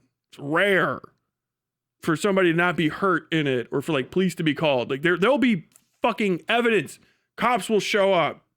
Arguments get cops called. Okay, shit, what the fuck? What address was he living at? We'll just check the police report records because you know what address he was. You were locked in a fucking room there. You went there for reasons. Why was it? What happened? Did the cops come? Did you call the cops the next day after you were kidnapped? No, after I got locked in a room overnight and passed out there, which is something that happens when you're terrified and locked in a room. You just I got up and just left. I just never mentioned it again until he was running for Senate. What in the fuck is going on? Maybe something really bad did happen, but this is the most you need more evidence, because it just sounds like maybe you're fucking crazy, and maybe both of you are alcoholics, because alcoholics attract each other, and you were too shit-faced, and he's like, no, you're staying here, I'm not letting you drive. He locks you in a room, and you both pass out, and then you leave in the morning. Never fucking mention it to anybody. Like, you're not eliminating enough other possible reasons for what the fuck happened. It's crazy. And then this shit goes off the fucking chains from here. Mr. Platner strongly disputes any claims of physical intimidation or altercations. His campaign said the Times could not independently corroborate Miss Fifield's account of the altercations. Okay, so it's just gossip. He said, nuh-uh, which is the perfect response to something you don't have proof for. Because you can't prove it didn't happen. Do you know what I mean? Like that, like you can't prove a negative. So his nuh-uh. Okay, well that's equal. Those are equally weighted things because there's just nothing else. That sucks, but that's just not how you prove something happened. Take it to court, that's fine, because the people that are qualified to investigate something that's a crime are criminal investigators. Police. They can go and fucking make it. Oh, I'm sorry. Did he kidnap you and beat you or attack you or something? Yes. Oh, well, we can go and take him and interrogate him. We can suspend some of his rights so that we can hold him and investigate this crime. You double check that real quick, okay? None of that happened? No. Okay. Well, sometimes people will get worried. That does happen. Stuff. You got any other evidence? No. Okay. Even if it did happen, is it like a serious crime? Like, were you like highly traumatized? Well, clearly not. So it was like a weird thing happened and only you know it happened. If you even know it happened, there's no other context or circumstances around this moment. It just happened just one day. You were just like, I'm leaving. He's like, room. Strange story for a New York Times duo reporter who talked to 12 people. 12 whole people. You know how long that takes? At least 12 hours. Maybe even 12 days. Definitely not 12 minutes. They talked to 12 people. One of them is important to the entire story. Everybody else is fucking secondary. And they should have talked to 3 people and then corroborated some of the fucking stories. This shit is insane. It's insane that this is the New York Times. Like, it's crazy. Miss Fifield also recalled that Mr. Platner's displays of weaponry and discussions of violence sometimes left her uneasy. She said he kept an AR-15 lying around his apartment on Capitol Hill, and would sharpen an axe, a relic from his time working on the Appalachian Trail before he enlisted in the Marines while watching television. What? My wife is laughing in the other room. What in the fuck are you talking? First off, yeah, there are people that just have hand axes or hatchets for the Appalachian Trail. Second, it's just, dude, we're back to the Sarah J. Maas. He would sit, a bulk of a man, on the couch, his weapon in hand, sharpening it. Like, what the fuck are you talking about? He had a gun, which was legal for him to own, and an axe, which was equally legal for him to own, and there's more context to him owning that axe than there is me getting fucking pushed into a room. This is fucking insane. Oh my god. Oh fuck. She says he kept he had what she described as a warrior ethos and would fantasize about killing people he deemed a threat, she said. He told her that rape was about power. Okay, that's a crazy thing to say. Also, as I recall, isn't that a line from House of Cards? Or something like that. I don't know. It was something that stuck with her through the years, Miss Fifield said. He said this a lot. A lot. He was just saying this all the time.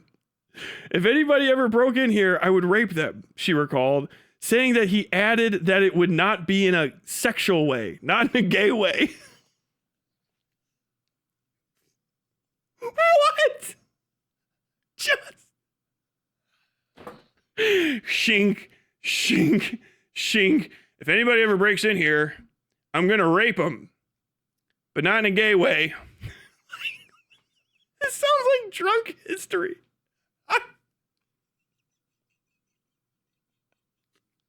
Maybe he did. I don't know. Maybe he did say that. It could have happened. Why are you fucking that guy? What the fuck? You're not even dating. Like, they're not in a real domestic relationship. It says that he has a place that she leaves in the morning. He's like, what are you doing? Fucking Graham called me up. He wants to smash. Oh my God, why are you going over there? I don't know. Last time I was there, he was talking about rape somebody if they broke in. Really? He was like, I would rape them to show that I'm dominant. Asked about those remarks, a Platner campaign official did not dispute them. A friend who knew Mr. Platner and Miss Fifield during that period said the comments sounded out of character. This is fucking a Platner campaign official did not dispute them. That's a Taylor Lorenzism. That's a standard East Coast person. Okay. Could you answer, did Graham ever leave an AR-15, or did he ever put his hands on women? No. Did he ever say he would rape someone to secure to dominate them? The fuck? And you just ignore the person after that and walk away? They didn't dispute that. It's like a fucking what's his name? God, yeah, I wish you were here, or whatever the fuck that guy fucking he's on the dude on the zip line. Dad, he didn't dispute it. He didn't dispute it. He didn't dispute it. No, there wasn't a dispute. It happened. You're asking somebody to corroborate the most psychotic shit you've ever heard. Imagine just getting this out of nowhere. What happened? Oh, some Heritage Foundation girl I used to fuck. I don't know. Her people are calling. Okay. Yeah. Hello? Hi. Did Graham Platner ever beat women? No.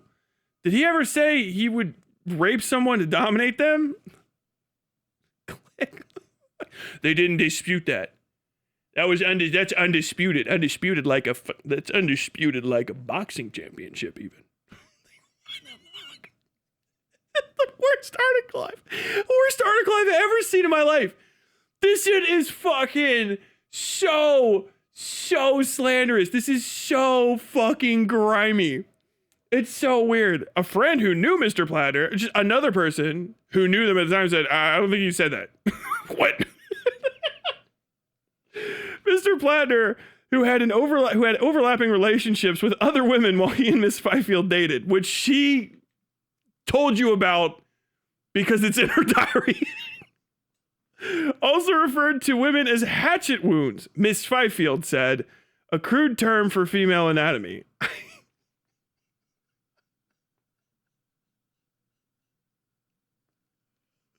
Miss Fifield said it. It could be true. Dude, running this fucking gossip column is crazy. Crazy.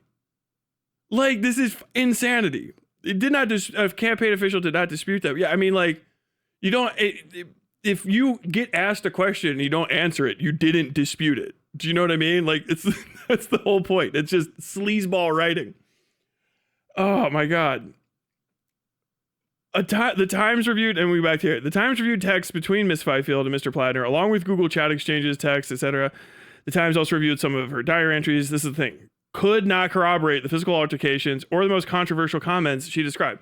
We couldn't corroborate any of this. They presented talking to 3 women. We interviewed 12 women. 3 of them spoke to us. 1 was anonymous. The other one said he's kind of a sad, drunk loser. And the third one said the craziest shit you've ever heard. We couldn't corroborate any of it. And one person we asked that did know them from the time said, no. But we're going to run it as though it's just, it happened. Raw, it happened. There's no history there. And we're going to add ancillary fucking extra shit. He was sitting on, he would sit on the couch and sharpen a hand axe. Oh my God. Did he kill a person with it? No, it's for the Appalachian Trail. The Appalachian Trail. It's a fucking trail axe for fucking cutting off branches and shit. What? And that's basically it.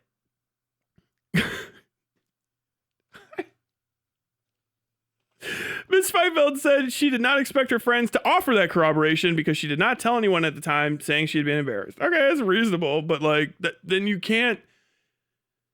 Well, I can't prove any of this, is what you're saying. Like, it could have happened, might not have happened.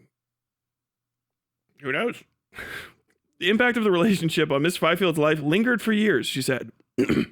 She referred to him in a diary entry in June 2016 as the most toxic, literally abusive man on earth who destroyed my life. Those close to her encouraged her to move on. Do not call Graham, a friend messaged her that year. Let me tell you right now, if you're a guy and you don't have any women in your life and you don't know what that means, Graham Platner did not end that relationship. Or ended that. Graham Platner was not trying to continue that relationship. Do not call Graham is you're fucking shit-faced again. And you keep trying to call the guy who fucks you and does not give a shit about being in a relationship with you. This lady was obsessed with him. She was writing in her diary about this guy. He fucking let her on. Is he a piece of shit? Yeah. Womanizer, you're womanizer, baby. You are womanizer. But that's it. Do not call Graham. I'm gonna call him. Jesus Christ, dude.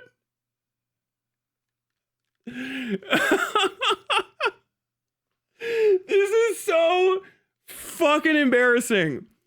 Like, this is embarrassing for the New York Times people. Like, if something comes out that exonerates everybody and makes him look worse, that'll be great. Because if there's evidence, that's sick.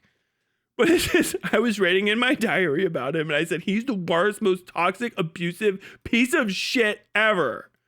And this is a text my friend sent me. Do not call Graham.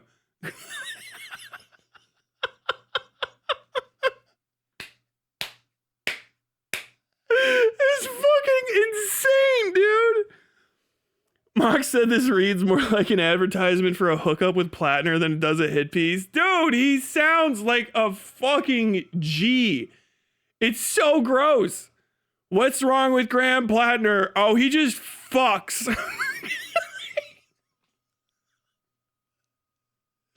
He fucks all the time, and he has axes and guns. And one girl who is definitely not obsessed with him said that he said some of the craziest shit you've ever heard. And none of her friends heard it. And no one from that time can corroborate it. But she wrote about how mean he was to her in her diary. I was reading this in bed last night. Shocked. What in the fuck are you talking about? Like, I can't believe somebody ran this. Ms. Fifield, who's affiliated with Independent Women, a conservative group, insisted that her political beliefs had nothing to do with her choice to come forward. She worked briefly on Nikki Haley's 2024 presidential campaign, and before that for the Heritage Foundation, a conservative think tank. Just, normal things. Normal shit. Ms. Fifield said she had not been paid anyway by the campaign or political entities since Ms. Haley's campaign. No, she's just haunted by Graham Platner's dick. Mr. Platner's campaign said in a statement, let's be very clear. This is a lifelong GOP operative who's dedicated her career to electing Republicans. This is true. Ms. Fifield said she had no connection to the campaign of Senator Susan Collins, Mr. Platner's likely Republican opponent. She acknowledged that Independent Women had been supportive of Ms. Collins, but said she had not been active with the organization recently. I know it looks like I'm a bitter ex-girlfriend Republican trying to take down a Democrat. It has nothing to do with that. Ms. Fifield said, if he was running as a Republican, I would be doing this exact same thing. But she was also on Ladies for Kavanaugh, so maybe, but also, who knows? If she did it to the Republicans would think he's the coolest guy ever. What did you do? I just fucked and I called women cash hounds and I said I would rape somebody if they broke into my house. Like, okay, those are fundamental Republican positions. The worst thing is, what's the worst thing that you could say about Graham Platner? He behaves like a Republican man. Okay.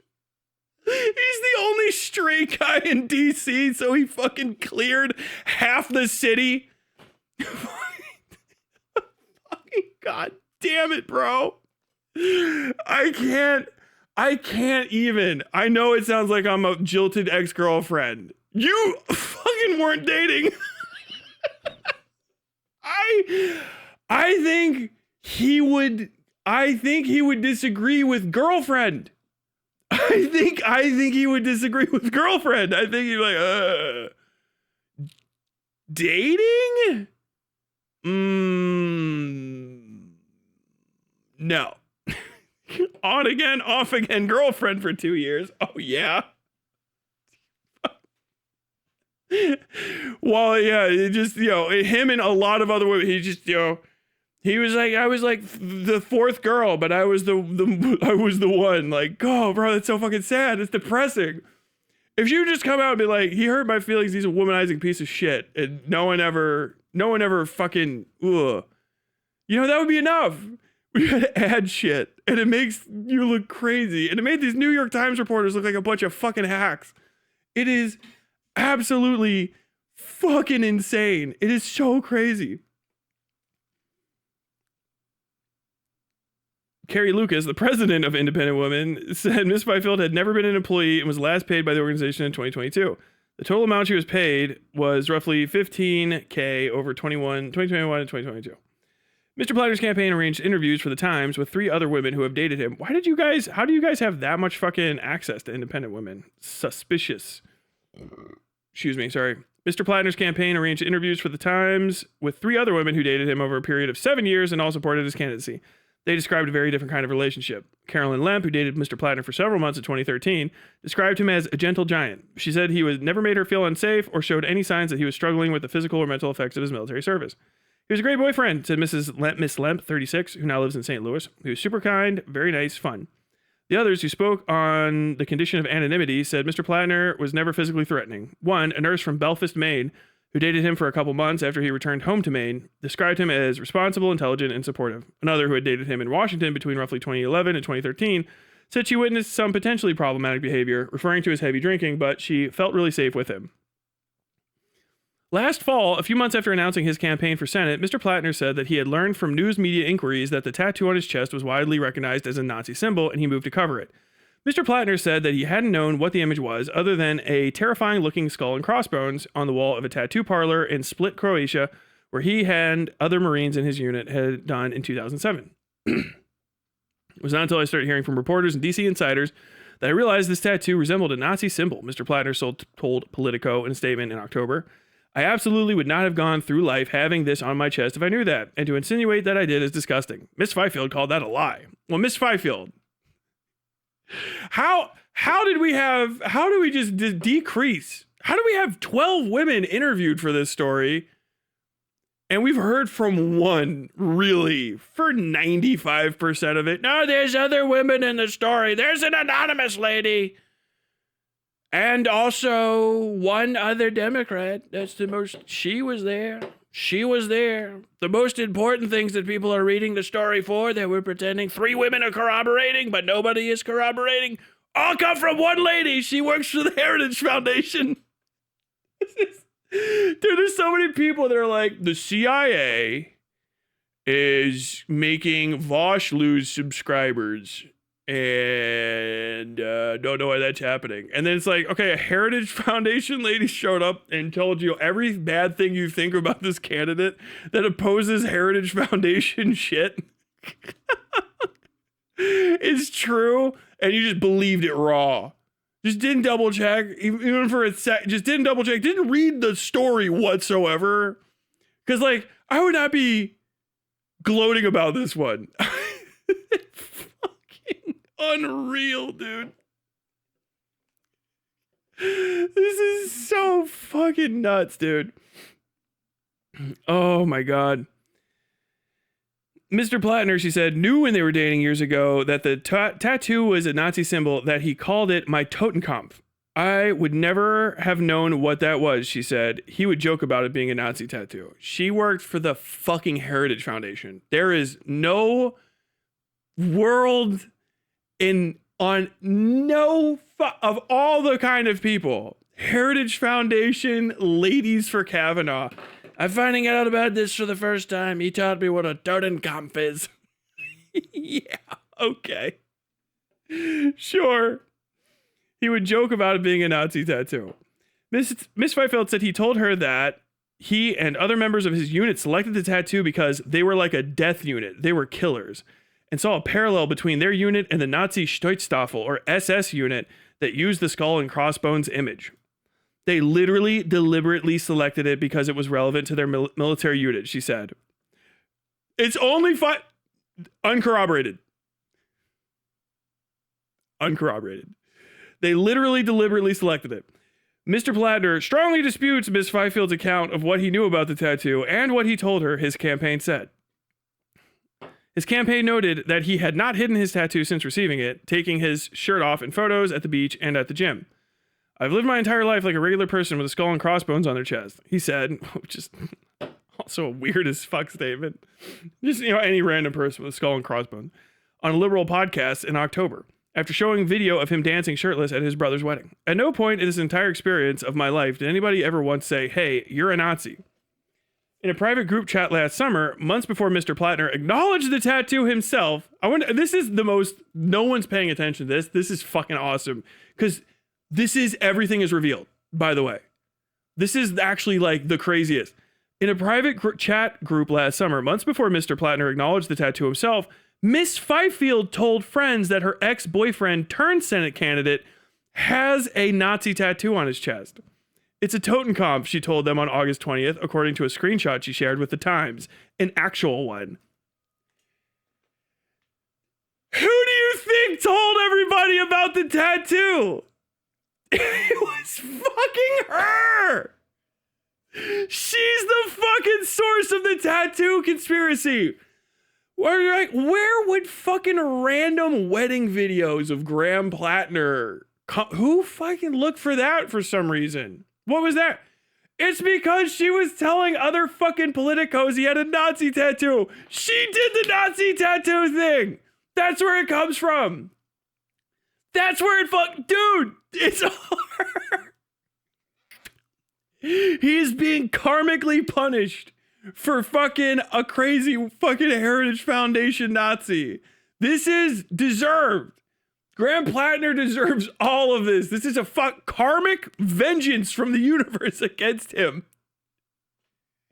She did it. It was her telling just some friends. Who the fuck does Ladies for Kavanaugh hang out with? Just a fucking group chat with fucking Chelsea Clinton. Oh my god, bro.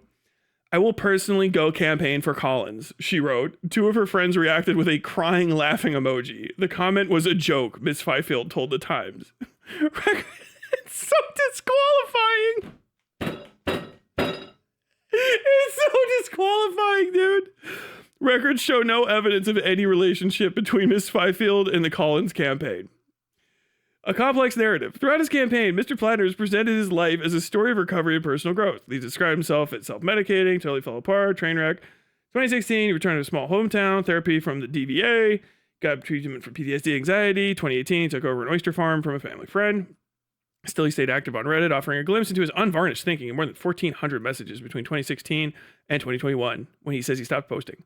Many of his online messages indicated that Mr. Platner was still processing his experiences in the military. Others focused on oyster farming and the joys of life in Maine.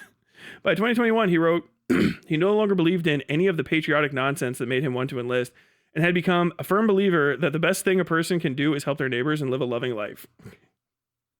Okay, I'm a vegetable-growing, psychedelics-taking socialist these days, he wrote. Still got the guns, though. I don't trust the fascists to act politely. He has since said he abhors political violence. fucking article makes him sound so fucking cool. That's so fucking weak. What in the fuck is this?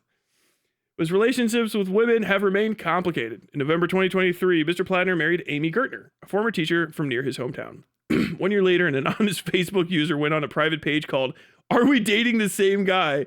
and shared an image of Mr. Platner smiling broadly and sporting a t-shirt with aligned drawings of oysters. "Ghosted me in the past," read the message, dated November 4th, 2024. Then popped up on a different dating app. "I'm concerned he may have a significant other out there." The comments drew replies from at least 6 women, several of whom noted that he was married, according to screenshots posted by the Main Wire, a conservative media outlet. Miss Rassicott, who's one of the women who commented on the chain, confirmed that the post was real, as did a second woman who commented on it. We fucked half of Maine? 6 fucking women? Dude, what in the fuck? Dude, we're gonna find, like, the Graham Platner fucking controversy is gonna have, like, 17 bastards show up and all be legitimized and cause fucking infighting. What in the fuck are you talking about? 6 women here? Dude, the body count in this fucking story is, like, 20 at this point. I'm not even fucking judging. Like, we never run out of women that Graham Platner has fucked in this fucking story. 6? What the fuck? This dude is the sex addict. I didn't believe it. And now, like, my man is relentless. Like, holy shit. Before I met my wife, like, I wasn't the most, like, you know, sowed my wild oats type, but holy fuck, Graham. It's like 3 years. Fucking He's just clearing out the entirety of Maine in his late 30s. Like, bro, that fucking, like, everywhere in town knows the sound of his fucking muffler. Like, there's fucking drunk ass Graham again. What in the fuck is wrong with this guy? Graham Platner is psychotic.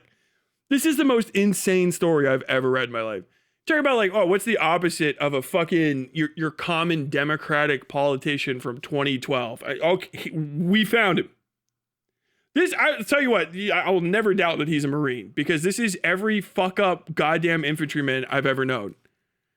I got a lot of friends that are on wife 4 or 5 at this point, and it's just like it's aspirational after a moment. Like, you got married again? Again? Did you ever try marrying the same girl from before just to save on ring sizing? These people are madmen. Agreed with many of asked about the post and follow-up interview this spring. Miss Rassicott, who said she agreed with many of Mr. Platner's policies, said she had an off-and-on relationship with Mr. Platner and had positive memories. But she was not shocked, she said, when she saw the incendiary comments he had made about women that have surfaced during the campaign. I was like, that makes sense, she said. This person does not respect women. Ms. Rassicott also said that in 2021, he arrived at her house drunk after she asked him not to come over. She declined to elaborate, but said she cut off contact soon after that episode and found his behavior reckless and unsettling. Okay. Showing up. Stella! Stella! I ain't nothing without you, babe. Jesus Christ. That's not a good character to emulate, by the way. Last week, the Wall Street Journal and the Times detailed Mr. Gertner's efforts to warn his campaign staff about some potentially explosive information in the early days of his candidacy. Her husband, she said, had been exchanging sexual messages with multiple other women. Mr. Platner sought to discredit aspects of the reports, but acknowledged that Amy and I went through something hard because of me. And Miss Gertner, who had become a more visible presence in his campaign in recent weeks, posted a direct camera video defending her husband and her marriage. No marriage is perfect, and I don't want a perfect marriage, she said. I want my marriage. I want to be married to Graham. For a guy to be this fucking prolific and they don't all hate him, he has to be slinging something crazy. Like, what in the fuck is, like, dude, what in the fuck is going on? No, I want to be married to Graham. No, I'm good. I'm good. You know, you're not. No, he fucked up, but like, we're solid. Okay. What the fuck? Not like he's got to go to sex addict therapy or like we're trying to work through it. She's like, no. What? Are you aware that your husband has fucked 80% of the eastern seaboard? Oh yeah. We're getting through it. Dude, Jesus Christ, man. If we do have a apocalypse, you gotta watch out. Graham Platner is gonna fucking repopulate the earth. This dude is fucking insane. Absolutely fucking bogged. Like, what in the fuck are they what the fuck is this about? Ugh. On Tuesday, Mr. Platner was asked by Democratic senators in Washington in private meetings if there was anything else controversial in his background. He assured them there was nothing, but he predicted his adversaries would lie about him, according to a person familiar with the private discussions. On the campaign trail, Mr. Platner had consistently worked to reassure voters who have been rattled by what they have read about his messy personal history. He has said he had not lived a very complicated life. I have a lot of ex-girlfriends, he told voters at a town hall in late April. They're all still my friends, except for one. But he didn't say, he never, what, was she a girlfriend? Dude, it is the craziest thing I've ever seen in my life. I cannot fucking believe it. I cannot believe that the story went that way. Oh, God damn it. Slow ass thing fucking made me close the wrong tab. Okay. Copy and paste.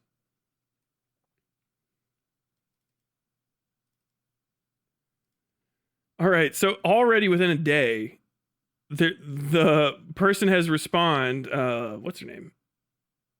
I already forgot. Leifeld? Always block. Has already responded to the article that she was the heart of. So we're going to look at this real quick, and this is going to be the end of this Platner segment for the most part. Graham Platner accuser calls a New York Times report a gift to his Senate campaign. I can't really fucking, I don't know. Not the best gift, but definitely a white elephant. In her first public statements, like it's been a minute, the woman who accused Graham Platner of abuse during their relationship in a New York Times report is now criticizing the journalists of shattering the trust she placed in them. So, Francis Flisiuk. Okay, this is actually in Maine. This is a Maine reporter. Mainer. Francis Flisiuk. This is WMTW. Welcome to WMTW 8 ABC Maine. Tonight's story, the woman who was quoted extensively in a New York Times article accusing Graham Platner of abuse during their past relationship is now claiming she was set up by the journalist who spoke with her. In her first public messages since the article was published Tuesday, Lindsay Fifield, Platner's ex-girlfriend, posted a series of messages, oh fuck yes, on X, detailing how she initially resisted her conservative bias and decided to fully trust the Times journalists. What? They connected me to two of the other victims so we wouldn't feel so alone, she wrote. Victims. I insisted to each of them that I trusted the New York Times journalists and that we were doing the right thing despite their, sadly, very accurate sense that something was wrong. Her claims were published as part of a Times report on Platner's relationships with previous girlfriends, some of whom viewed him positively and others who described him as sometimes insulting, volatile, or unfaithful. Some of whom, I mean, and I would honestly, like, at this point you have to say, and two others. Like, it sounds like it's equal, but it's not. There's a lot of fucking women. Psychotically massive amount of women that he has had sex with that were identified. And they're all like, nah, that shit fucking, that cracked. That was great. A second woman named in the article, Jenny Rascott, who reportedly dated Platner between 2019 and 2021, called Platner's behavior toward her reckless and unsettling. Since the story was published, Fifield said she began to ask, where are the stories from other women? And where are the accusations of sexual assault?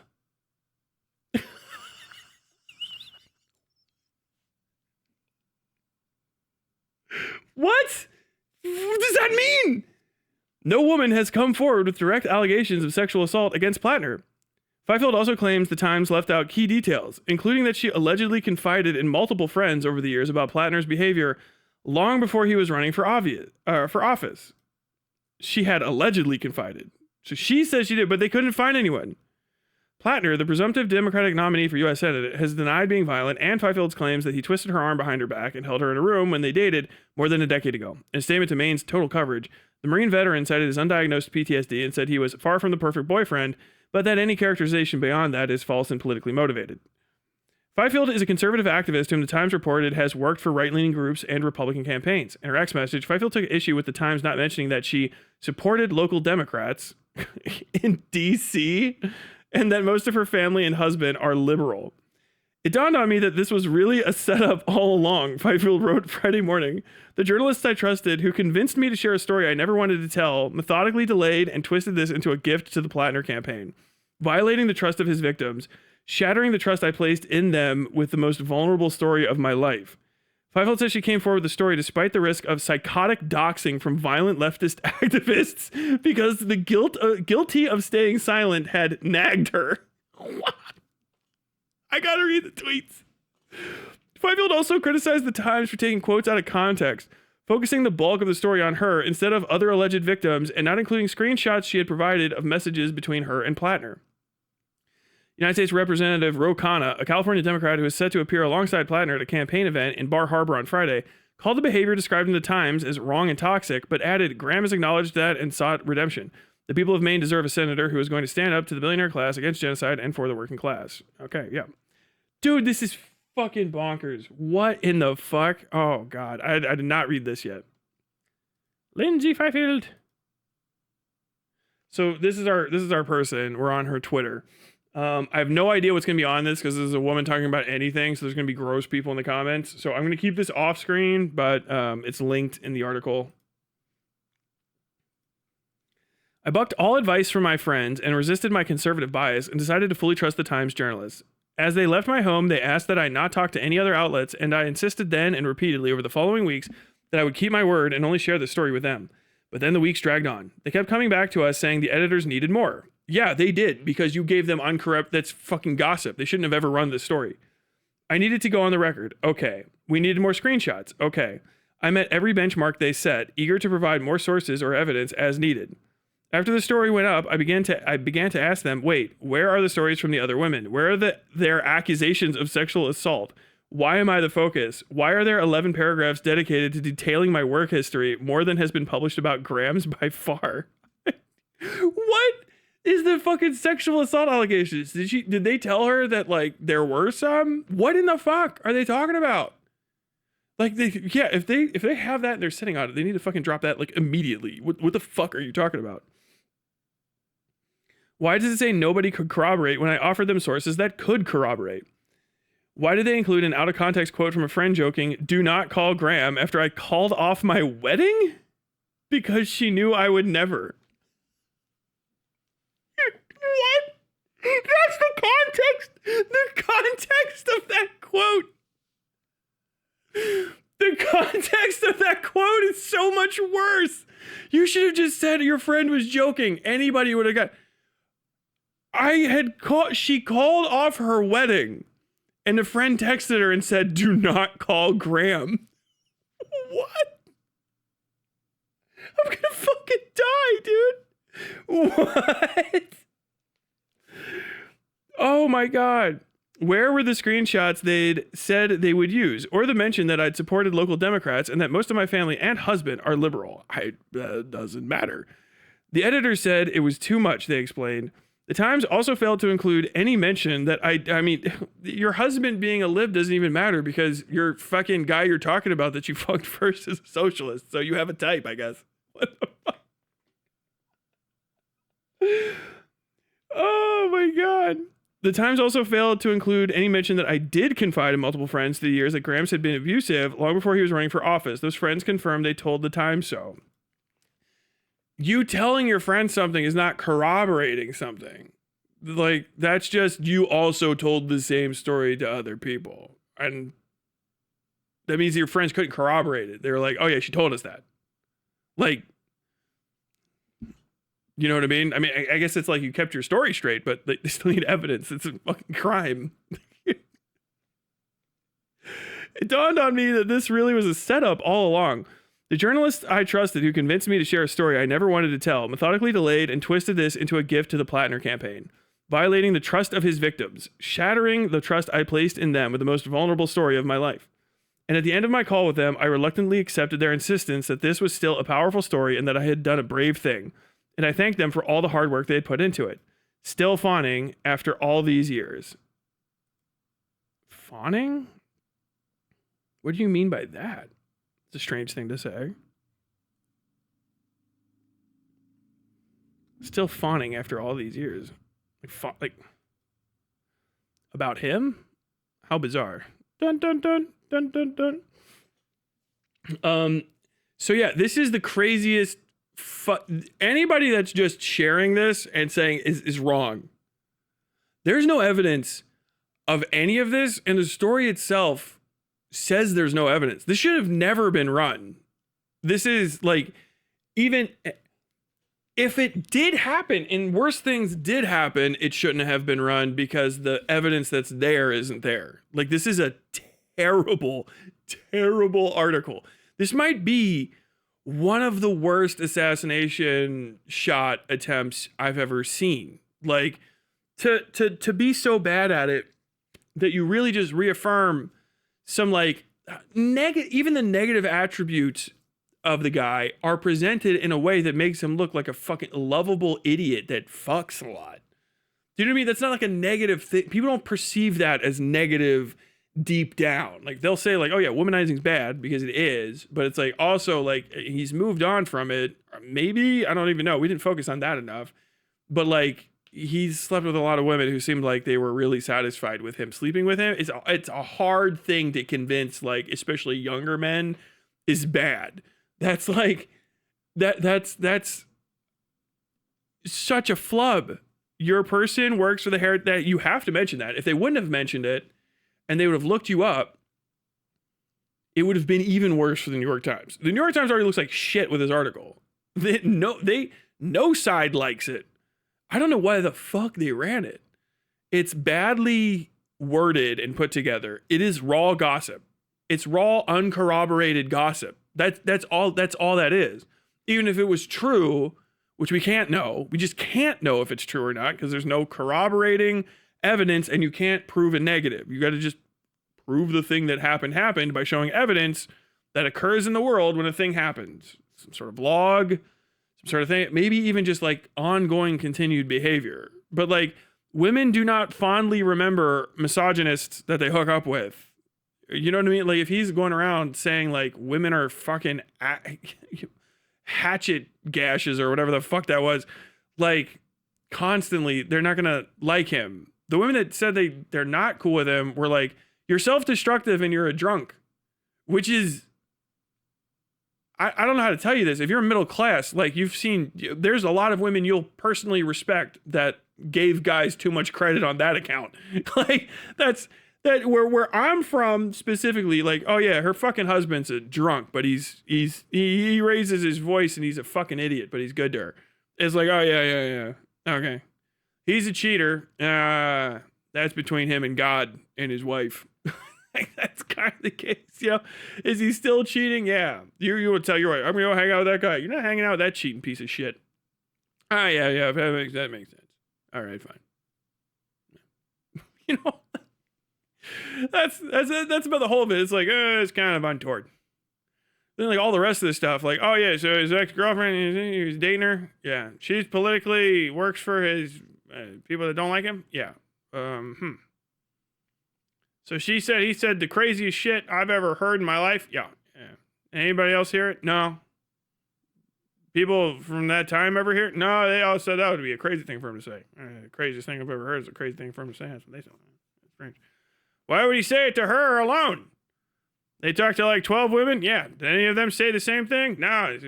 Women that have known him for his entire life. They didn't talk about no goddamn Nazi tattoo. They didn't talk about any fucking raping guys that would break in, I don't think they even talk about him sharpening an axe. No. They said he drank too much.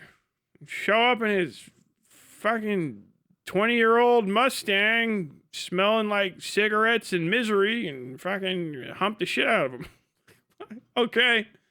Should he not be a senator? I think that's like the most normal things I've heard of a senator doing in the last 2 decades. Honestly. He's actually one of the least weird ones. He's not a fake secret gay that goes to Disney World alone and plays with bubble wands. No, who does that? It's Lindsey Graham. You ever seen it? Oh, yeah. Is he a living corpse?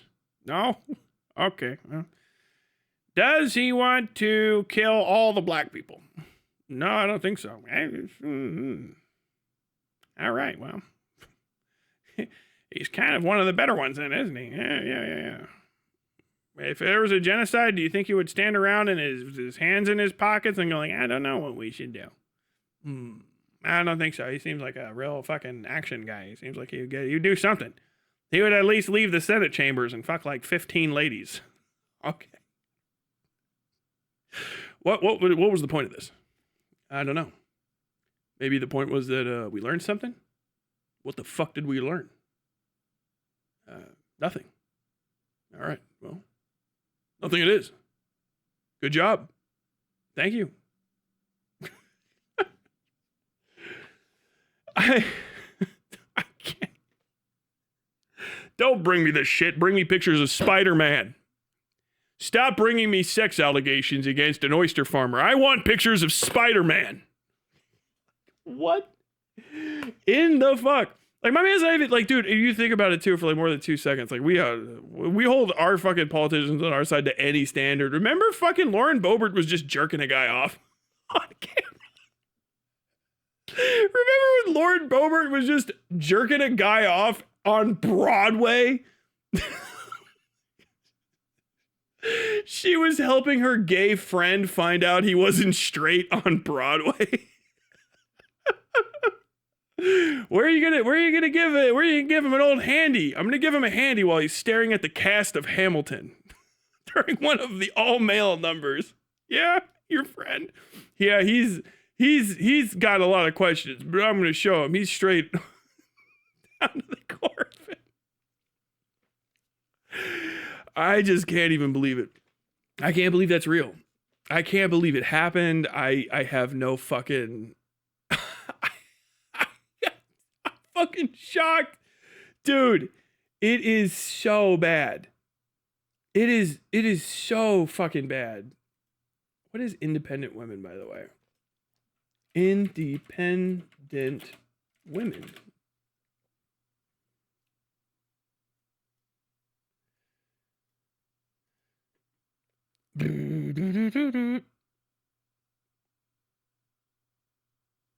Advance women's freedoms and opportunities.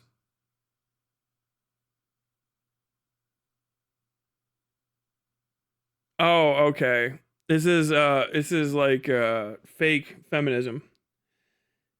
Truth. As most car crashes result from human error, autonomous vehicles equipped with 360 view cameras have the potential to dramatically reduce fatalities associated with driving. AVs eliminate the risk of assault or coercion by rideshare drivers, which is reported at an alarming rate, once every 8 minutes. Conservative women's propaganda is god tier.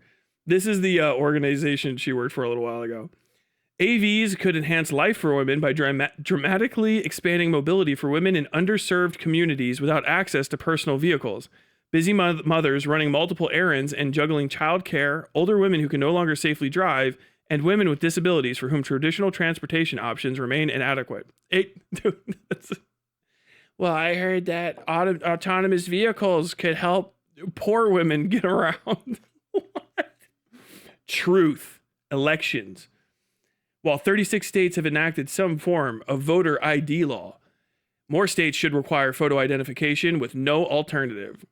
Despite its popularity, ranked choice voting rarely reflects the will of the people accurately, prolongs uncertainty, hurts public confidence, increases confusion, and creates new election vulnerabilities. Due to a lack of transparency in source coding, hardware manufacturing, and supply chain vulnerabilities, hand-marked paper ballots are demonstrably superior to voting machines. Aging at home, living with dignity. So this is for old-ass women. Legal policy focus. Sex is better than gender. Article by Jennifer C. Braceres.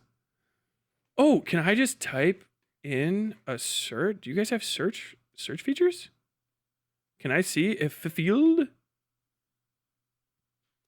Board of directors, join our team. Media centers. Okay. Legit.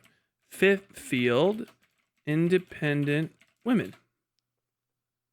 Independent Women's Forum. Oh, Newsweek's already on it 3 hours ago. Where has Lindsay Fifield worked? Visiting fellow at Independent Women's Forum, which is confirmed in Newsweek. Slams New York Times.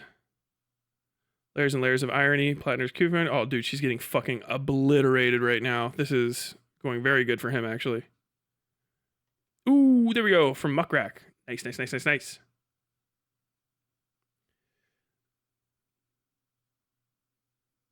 Oh. Oh, these are fucking awesome.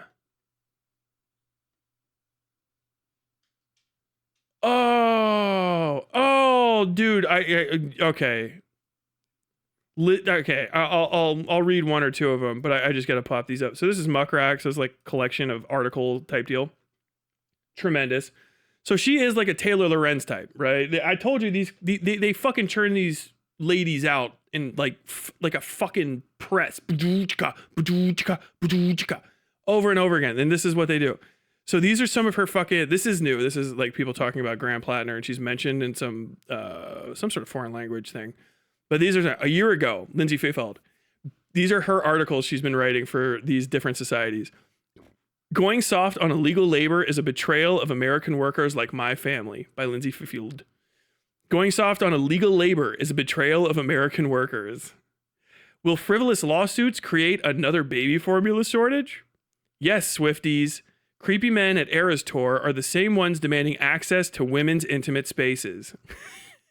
A lesson about oversharing. Oh, that will be perfect. Get your dating priorities straight, people.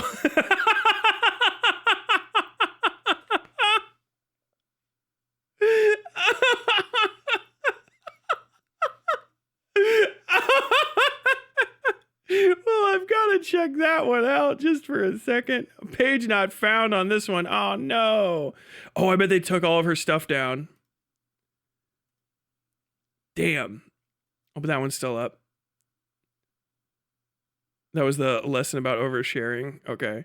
Sorry, Representative Beyer. 401 kids won't increase fiscal literacy or sanity. Why are parents bragging about sending incompetent kids to college? Charlotte Whalen and Lindsay Fifield, Society's Hostility to Kids. On this episode of the Bespoke Parenting Podcast, host Judy Gunlock talks to Lindsay Fifield and Charlotte Whelan about the rise in society's hostility toward children and parents. Why should parents feel bad about taking their children on an airplane? Why should parents feel on edge every time they're in public with their children? Are gentle parents to blame? Is this a global problem or just an American one? Can we stop the growing hostility to children in society? Why every American, vaccinated or not, should resist vaccine mandates by Lindsay Fifield, the Daily Signal. Oh, yes, dude. This is your person. You got to share these, guys. You have got to share this shit. Oh my God. Oh no. Where to live in DC. How to build meaningful friendships in DC from 7 years ago. How long? Is my inbox sparks joy? Does yours? Marie Kondo. And 7 tweets. The media strange, glowing coverage of North Korea at Olympics. Give me more. Oh, it's going to make me log in. Okay. Get your dating priorities straight, people, by Lindsay Fifield. February 16th, 2024. These obnoxious podcasters agree that men should not be dating if they make less than $50,000 a year. For the Daily Loud. That's quite an opinion. Many women on Twitter are using this to reflect where they started out in their marriages and how far they've come. These stories are reality for most successful marriages, especially for those who marry young. You invest early knowing both of you still have a lot of growing to do and that you don't intend to be working an entry-level job for your entire career. Here's the thing. Dating does not have to be expensive if your priorities are straight. If you're dating just to have fun and eat good food on someone else's dime, good luck to you. Would love to check back with you in 5 years. A first date can be as inexpensive as a cup of coffee and a long walk around a park. My husband and I took long hikes in our first month of dating, getting to know each other as we navigated rocks and tree roots. When you decide to marry someone, you have to have faith in the potential of your partner, but you also have to be prepared to help them achieve their dreams. How much money they're making when you meet is irrelevant. Oh, that's nice. My husband and I are now making twice what we were when I met. I credit a lot of that to the unique support we provide each other. The fact that he finally finished grad school. If you know, you know. I never would have had the financial freedom to quit my job and start my own consulting independent work without him. Okay, well, there's why she doesn't work for that place anymore. And he would have never had the stress reduction and mental load reduction I provide in the way of a happy, well-managed home to give him the focus he needed to excel in his work. Look, the whole point of marriage is to grow stronger. These ladies clearly do not get it. And the whole point of dating should be to find the person you want to find a life with. And these ladies clearly do not get it. What the fuck? What's up with Graham Platner here? This is like these are people are all side characters on The Boys. If someone like has talked about, it's like fucking House of Cards or something. These are The Boys characters, or at best, Succession. Why every American, vaccinated or not, should oppose vaccine mandates. November 11th, 2021. Oh God, dude, that's so good. Last week, the Biden administration issued details of its vaccine mandate. The rule, cleared by the Labor Department's occupational OSHA, mandates employers with 100 more employees to either require their workers to be vaccinated or tested for COVID-19 weekly and wear a mask. Already, 27 states have filed lawsuits against the government, and the 5th U.S. Circuit of Court of Appeals temporarily blocked the vaccine mandate. Question at hand, today's edition of Problematic Women podcast, we discuss why all Americans, regardless of their own vaccination status, should oppose the government dictating people's personal medical decisions. Also on today's show, we explain why paid family leave is making headlines and the ways in which conservatives and liberals agree and disagree on the issue. Plus, in honor of Veterans Day, hey, yo, yo, yo, we celebrate our heroes and share the story of a female veteran we admire. And as always, we'll be crowning our problematic woman of the week. Oh my God. What the fuck? Oh no. This is good shit. Opposing vaccine mandates level conservative. Good in 2011. Good shit, bro. The bleeding edge.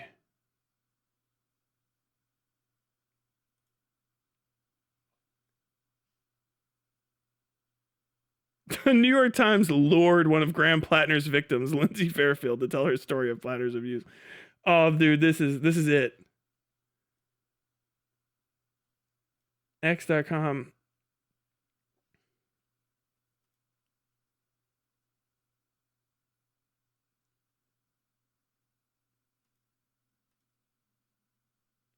Visiting fellow, proud of his experience campaign, U.S. Nikki Haley for president.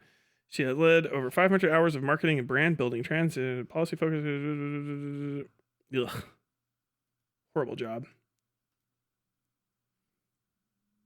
Dude, Newsweek is getting in on this. This lady is gonna get peeled like a fucking orange, man. I don't even think it was a setup. I think the New York Times did what the New York Times always does, which is just fuck up. They're all a bunch of fucking weirdo fuck East Coasters. They don't give a shit about people at that fucking news organization. So they eat people up all the time. This is just them being genuinely incompetent, as always, and just burning the fuck out of his source. Oh, with the story they should have never released because it makes the source look like a fucking idiot. God damn.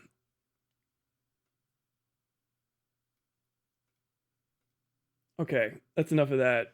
That's crazy. I mean, in closing, we're gonna say Platner's gonna float this, because I'll tell you right now, the people that are gonna latch on to this are conservatives who can't. It's made up. I mean, there's gonna be people that lie, right? Conservatives can't really latch onto it because if they tell the details of the story, it's coming out against their kind of guy, right? Not just like hypocrisy, but actually saying like foundational aspects of manliness are bad. I mean, if you look at it, it's like a guy, it's very easy to say like, oh yeah, well, a guy said he didn't want her to do a thing. He didn't hit her. By the way, if you're old school conservatives, abuse is literally only if you fucking punch somebody. So, or like, you know, rip their fucking hair out or something like that. But you have to harm someone. So they're not even gonna, they'll have to change their definition of domestic abuse to fit the story. And they're gonna go, I don't know about that. Because that's a core issue. Core is to permit men to abuse their fucking spouses. So like this Dems will go like, that's bad. Can't be repeated that much by them. They can maybe like be vague about it, but vague only gets so far. If you get to like, you know, fucking debate and shit, or like actually trying to get in on it, people want the details. You can't give them really, because they have to go like, oh yeah, that thing that we all think is kind of cool isn't that good. Like, what's one of the key details of this? They're like, yeah, if someone broke into my house, I would fucking sexually assault them or something like that. It's going to be very hard to convince a lot of Republicans. And he said not in a gay way. Oh, he said it wasn't gay either? Fuck! Like, there's going to be a lot of Republicans who are like, that's actually pretty fucking base, though. I didn't know I should vote for Graham Platner. Actually, that sounds kind of based. Who is he running against? Susan Collins? Doesn't she write fucking bad books or something? What the fuck is that? No. Like, it's no good. I don't believe the accusations. Raw. Like, I believe that Graham Platner's a bit of a womanizing alcoholic piece of shit. That makes yeah, okay, cool. Not illegal. Not even remotely disqualifying from Senate. I mean, that's on the people of Maine to give a fuck about. And I don't know or care what they decide ultimately, because it's their decision and I don't want to fret about it.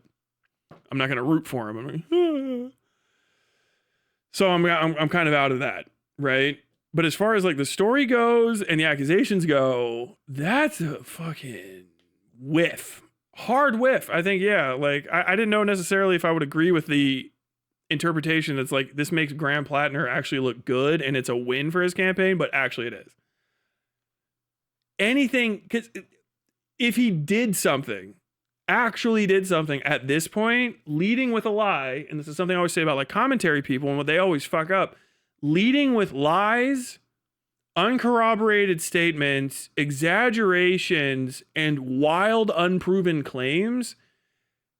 If you talk that down, the next time you come back with something that's stronger, the stronger thing is weaker for the failure of the first strike. Your first impression for making those kind of claims against him has to be powerful as fuck, because if he knocks him off, then the next time, even if it's something real, he can say, yeah, they're just making it up again. There's more of the same shit.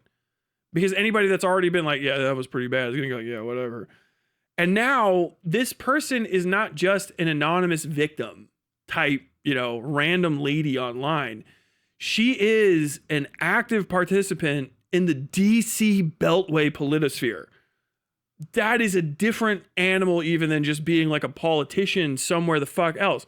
She's a Beltway political operative. Like, they all know each other and they all hate each other. So now her entire past is fucking fair game, and they know a lot of the same people. If you're in the Beltway and something happened and you can't find anybody to just come up and be like, hey, yeah, not only did I see it, he did it to me too, or something, that's going to be gone.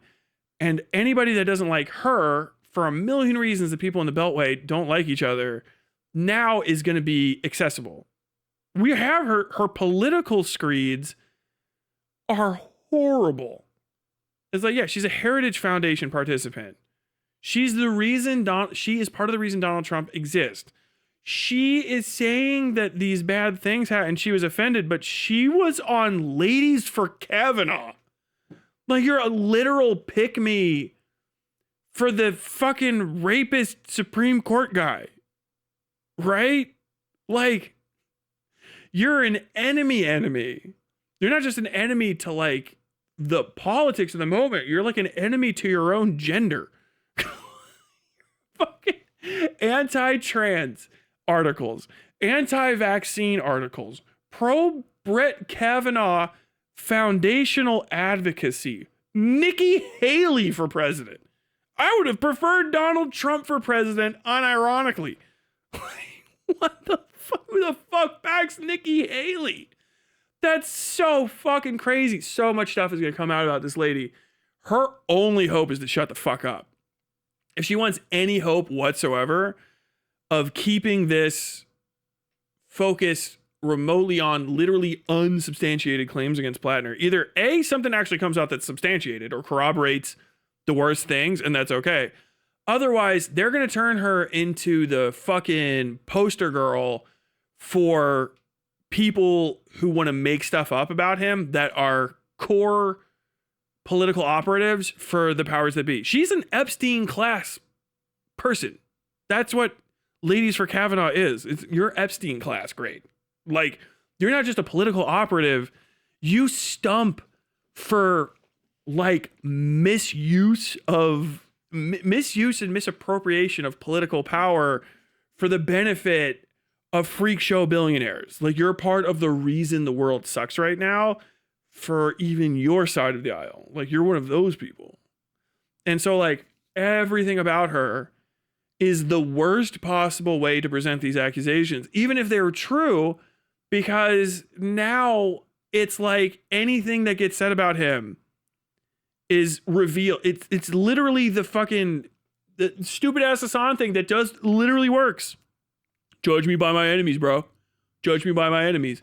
Who's his enemy?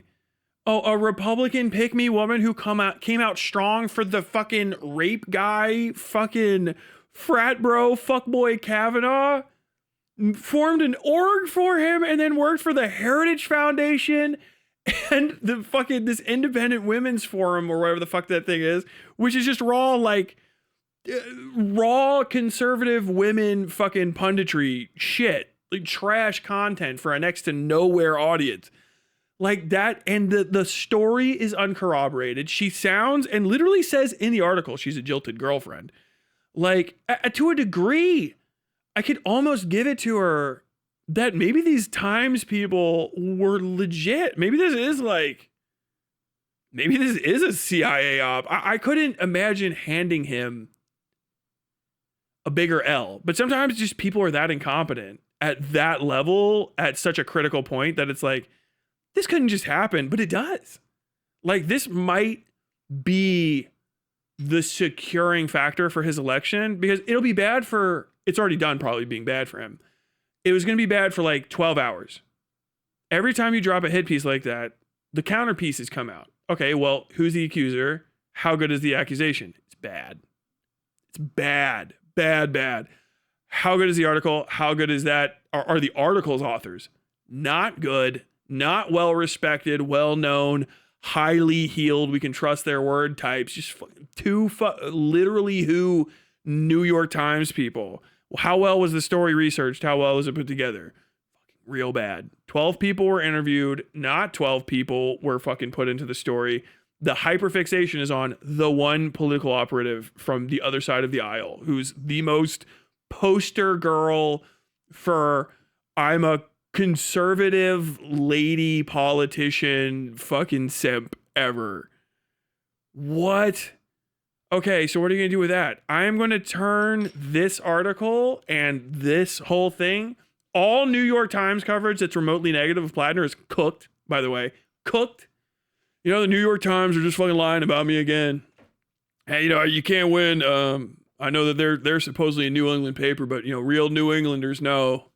They can come talk to me. I'm in Maine. Mainers know not to pay attention to that. I don't know. Whatever's going on in New York, it's what's going on in New York. But here, we're telling the truth. Like, that's how hard it is going to be to respond. And it's a full response. You're done. It's a done response. Oh, it's not going to convince tankies on the Twitter. Okay, who gives a fuck? You guys don't even vote when you live in the place that you could vote for the guy. Much less if you're not even from there. No one gives a fuck what you have to say. That's a fight for fucking Kyle Kalinske to have with Bad Empanada, I guess, if anyone even wants to take that fight. This is insane.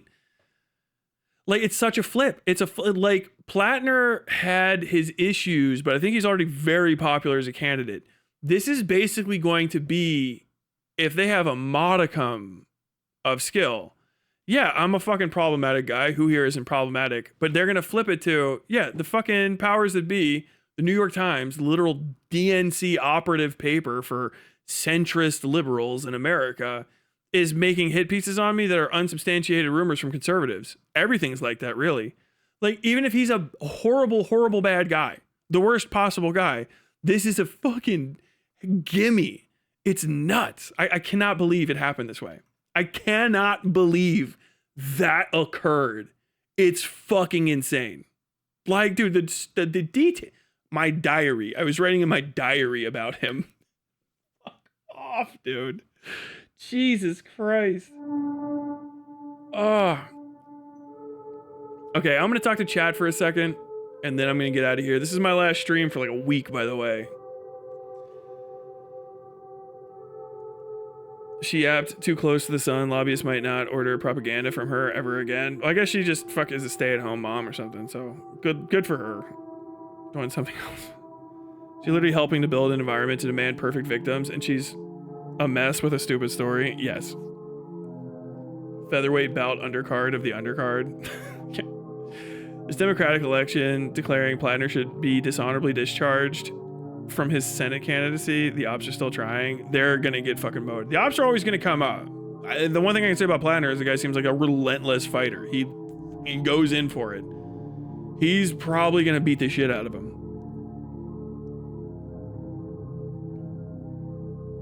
Her love life is ruined. Oh, she's married, so I think she'll be fine.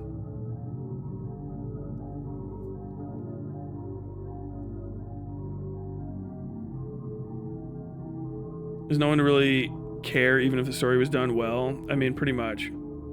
They'll go woke if they latch on the story. Sounds like Castle. Yeah, the people would go woke. If, yeah, the right side of it, they have to do woke shit. It's like, oh, a guy was a womanizer and the women don't like it. All right. Like, that's the entire right side of the spectrum. Does she feel this way about all medical choices? Probably not. Word up, thank you for the info, and run and respect things more in a granular way. Digitally all our stuff. Oh, you're probably talking about fucking Taylor Lorenz. Taylor Lorenz is a very, very, very bad journalist.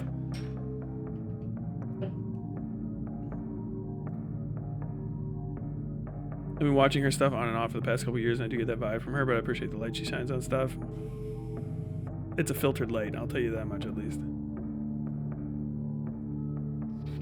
Lemo, her feminism.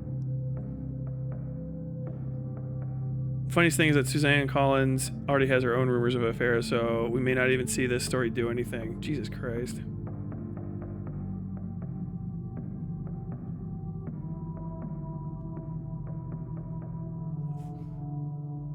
Oh, okay, I get it. Yeah. All right, I'm not gonna read that out though. I can't get over her getting mad that he wasn't a rapist. She sounded almost disappointed that he wasn't leaving a trail of abused women behind him after he stopped meeting up with her. Yeah, like what the fuck? That statement, did the New York Times people say that somebody was sexually assaulted? Or did they just give her the opinion that there was like these victims were like victims? You know what I mean? And they're like, oh yeah, these are victims of Graham Platner. Like, what are they victims of? Like being annoyed by a guy legally. Jesus Christ.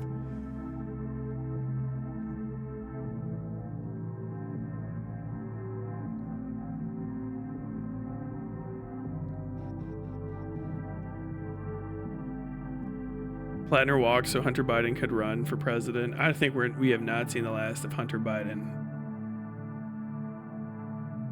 Hunter Biden can be the American Rob Ford. He may already be, but I think the American Rob Ford is actually RFK.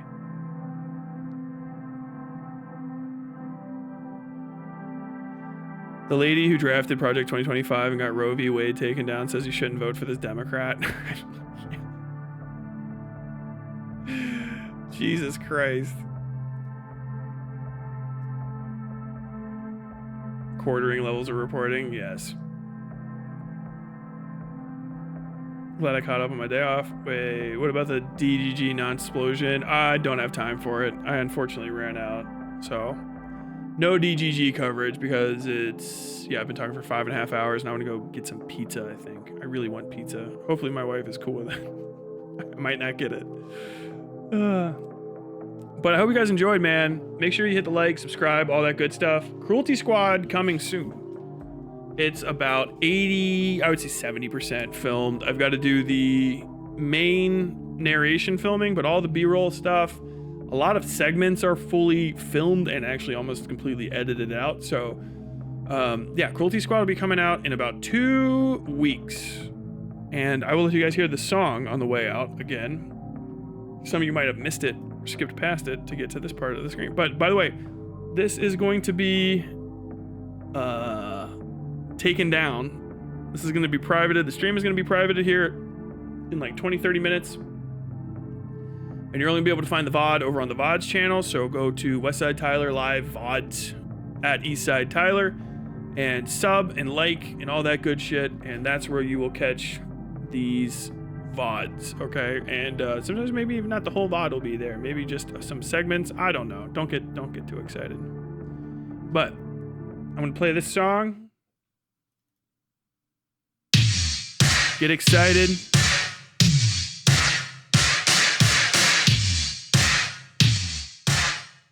Get excited.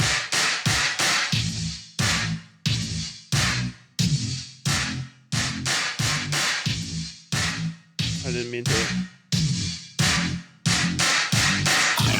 How's that debalanced? This is coming out in a few weeks. This is the intro song. Like, subscribe, patreon.com/WestsideTyler. Discord, Twitter, @WestsideTylerWestside. And until next time, as always, stay safe out there. I am my money.